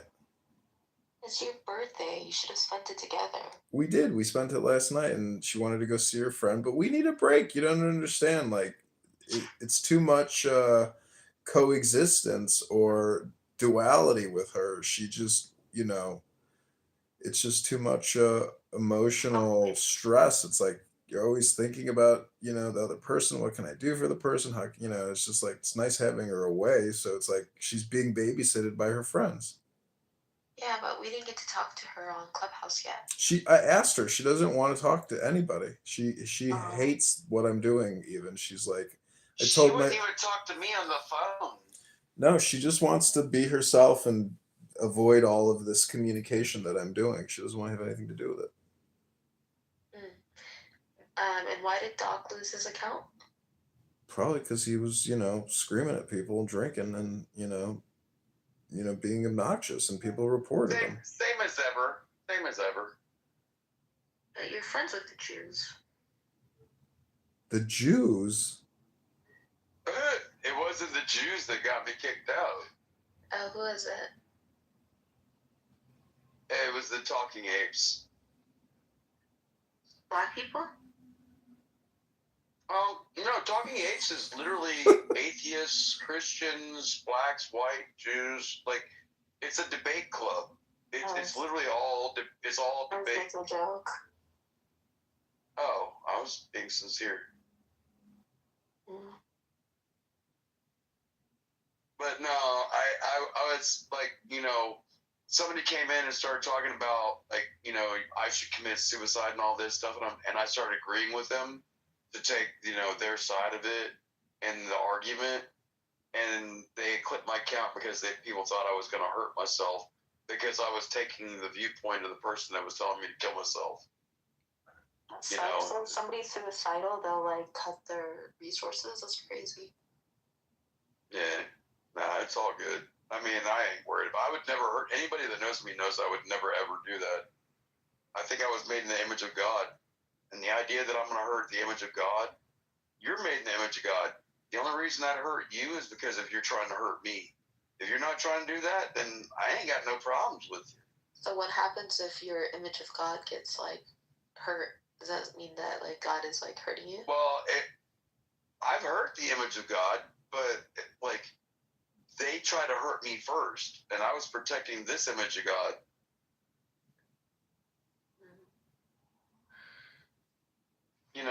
It comes down to whether it's you or me. I'm going to make sure it's you if I can do anything about it. But if it doesn't have to come down to you and me, then I don't want to fight. I'm not looking to fight somebody just to fight somebody.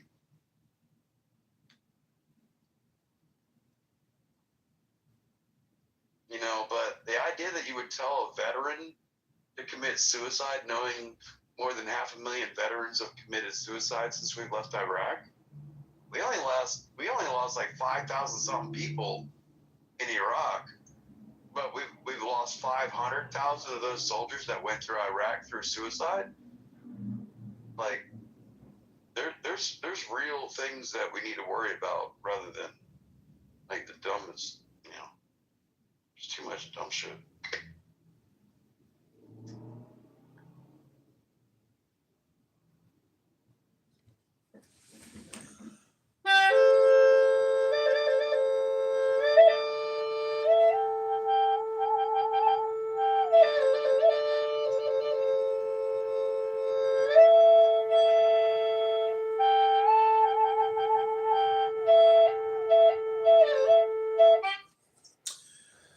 So welcome back to John Kitover Super Birthday Party Festival. This is the official room of the party. You have all arrived. Congratulations. We're just missing your BFF. Who's that? Diego de la Vega. Oh, yeah, that's projection. Should we call him? No. Let's call his ass up. Invite him to the party line. I'm calling you to tell you happy birthday. I'm calling you to wish myself a happy birthday. Leave a message after the beep. Hey, Diego! This is candidate Congressman John Kitover. I am having a super official birthday party. If you're available to join us on Clown House, your one and only beloved Noura Bandura is here. She said that you're my BFF, and then I said she's projecting. So we're just calling to say hello and to invite you to the official super party for John Kitover. Hope you're having a pleasant night. See you soon. He blocked you, John. I doubt it. One ring? I don't know. Maybe it's his Google Voice number.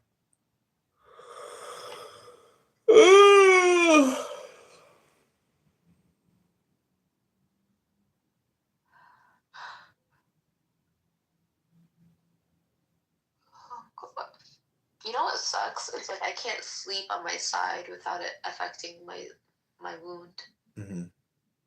Because gravity's pulling it down. You just keep talking to yourself with all this negative speech. You're going to have to do some neurolinguistic programming or dialectic therapy. I don't know how to do it, bro. It's called reading a book, bro.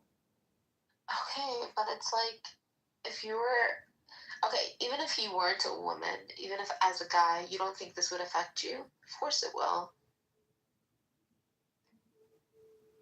I don't know. I mean, I got in a wreck when I dumped my motorcycle. I tore my ear off, laid my face over, and grinded my kneecap out of my What right happened leg. to your face? I didn't have my helmet on. No. What happened to your face? Like you said, your ear and your face. Yeah, I was on my motorcycle. I did not have my helmet on.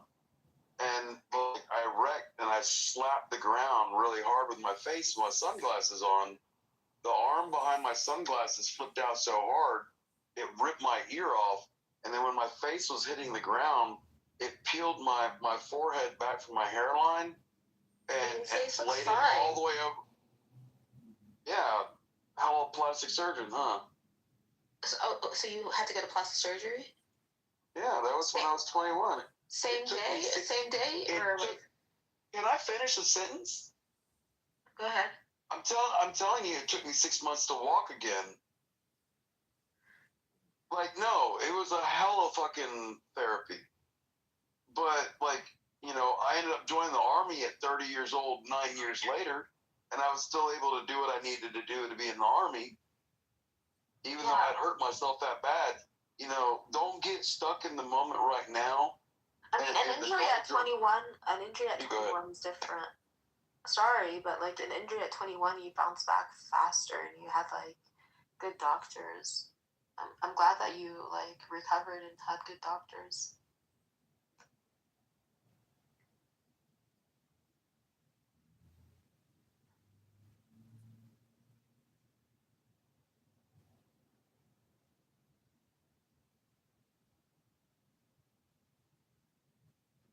All I'm saying is just don't get caught up in a moment.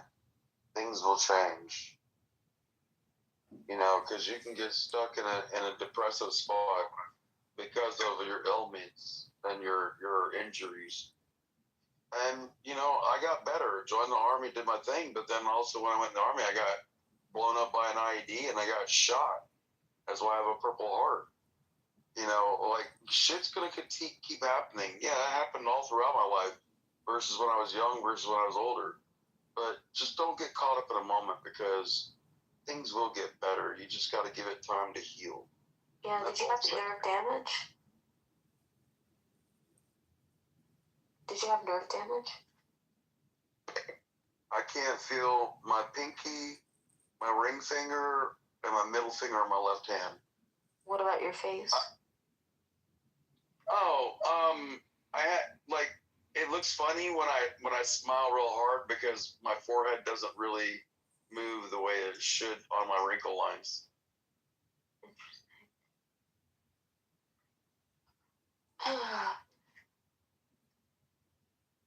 But it is what it is. I mean, like, shit's gonna happen. Like, but don't get caught up in the moment and become so, like, melancholy that you can't realize that things will change and get better. Yeah. Like, honestly, your attitude's gonna be your best healer.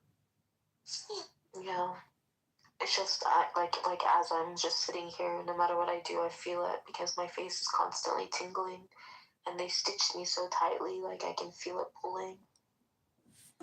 Yeah, it's called your face healing. Right, yeah, it'll heal, girl. It'll heal. Google said that they could have stitched you too tightly and it could have messed it up.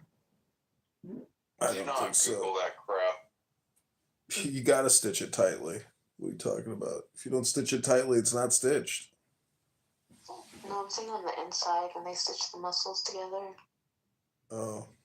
Well, I wouldn't panic. It's like going to the dentist. You feel it, you know, it takes time. These things take time. The face is healing. Yeah. Do you know what, like, redos is?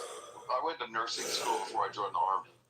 Went to RN school, so we have this acronym we call redos, REEDAS. And when you're looking at the sutures on your face, you want to look for redness, edema, which is like, you know, swelling and fluid like retention, ecchymosis, which is like bruising. And like you want to make sure that, you know, you're acknowledging what the drainage is, the D, And then, like, you know, A is going to be like, are the wound edges approximate? Are they stuck together, or are there gaps opening up? Or is it all like, you know, a suture line that you can like definitively see? And then, like, then you count your sutures. So REEDAS, redness, edema, ecchymosis, drainage, functional edges, and the number of sutures. And like, you want to make sure that they are done tight. And trust me, I know how to do 3, 2, 1, 1, 1. Because I've done arterial cut downs. I've done like every kind of suture you can imagine on the human body. You know, as a medic in Iraq. And like, you know, so you're just going through like the discomfort of the healing part. But like, just don't get caught up in the moment is all I'm saying. I saw on social media like people getting plastic surgery and their stitches didn't even show. So I kind of feel the hospital didn't really stitch me with the proper stuff on my face. Like if they use like facial stitches, I don't think they would have been as visible. If there's such a thing. You're talking to a guy who has done what you are going through 100,000 times. Someone who did it in combat, Nora. You're talking to the most subject qualified expert you could ever hope to talk to. Congratulations! It's like winning the lottery. Let me show you. Let me show you how deep the movement was. This guy's technically a plastic surgeon, Nora. Here, look at this. There you go. So then, please return my photo.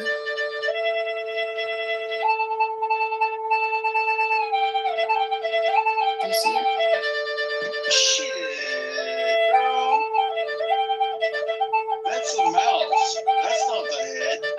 Well, I mean, the mouth is the head, but like the head is like, to me, is like the forehead. The mouth, you know, the mouth is actually the quickest healing part of the whole human body. It's my chin.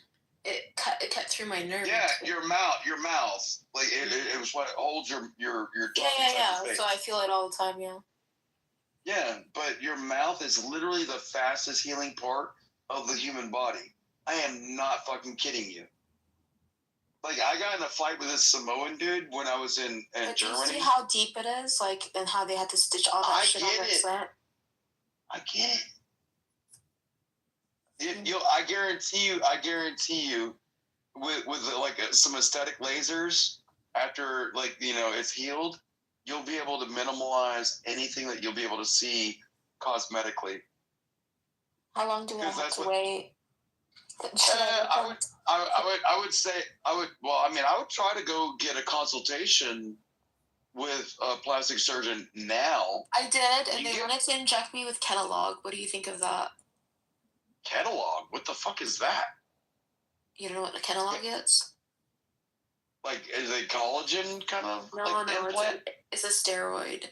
And it's a steroid that, like, makes your face because I've had a Kenalog injection in my my head before because I had a bald spot, and they used that Kenalog to like help with inflammation, but it made a dent in my head.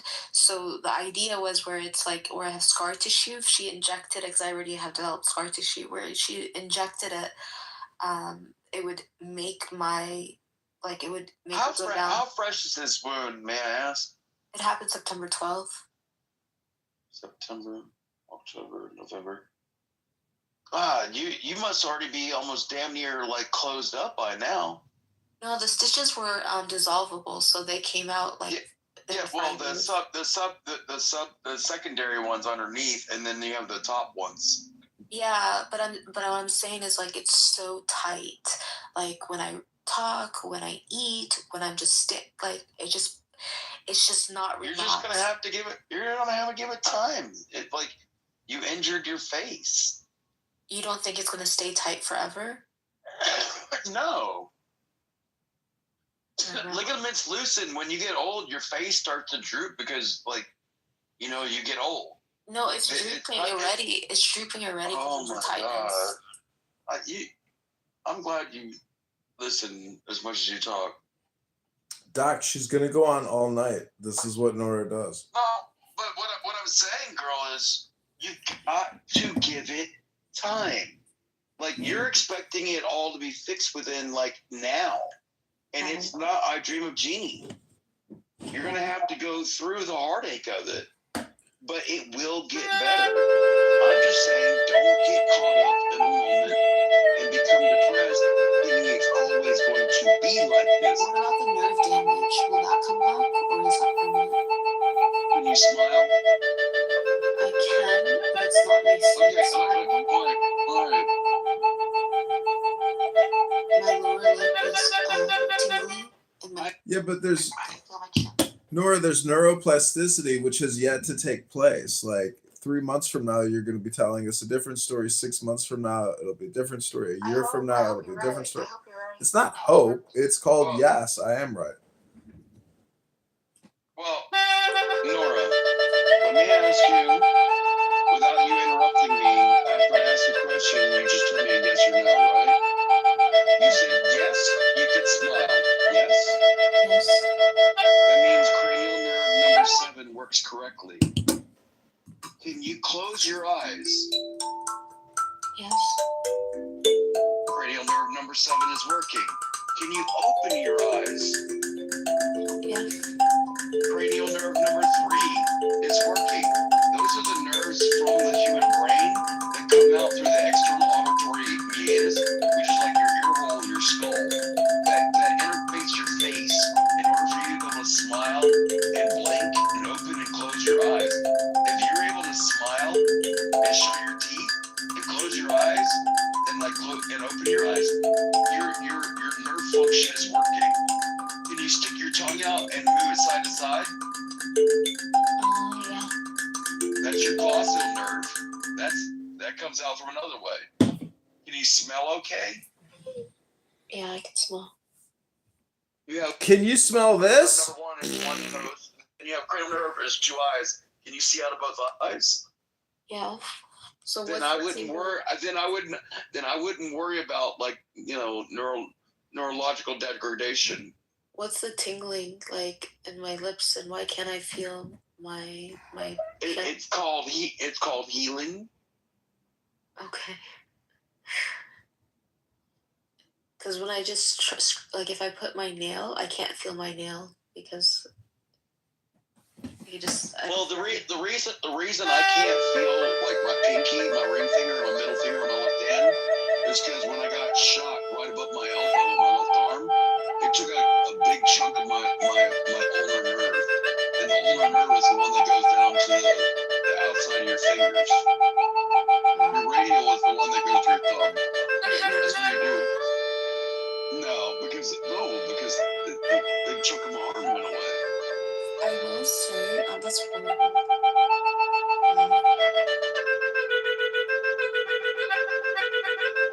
will say that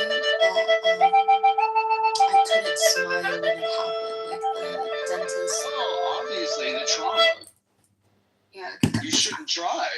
Well, the dentist asked me to, because I got stitched by a dentist in the emergency room, like a resident oral surgeon dentist. Well, if he's asking you to do the same things that I just did, he's trying to figure out whether you have nerve damage to number 7, number 3, number 1, or number 2. Because those are the ones, and then number 3 is your tongue. Yeah. They're checking to see if you're having nerve damage. But it sounds to me like you got soft tissue damage, and you're just worried about the aesthetics, not whether it's going to be functional. I agree. I do care about aesthetics a lot, but also my functionality. I can chew even if it hurts a little, or not hurts, but just feels uncomfortable because of the tightness. I can speak even if it's tight, but like the tingling in my lips, it's more of a. I don't know how to explain it. Like, I don't think it's an aesthetic thing. I know exactly what it is. It probably feels like you're sucking on an ice cube that tastes like velvet. No, it's just like tingling in my lips. Like before, I'm getting more function because I wasn't able to use. I literally just said what you said. Holy crap! I couldn't use a straw before.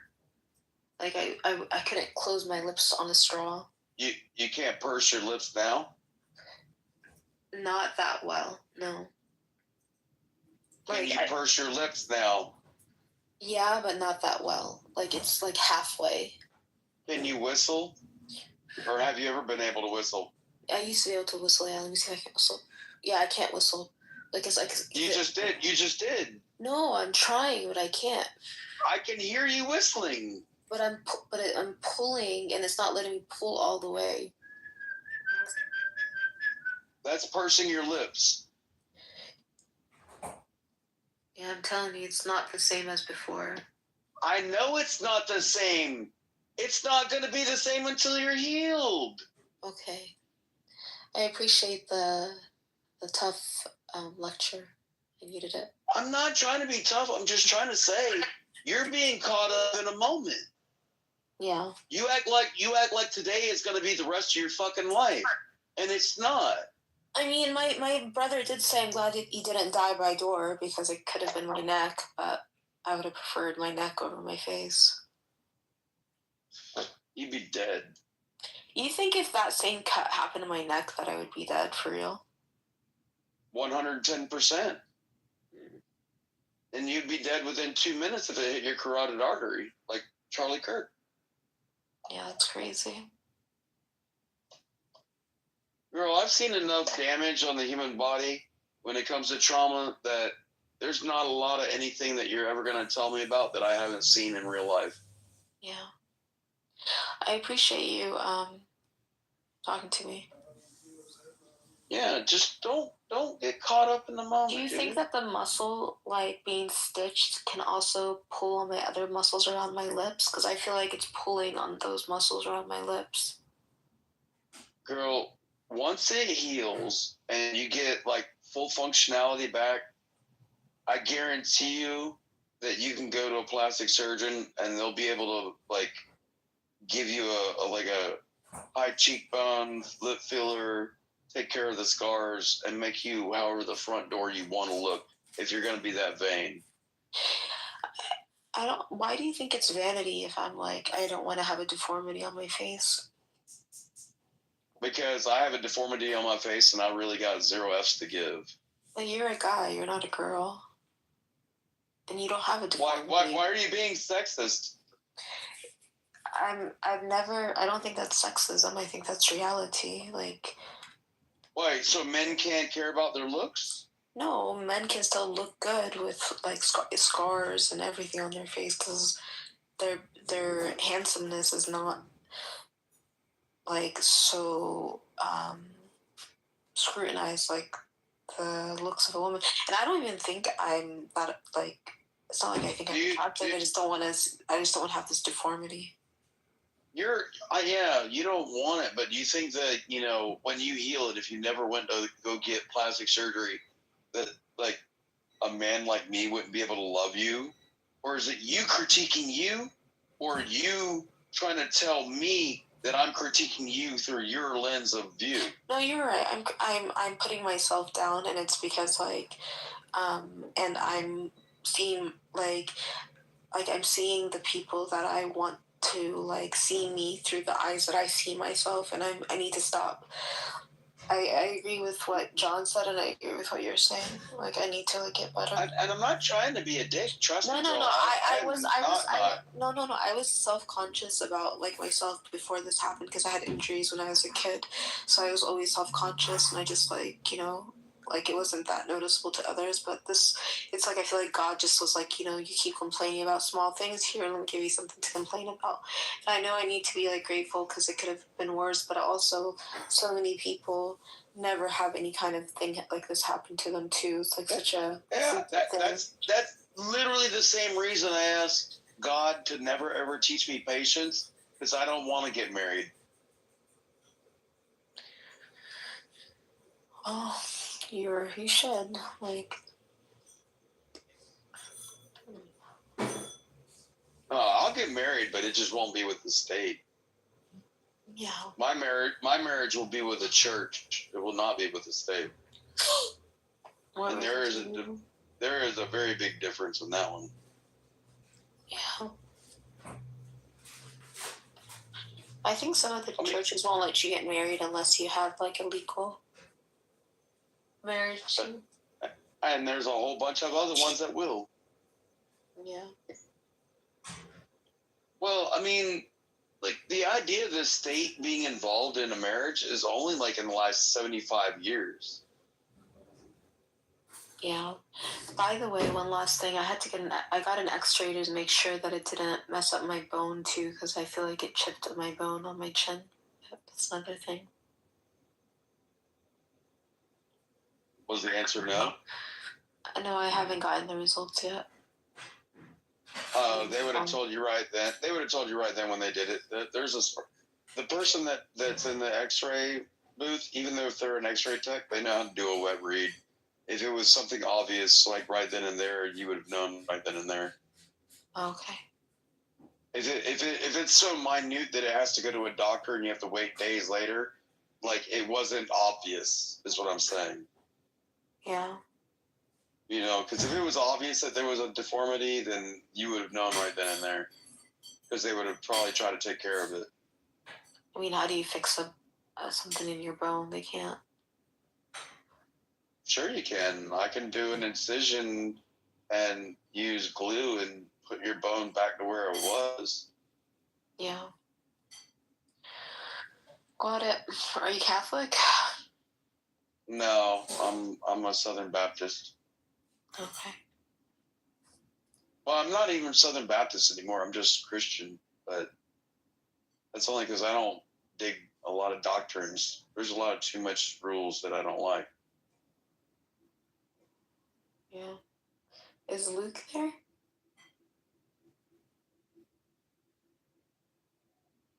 Luke, you available? I am, but I was playing video games. What's up? My guy. I'm about to buy Battlefield 6 right next, probably the next day or two. John, I have a question.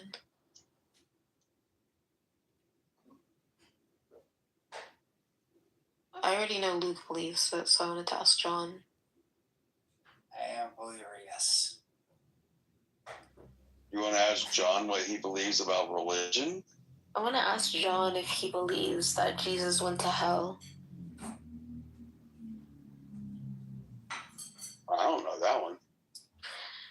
You're the second Christian on here that said that they don't know that, but it's in the Apostles' Creed. No, I don't know that about John. I know that Jesus went to hell for the 3 days that when he was in the tomb, he went to hell, or he went to paradise where, paradise was in hell.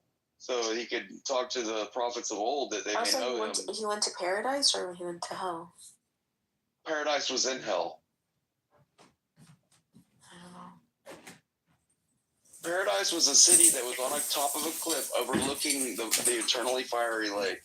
And when Jesus showed up in his death, when he was in the tomb, he went there to go see Moses and all the prophets of old that never got a chance to know him. That they, anybody that may believe in him, may come to the Father. But the ones that didn't believe in him, they stayed in paradise, and the city got shoved off of a cliff, and it landed in the fiery lake. But the people that believed ended up with, throwing their crown before the Lord. I grew up Southern Baptist. I'm not trying to make you believe what I believe. It was just so beat in my head growing up that I honestly do believe that. No, I hear you, and I'm going through OCIA. At least I think I am. I was doing it in California, and now I'm back in Kentucky. I found a church nearby, but I'm not really sure what's going to happen. And I think you saying how much it was beat in your head, I don't think necessarily it's about it being beat in my head, but I do think that there are certain theological positions of Islam that were so ingrained in me that it's kind of difficult with some of these concepts that I'm learning that are fundamental to Christianity. Oh, I have the same problem when I read the Holy Quran. It depends on what surah we're talking about and what ideology. I don't read the hadiths, but I do read the Holy Quran. But I am a Christian, and I only read the Holy Quran because I want to understand the people that are around me because we have different belief systems. We don't have to believe the same thing, but it doesn't mean we can't be friends either. Well, to me, it's a matter of what is the truth. So I just feel that like so many people, for the most part, do just stick to what they're born with, and even if they leave what they're born with, they eventually go back to that. It's very rare, But Nora, in my opinion, that people. Nora, when you say I only care about the truth, that totally denies or negates what Southern just said. Is it doesn't matter what the truth is. We can still be friends. That's the real truth. Well, but like I didn't say anything about not being friends. But for me, when it comes to like God and life and religion, I want to be on the path of the truth. You know. And I agree, but well, Jesus is the way, the truth, and the life. But that's just what I was told. See, that's John, do you believe Jesus went to hell? I don't know. We'd have to read the scripture and then contemplate it. Well, it's in the Apostles' Creed.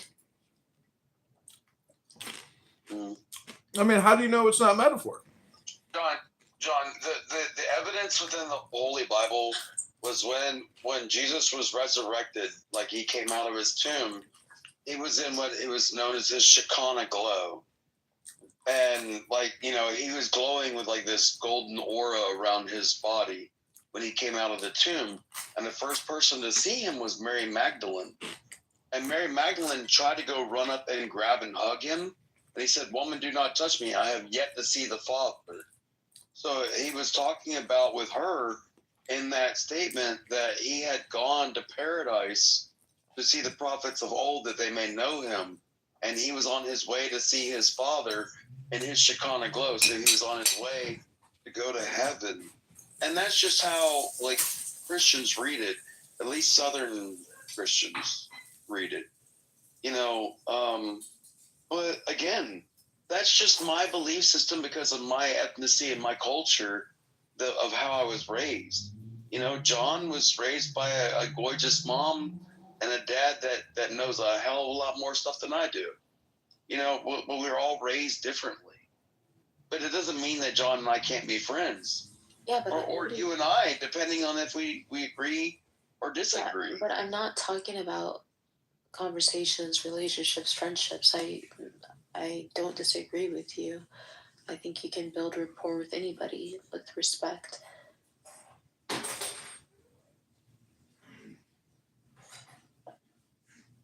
Yeah, but how would you be evangelizing, you know, the word of God from your viewpoint to me if you're not trying to connect with that?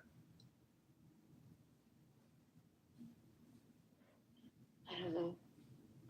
So when you read the Quran, you have like what is it that what translation do you read?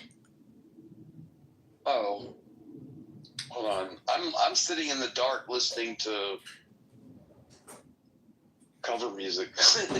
I'm about to start a band back again. First time. 1, 2. I see the book. If I can get the stupid light to stay on. It's got a faulty switch. There it goes. It stayed on. The Holy Quran, translated by Abdullah Yusuf Alay. But I have, you know, talk to me about any surah. It's in English. It's been translated. Yeah. But I read it just because I wanted to understand the people that were around me when I was in Iraq. I mean, I lived there for almost a freaking year and a half. You know, my Arabic is a shway. I sound a majnoon when I speak it.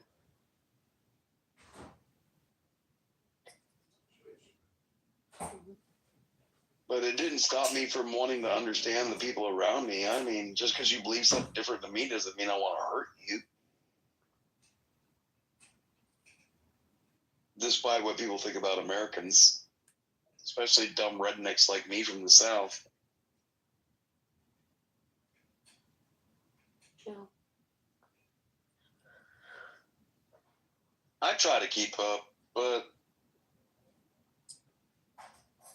be as sucks.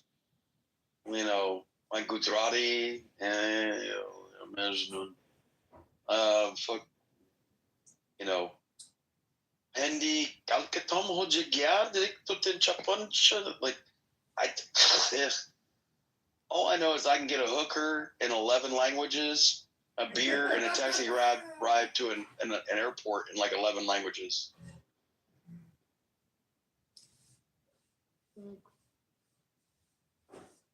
It may sound like a joke, but I'm not even kidding you. Can I ask you another question about my injury? Sure. If the scar tissue has already hardened, is that a lost cause? No. You're gonna have keratin buildup, and it's like when I got shot, like a whole bunch of like metal from the bullet ended up in my arm, and they didn't try to take it out, but they closed up the wound. They like healed it up, but like all that metal since 2008 when it happened, like in that 12 years or 17 years since then, like all the metal in my body has been pushed out. Like it would come up to the surface of the skin, and I'd just start picking out these pieces of metal from a bullet. Wow. You know, so you're gonna have scar tissue initially that's gonna be like highly keratin built up. The way that it's gonna try to like solve the connection issue, but eventually the subdermal tissue will push the keratin out, and you'll be able to like exfoliate that keratin buildup away. You'll be able to diminish your scar tissue. You know, you're just stuck in the whole point where you're scared because you see something that is different. But in 3 years from now, I bet you won't even think about it. Yeah, but I don't really have 3 years to not think about it. But I hear you. I mean, if you want to focus on the negative, you can be one of those Nancy negatives. Yeah. Nancy negatives? Negative Nancy's is what I meant. Huh?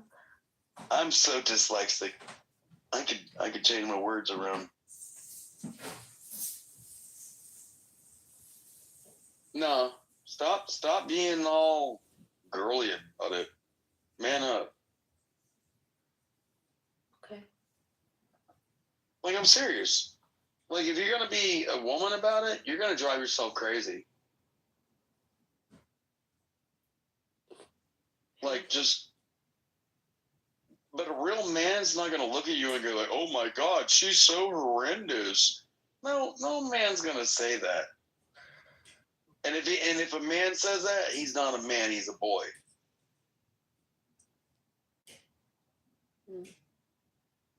Well, that's like when I had this girl that I used to really, really want to be with in high school, but like her and her boyfriend were high school sweethearts, and then they went to college. They got married right out of high school, went to college, and then like when they were living together in their early 20s, there was a house fire, and she wanted to go out the window, and he wanted to go out the door into the hallway, and he grabbed her, opened up the door, and it flash banged her in the face and knocked him out the way. He went out the window.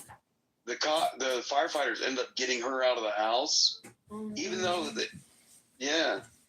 she ended up like full thickness, like never will be right ever again.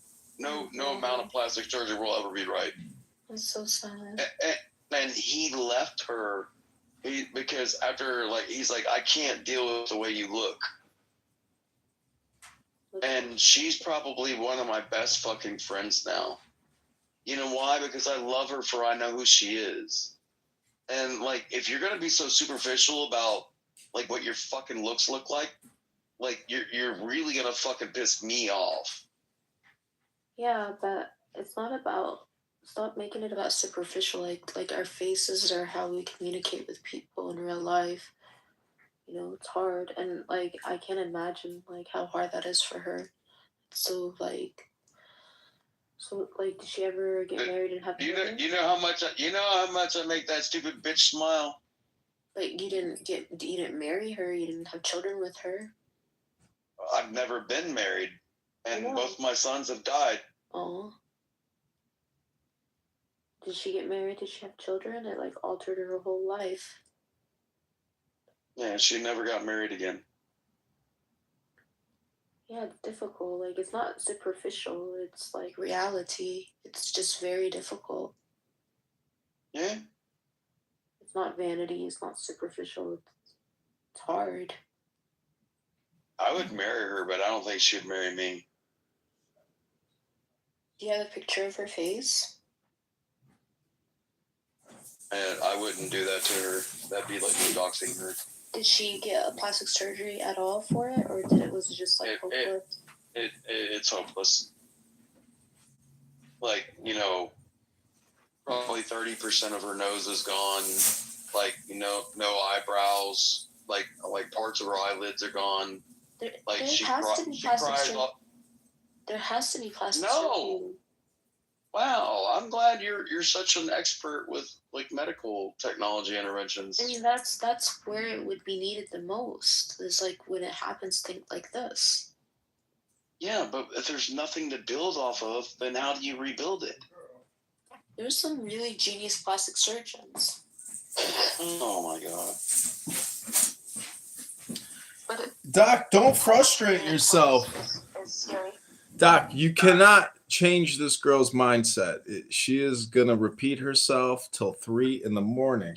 I didn't hear what we were. John, you weren't even listening to what we were saying. We're talking about his friend who got her face burned. Yeah, but you're being superficial about, like, honestly, I think that wound on your chin is secondary to anything that I've ever seen. Nora, you're lucky your head didn't fall off. Nora, you're lucky your head didn't fall off. Just, it is a beauty mark at this point, and a man who loves you is gonna love you. The beauty mark and all, the beauty mark's included in the love. Trust me. You don't have to worry about it, and it's gonna heal. So we're moving on in the official John Kitover birthday party room. I am cooking spaghetti in the other room. I just put a new Dune movie poster in a frame I bought. I'm drinking green tea, and guess what? I'm going to cry because it's my party, and I can if I want to. It's my party. I'll cry if the Dune picture is not a Frank Herbert one.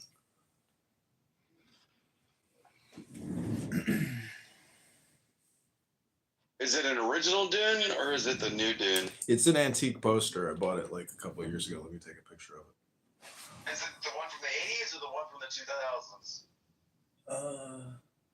I think from the 80s. It's an original poster.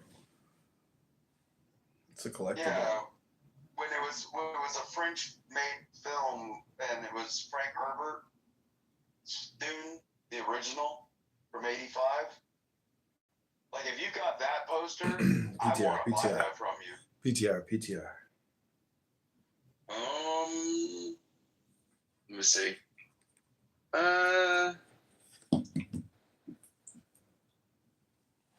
Oh, that's a book. That's not the movie. Yeah, the shadow. Yeah, the Sandworms of Arrakis. Yeah, that was the book. That wasn't a movie. And it was Frank Herbert, who was the original one. But when Frank died, his brother was the one that continued the saga. Like, I've been a big fucking Dune fan, like, my whole life. That's probably my favorite, like, sci-fi movie of all sci-fi movies. Death is the mind killer. Wait. What was that? With the minute we used to talk about that early on when I first met you, John, about 4 years ago, when you were in your 30s, and we were talking about like the Mentok, like the the oil becomes a stain, the stain becomes an understanding of time, time becomes like the relevance of like, and then like, you know, through my mind, all like, it was called the Men Talk, like, remember that one? The Men Talks from Dune? They were like the robotic people that were like super logical. And they were hooked on like heroin.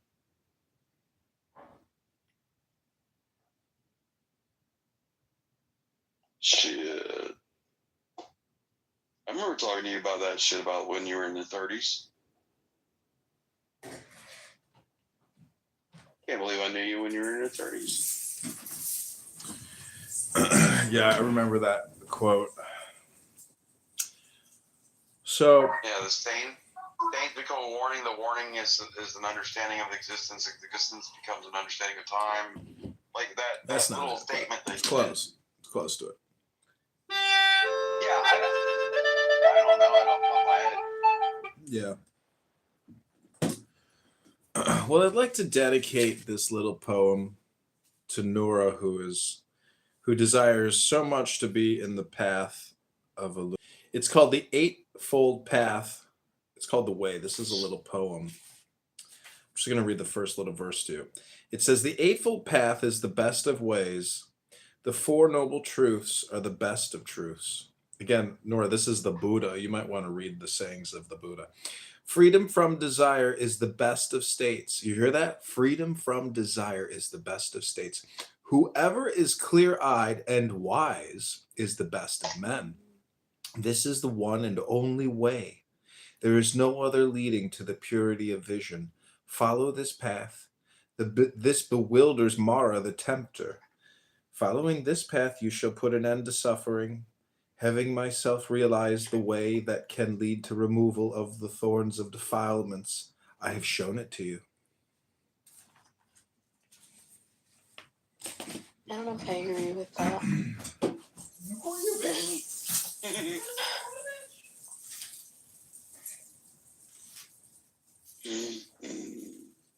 Can't make this shit up.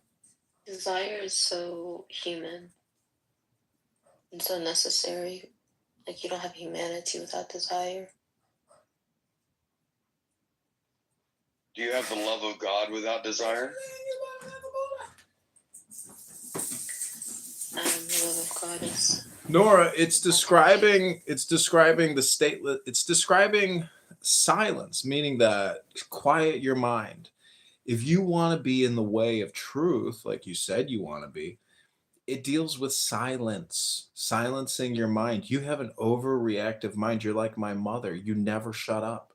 You just constantly think, and you constantly observe, and you constantly say, "I don't agree with that." It's not about agreeing or disagreeing. It's got a point. It's to quiet your mind, to stillness, to silence, to equilibrium, to equanimity. God lives in silence. God doesn't live with a chatterbox. God STFU. But John, my mind is usually silent. Like, I don't really have rushing thoughts or thoughts in my mind. Contrary to Clubhouse mental illness diagnoses.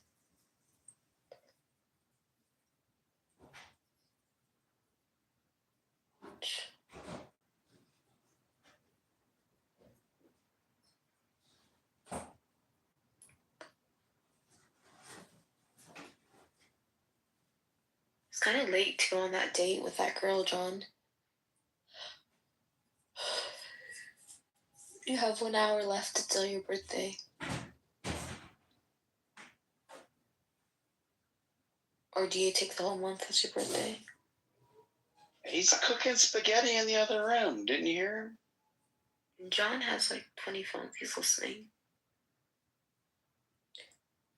I know he's always listening.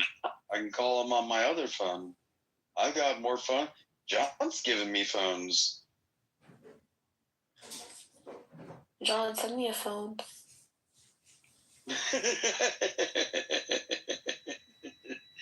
I shouldn't have said it.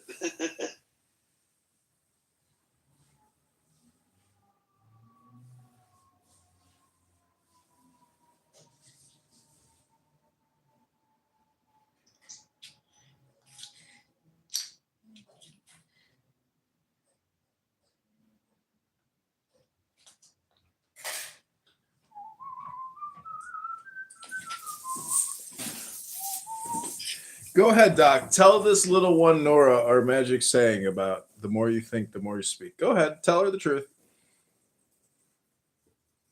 Well, the more I talk, the further away from the truth I get. There you go, Nora. You want the truth? You got the truth.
Man.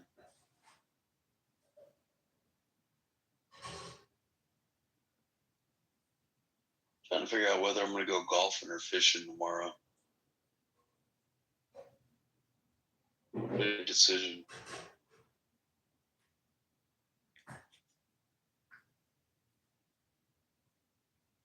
But John, I'll take those numbers on the PDF file, and I'll be out there fishing on the pond on my boat, and I'll be calling people. Be like, hey y'all, doing over there in Chicago? I ain't gonna say it like that though. No, I really do hope that I'd like to be able to like listen to something LaHood is even trying to do with his policies. Does he even have points, or is he just running on the fact that he's the incumbent?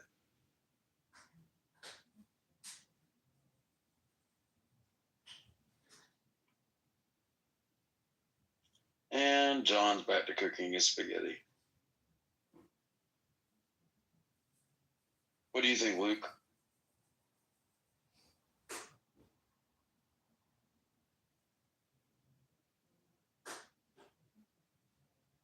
Well, with that being said, Nora, Yeah.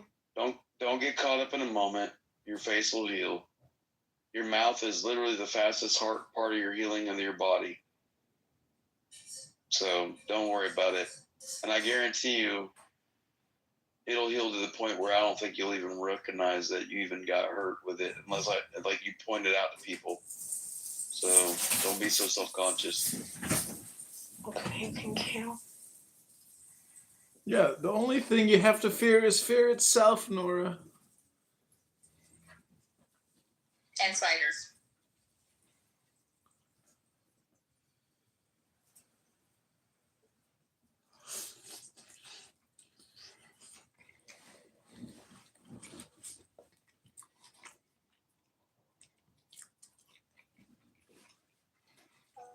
Just tell me the title of the room. So I came in here, John. Happy birthday. I'm feeling an asshole. I did not know it was your birthday, or I would have been in here all day long.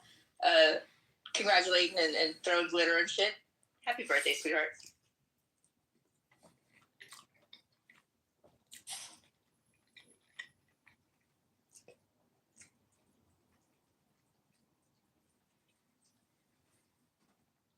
Thanks. I'm eating a big bowl of spaghetti right now.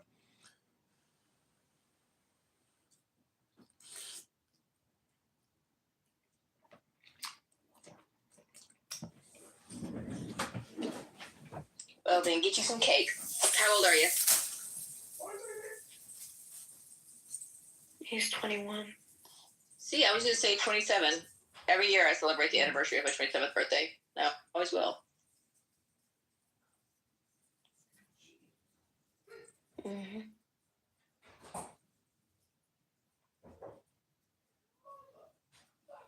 Well, I love you. I just came in to say happy birthday, and I will catch up with you later on. You seem to be preoccupied at the moment, but I'll stop back in a little bit. So, happy birthday, sweetheart.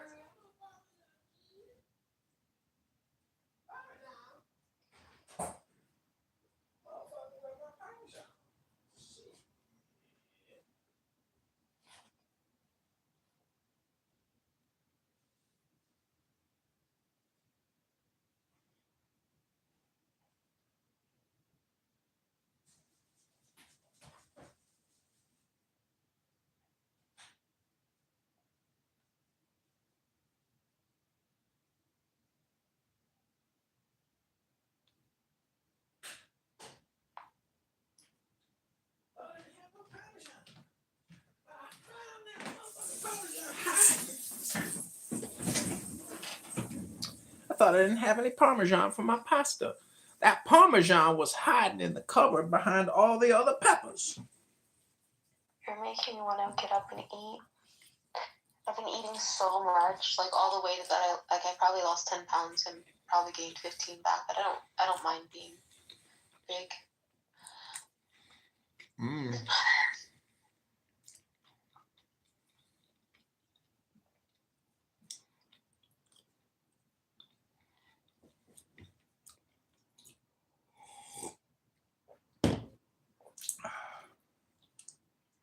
Pasta.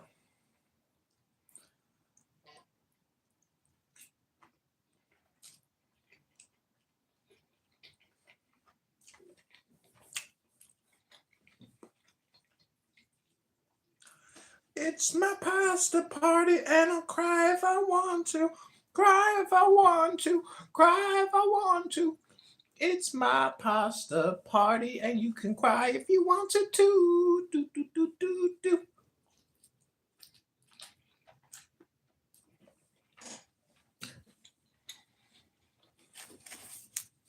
Okay, this is the rest of what it says about the way, Nora. Read something else. I don't want to hear you. You don't want to hear the sayings of the Buddha? No. Well, that's your problem. Like, why the Buddha? Like, why the Buddha? Because it's intelligence. You schmuck. God deals with intelligence. I don't know.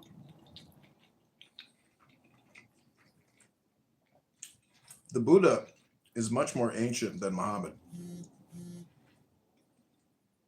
And the Buddha abandoned his wife and child to take up enlightenment. It's horrible.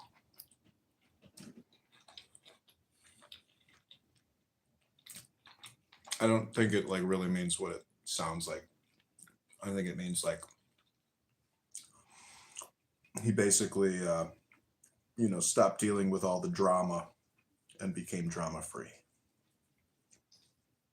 That's not what you said. You said he abandoned. Which is true.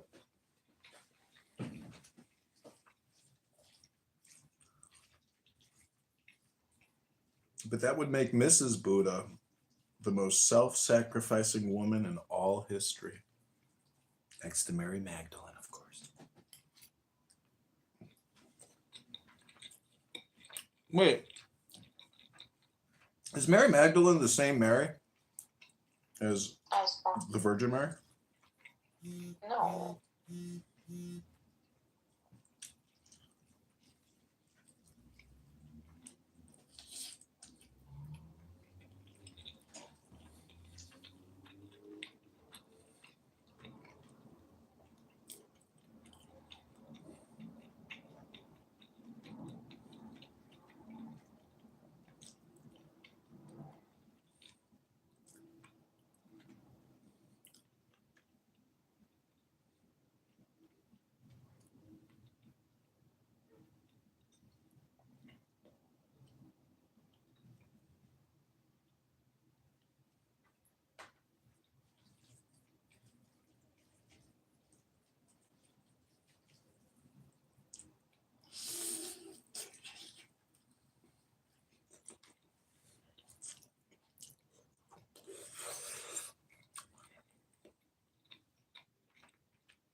Okay, this is the second part of the Buddha's great way. It says, you yourselves must walk the path.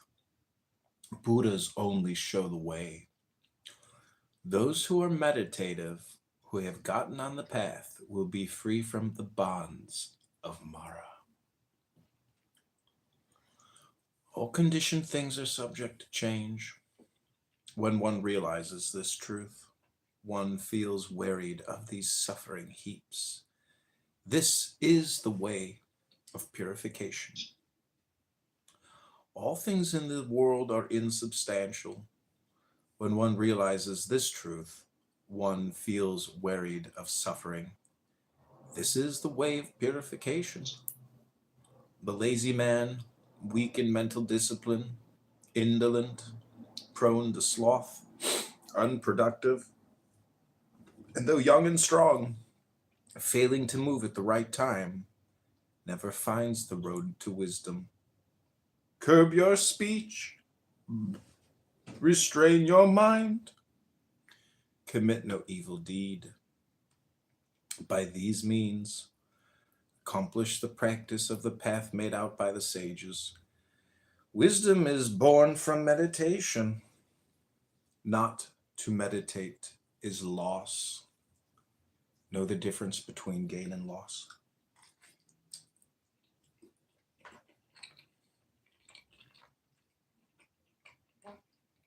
Make the choice to walk where wisdom grows. Cut down the whole jungle of craving, not just an isolated tree in the forest. The jungle of craving harbors danger. Clear the trees of craving, both strong and weak, and find freedom. As long as there is the least clinging to lustful thoughts, man will remain in mental bondage, like a nursing calf attached to its mother. Cut off the love of ego with your own hands, as you would an autumn lily. Follow the peaceful path leading to nirvana, guided by the one who has walked the path.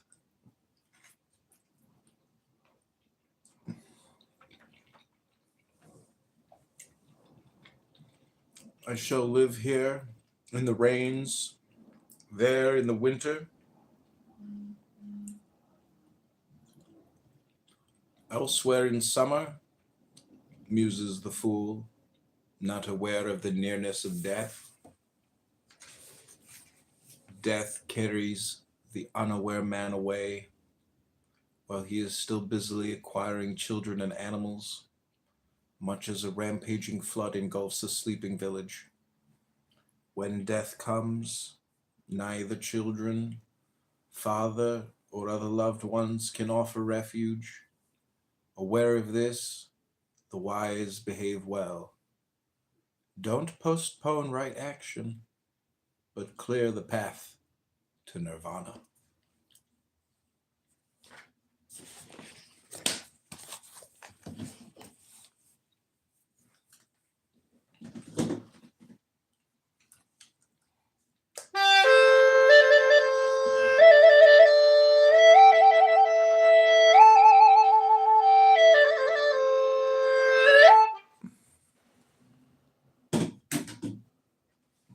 How do you feel about Kanye West talking to the rabbi?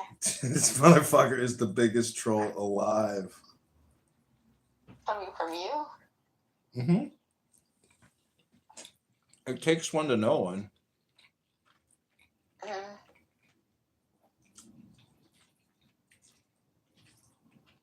Guy's the laziest motherfucker in the world. He can't read a book. He's got to create a video of him talking to a rabbi. He's so fucking lazy.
Okay, this is one more thing from the Dhammapada. Nora, what you're saying is you're searching for God, but God is within you. And so if you keep searching all the other places, the Catholic Church, the Protestant Church, the Muslim Church, this church, you're always going to be looking away from the correct direction, which is within. I will be honest with you. I do think, I don't know if it's because I already have the tools, but I feel like in Islam, there's a lot more ways to get closer to God that I have, that I know, than the other paths. But what you're doing is Gnostic work, which is essentially merging with the divine consciousness. So you're just trying to raise your IQ. And the only way that I've experienced it is through books, never through anybody else. No organization. Yeah, but reading books out loud is prayer to the divine. It's called chanting hymns. It's called chanting sacred text to the divine. But you're just chanting it to yourself too. So if you don't read books and you don't, study, you will never get anywhere. You'll be on this app just talking to yourself forever. Nothing will ever change for you in your life. I mean, bad things have happened. And good things have happened, and good things will continue to happen. You have to you have to take ownership of your words, Nora, and always emphasize the positive. No one will do it for you. Believe me, not your mother, not your father, not your brothers, not your sisters, not your cousins, not your neighbors. No one's gonna do shit for you. You can only do things for yourself. Mm-hmm. But like, do you know what tasawwuf is? Tasawwuf? What is that, from Star Wars? What is that? It's the active way of like purifying yourself, and there's like methods for it, Mm-hmm. Well, I would just say reading a book is probably the same thing. Like saying alhamdulillah over and over and over. Yeah, that's a mantra. How good that is for you. Allah is a mantra. I can sit here and say Allah 1,000 times. Exactly. Yeah, so what does that mean, though? That gives you a clear mind. You override your mind's automatic thinking, and you go into a state of silence because you have numbed your mind to addictive thinking. Addictive thinking is the biggest problem going. So if you can do a mantra, you can override your compulsive thinking. I do have compulsive thinking. Mm-hmm. My mom does too, and it's so annoying because she can't shut up because she's got to let the world know every single fucking thought she's got. Yeah. You're right. I do have that. So just say Allah, Allah, Allah, Allah, Allah, Allah, Allah, Allah, Allah. You can say Hashem, Rabbeinu Shalom, Rabbanu Shalom. Any mantra will work because it's doing the same thing. You can say Nirvana, Nirvana, Nirvana, Nirvana, Nirvana, Nirvana, Nirvana. I think the meaning of it does matter, though. Not after you say it enough, because when you say it enough, it loses its meaning. You're just creating a vibration, a chant. So it still may have meaning, but when you go clear and your brain is no longer doing chronic, addictive, compulsive thinking, that's where you want to be. So therefore, the word is important, but not as important as the state that you are entering. Yeah. It's just a doorway to get to the state of no thought. And they say that huh? I said got it. Yeah, you got it.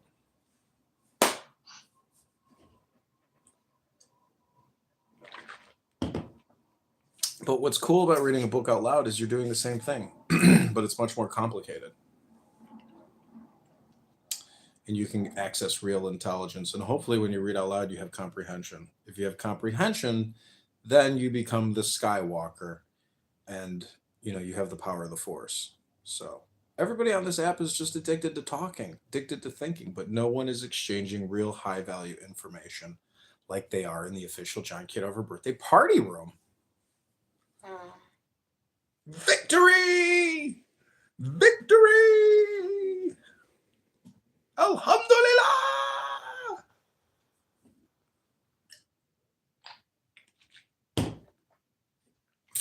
Okay, this song is called Nora is a Flower.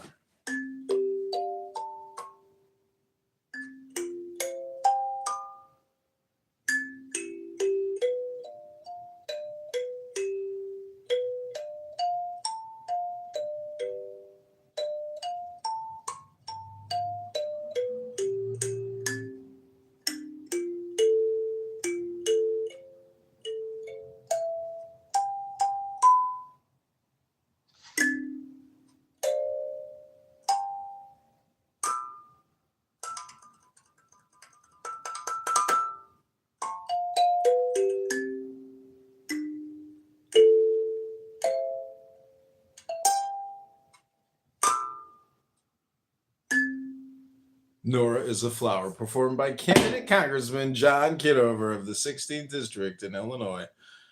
Ribono Shalala.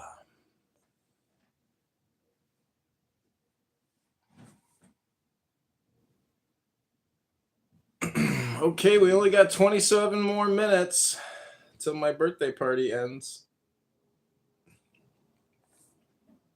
It's been a fun birthday party here at Clown House. Okay, this is called Miss Laney. This is a meditation, aka reading a book out loud. Take the deepest breath of the day. Here we go. If by giving up lesser comforts, a greater happiness is to be found, the wise should give up the lesser comforts in view of the greater happiness. How foolish to seek comfort through someone else's pain. There is no escape from the trap of animosity. The indolent and negligent accrue unwholesome mind states by doing what should not be done, failing to do what should be done.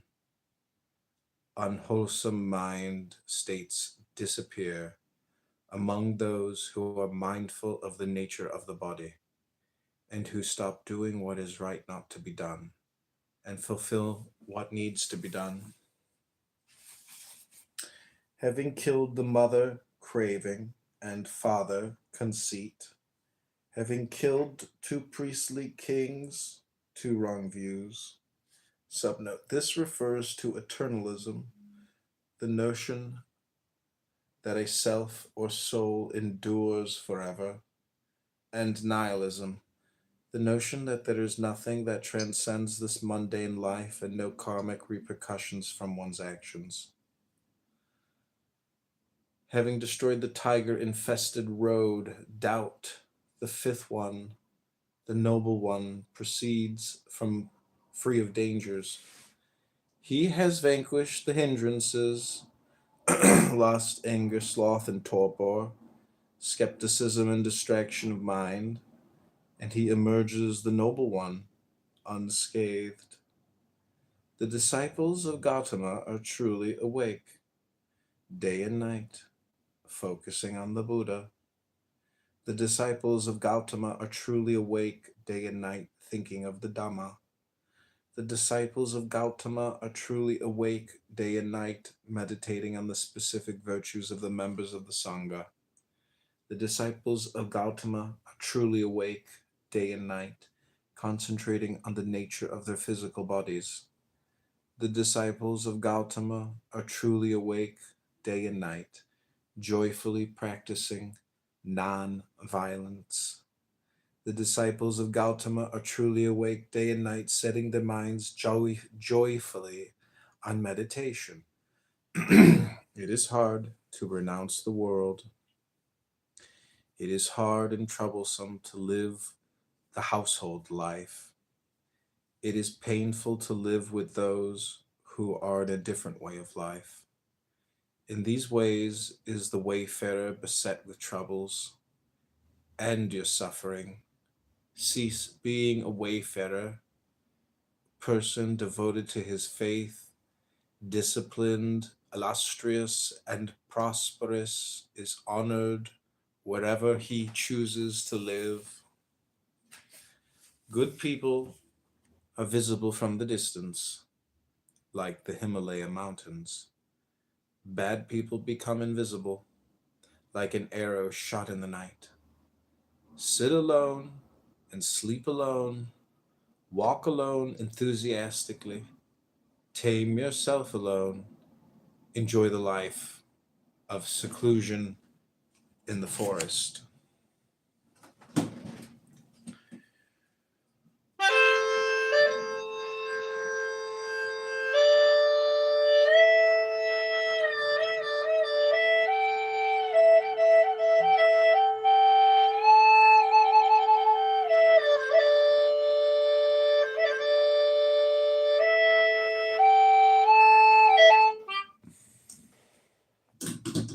What'd you think, Nora? I appreciate it.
I lost all my notes on my iPhone.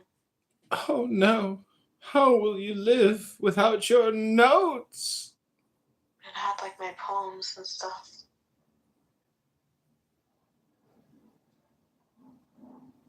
Really messed up.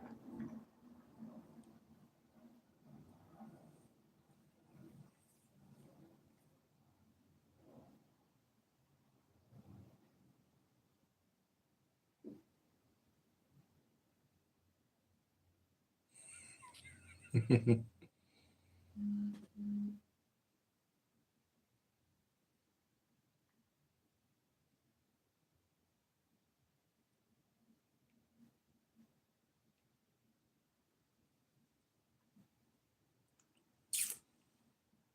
can't get like my iCloud connected to my notes.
I need to figure out how to get into my Instagram.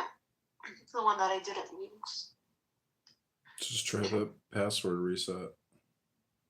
It's wanting me to reset it to my phone number, and it changed my phone number. But I think I might still be able to connect to my WhatsApp. I can find my phone. Don't know what I did with that phone though.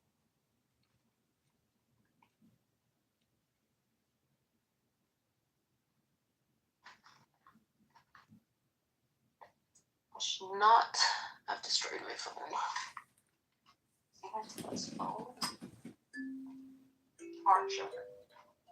Let's see if I can connect to WhatsApp.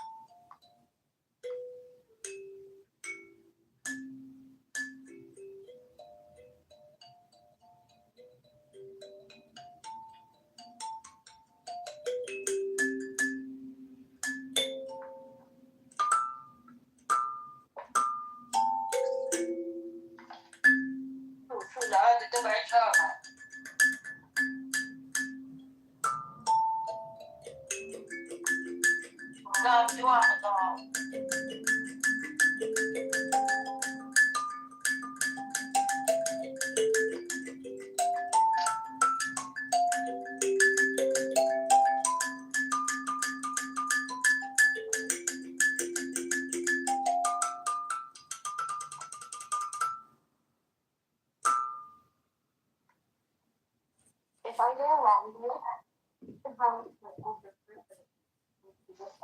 would I still have that WhatsApp? What was that? Trying to see if this is charging. I don't think this phone's gonna charge. Like if I wanna like connect to WhatsApp on my old phone that's like broken and like doesn't have this like SIM, will it still have a WhatsApp? It's charging. Yeah. Oh well. This old phone. My screen is completely like destroyed on my old phone. And then I destroyed the other phone because Diego asked me to destroy it. Like at dumbass, I destroyed it. Holy shit! Did he at least buy you a new phone? No.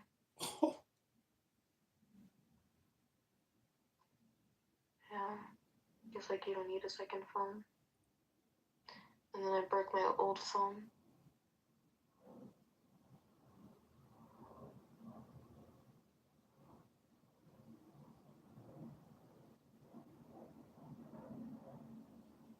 I mean, it's Clubhouse knowledge. It's not nothing new. Like he wanted me to do it on Clubhouse. But whatever. Oh well, water under the bridge.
to see.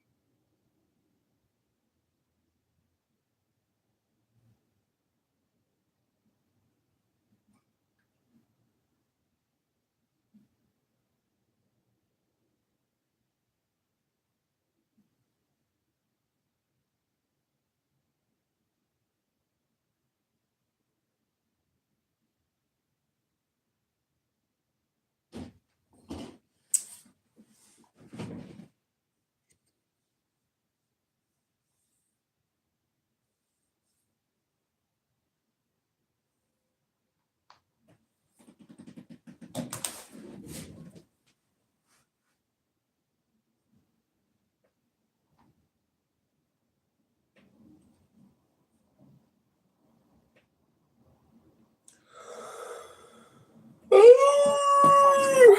to WhatsApp. Is that WhatsApp? Okay, I think I can do this through WhatsApp.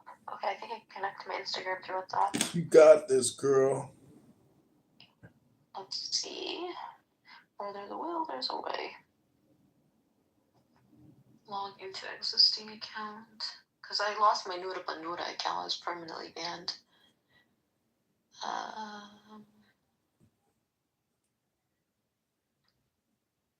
Enter password.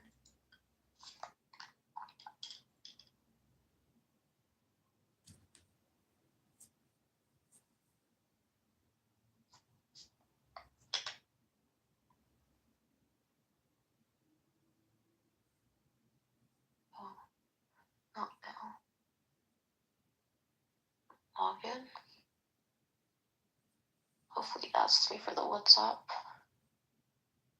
Okay, there we go. It said I got a code. Yay! I got in. And the code is 935153. 935153. Do not share that code with anyone. Trust. Save. Okay, woohoo, I logged in. Okay, you followed me on all your accounts there.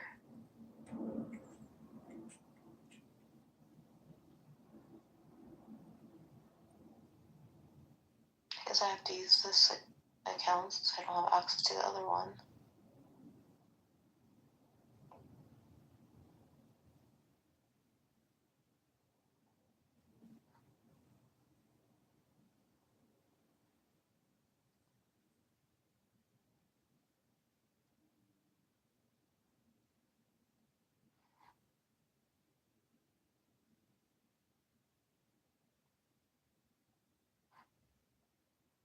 I was tagging Diego and stuff. Crazy girl. Oh my god. Unsend. Unsend.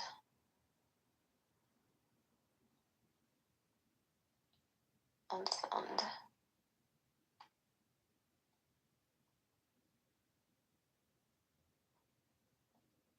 A psycho.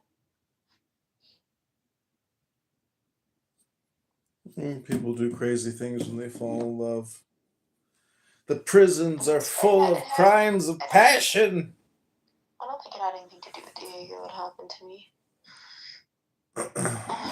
Had to do with my brother and throwing me in a psych hospital again. Yeah, these things happen. People fuck with you. That's life. Just gotta be smarter, wiser, stronger, healthier, happier. And then it's only up from here. You can only go up from here, Nora. There's no other place to go. You have 1, 2, 3, 4, 5, 6, 7, 8, 9, 10. You only have 10 Instagram accounts? No, I've got like 30 at least.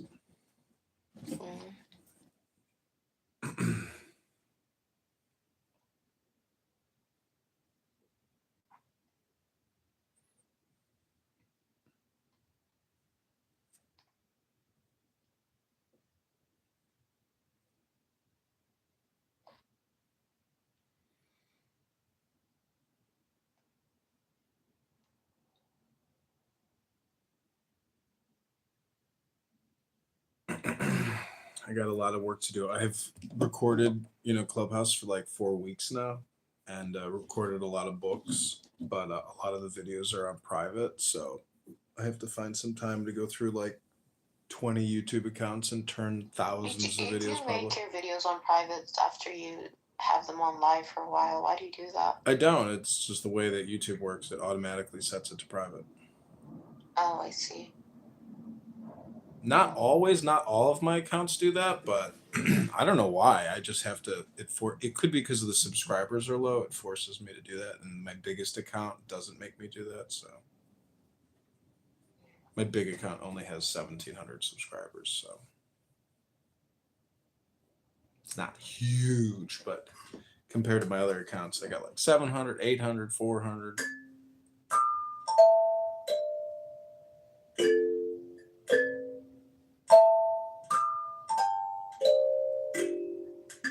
Seven more minutes till my birthday is over. Just 7 more minutes to party. So if you got shots, let's get it out. Time to party. It's my B-day.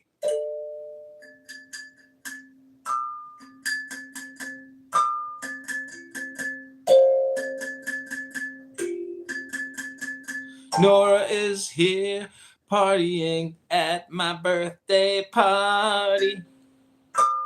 Nora, what do you want for your birthday? I want my face to heal and to go back in time.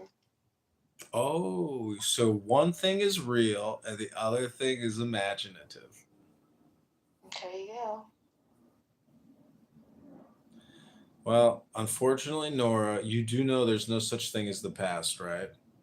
Right now, there's no past. Right now, there's no future. It's a concept. It doesn't exist in the now. The now is all there's ever been and all there ever will be. There's no such thing as a future. Why? Because it's called a concept. It doesn't exist in the real world. You can't touch it. You can't taste it. You can't smell it. You can't feel it because it's just in your mind. It's not in the real world. It's a thought. Weighs less than a fart.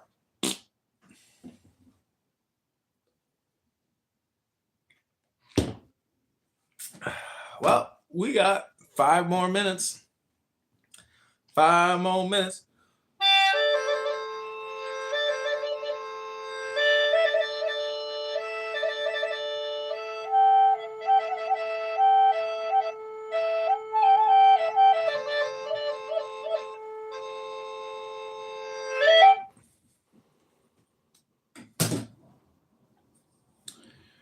What do you want for your next birthday after your face is healed and you make it back in time? I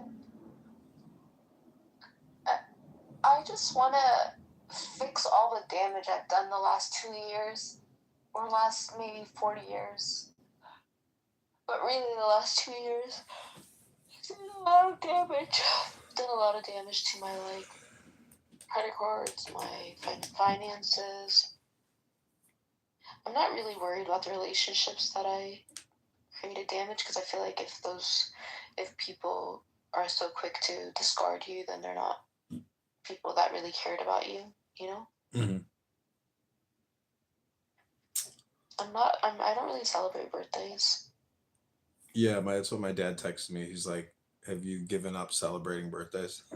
Is that a Jewish thing?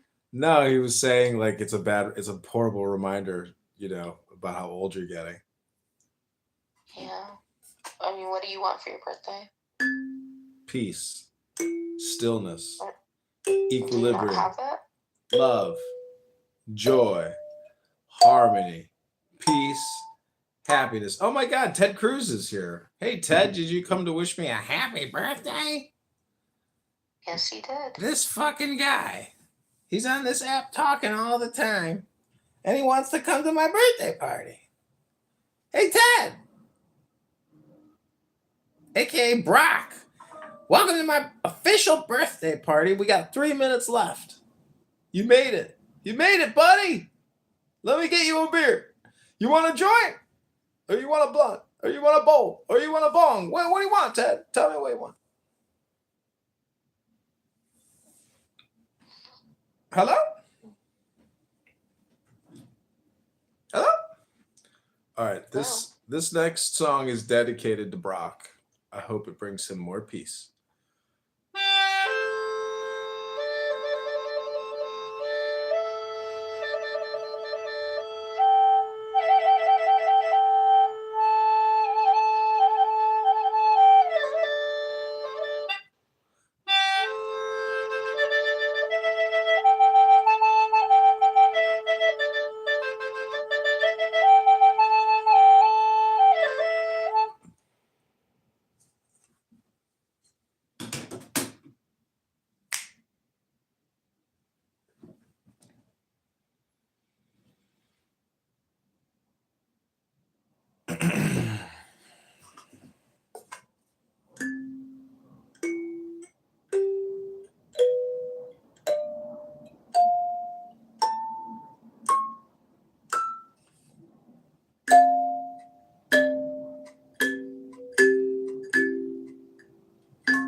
Okay, this will be the last thing I do before we end the birthday party. It's called The State of Woe.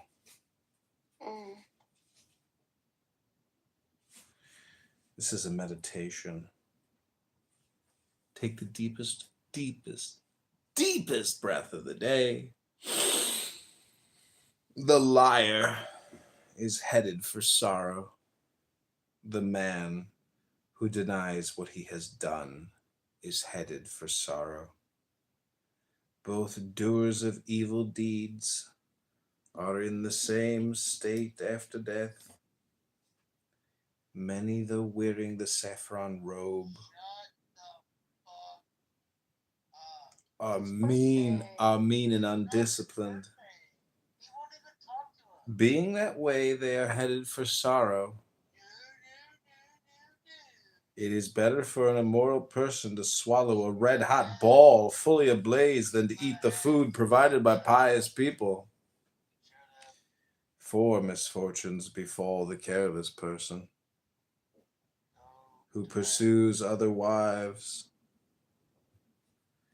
acquisition of demerit, disturbed sleep, and rebirth into a sorrowful state. Like Brock. Slight is the pleasure of the frightened man and woman. Severe consequences follow. Therefore do not court another's wife. Just as a blade of kusa grass handled improperly cuts the hand, so does the life of a recluse handled improperly bring him to a sorrowful state. A deed done carelessly, a vow badly kept, the higher life led without integrity, all these yield poor results. If anything is undertaken, do it impeccably. Poorly led monastic life stirs up the dust of passions more widely. Better to avoid doing evil and not suffer the torment that follows. Better to do what is right and not suffer the regret. Just as a border town is protected within and without, so let one guard oneself and not let the opportunity pass. To neglect that opportunity is to invite suffering. Some are ashamed of what is not shameful, and shameless about what is shameful. Follow such false views. They go to a sorrowful state in the goo. Some are fearful where there is nothing to fear, and are fearless where there is much to fear. Holding such false views, they go to a sorrowful state. Some see what is right is wrong, and what is wrong is right. Holding such false views, they go to a sorrowful state. Those who see wrong as wrong and right as right hold right views, and go to a joyful state.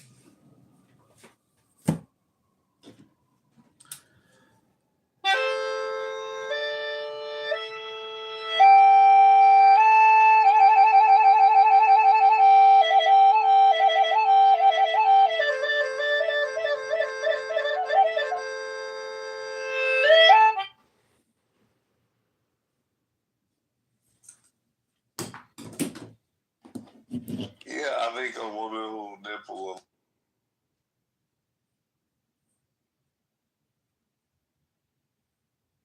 Like help her be a little family with their stupid kids from two different fathers. Like oh, of course, let me leave my successful music industry life and move to Oklahoma City with a bunch of fucking untalented losers, right? A bunch like all of her friends are fucking idiots, and they're all in bands and they all suck. They're all like they're beyond terrible. Right? It's like the Olympics of fucking life. I don't know what it is. Her best friend, JC, was a piece of trash who cheated on her husband. She actually went with Ashley to meet me for the first time in July in Tulsa, right? And then she met a guy at like 4 a.m, some random dude. And she's married with 3 kids, you know. And so I'm like, okay, if Ashley's hanging out with this, they probably cover for each other, you know. It's like, it was just like the thing where it's like, okay, I gotta have a 4-year-long relationship. I'm just gonna fuck around with like crazy girl, and whatever. And she lives in Oklahoma, so she won't be up to my fucking business, and I kind of want my space, like, you know. But it turned out to be a bad idea. See? So I shouldn't have done it. You're right, Daniel. You're right, Steve. Like, Roy versus evil. Well, Timothy... Oh, no, Timothy thought it was evil before. No, actually just gave him more, you know, power to convince other people that I'm evil. But he already didn't like me. Wasn't nothing new. The reasons is that you were skewering one of the hottest chicks on this app. Yeah. Why didn't she go for a nice guy like Timothy? Why big bad evil Roy? I know, it really bothered him. He's like, why do they always go for the bad boy? What is like? I know he's an incel. He has to be because he gets so bothered when I call that. And it's like, I don't know. I don't really know any incels. Like the guys I hang out with, they all have girlfriends or friends with benefits or something. Do you understand? But I don't think you quite understand the length to which these people go to like blacklist people.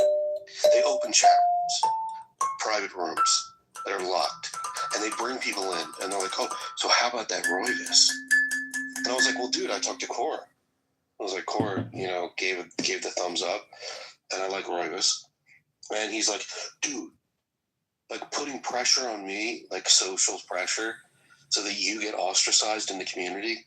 Like, what the fuck is this?" He's done it to Sam, so now Sam, like Timothy was like said something under his breath, like, "Oh, remember the deal we made about Royvis?" And then Sam kicked me out. So now Sam's been brought into the fold. Andrew has me blocked for some reason. Like, he was always like kind of Switzerland about it, and it was like, I don't know, maybe Ashley was a piece of shit. Because like someone sent me one of these private conversations. I won't say who it was. It was a girl. He sends me on Telegram, and so I got to hear Albedo like having this whole conversation about, I can't believe that anyone would do that to Ashley. I just don't understand it. Just being like such a fucking idiot.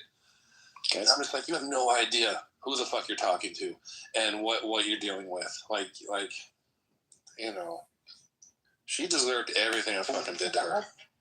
Absolutely, and more. The restraint you showed was fucking saintly. But the bottom line is that both of them must know. And by the way, Daniel, who's still here willing to talk about anything? Open book. And who's not here anymore? Guys. Huh? What?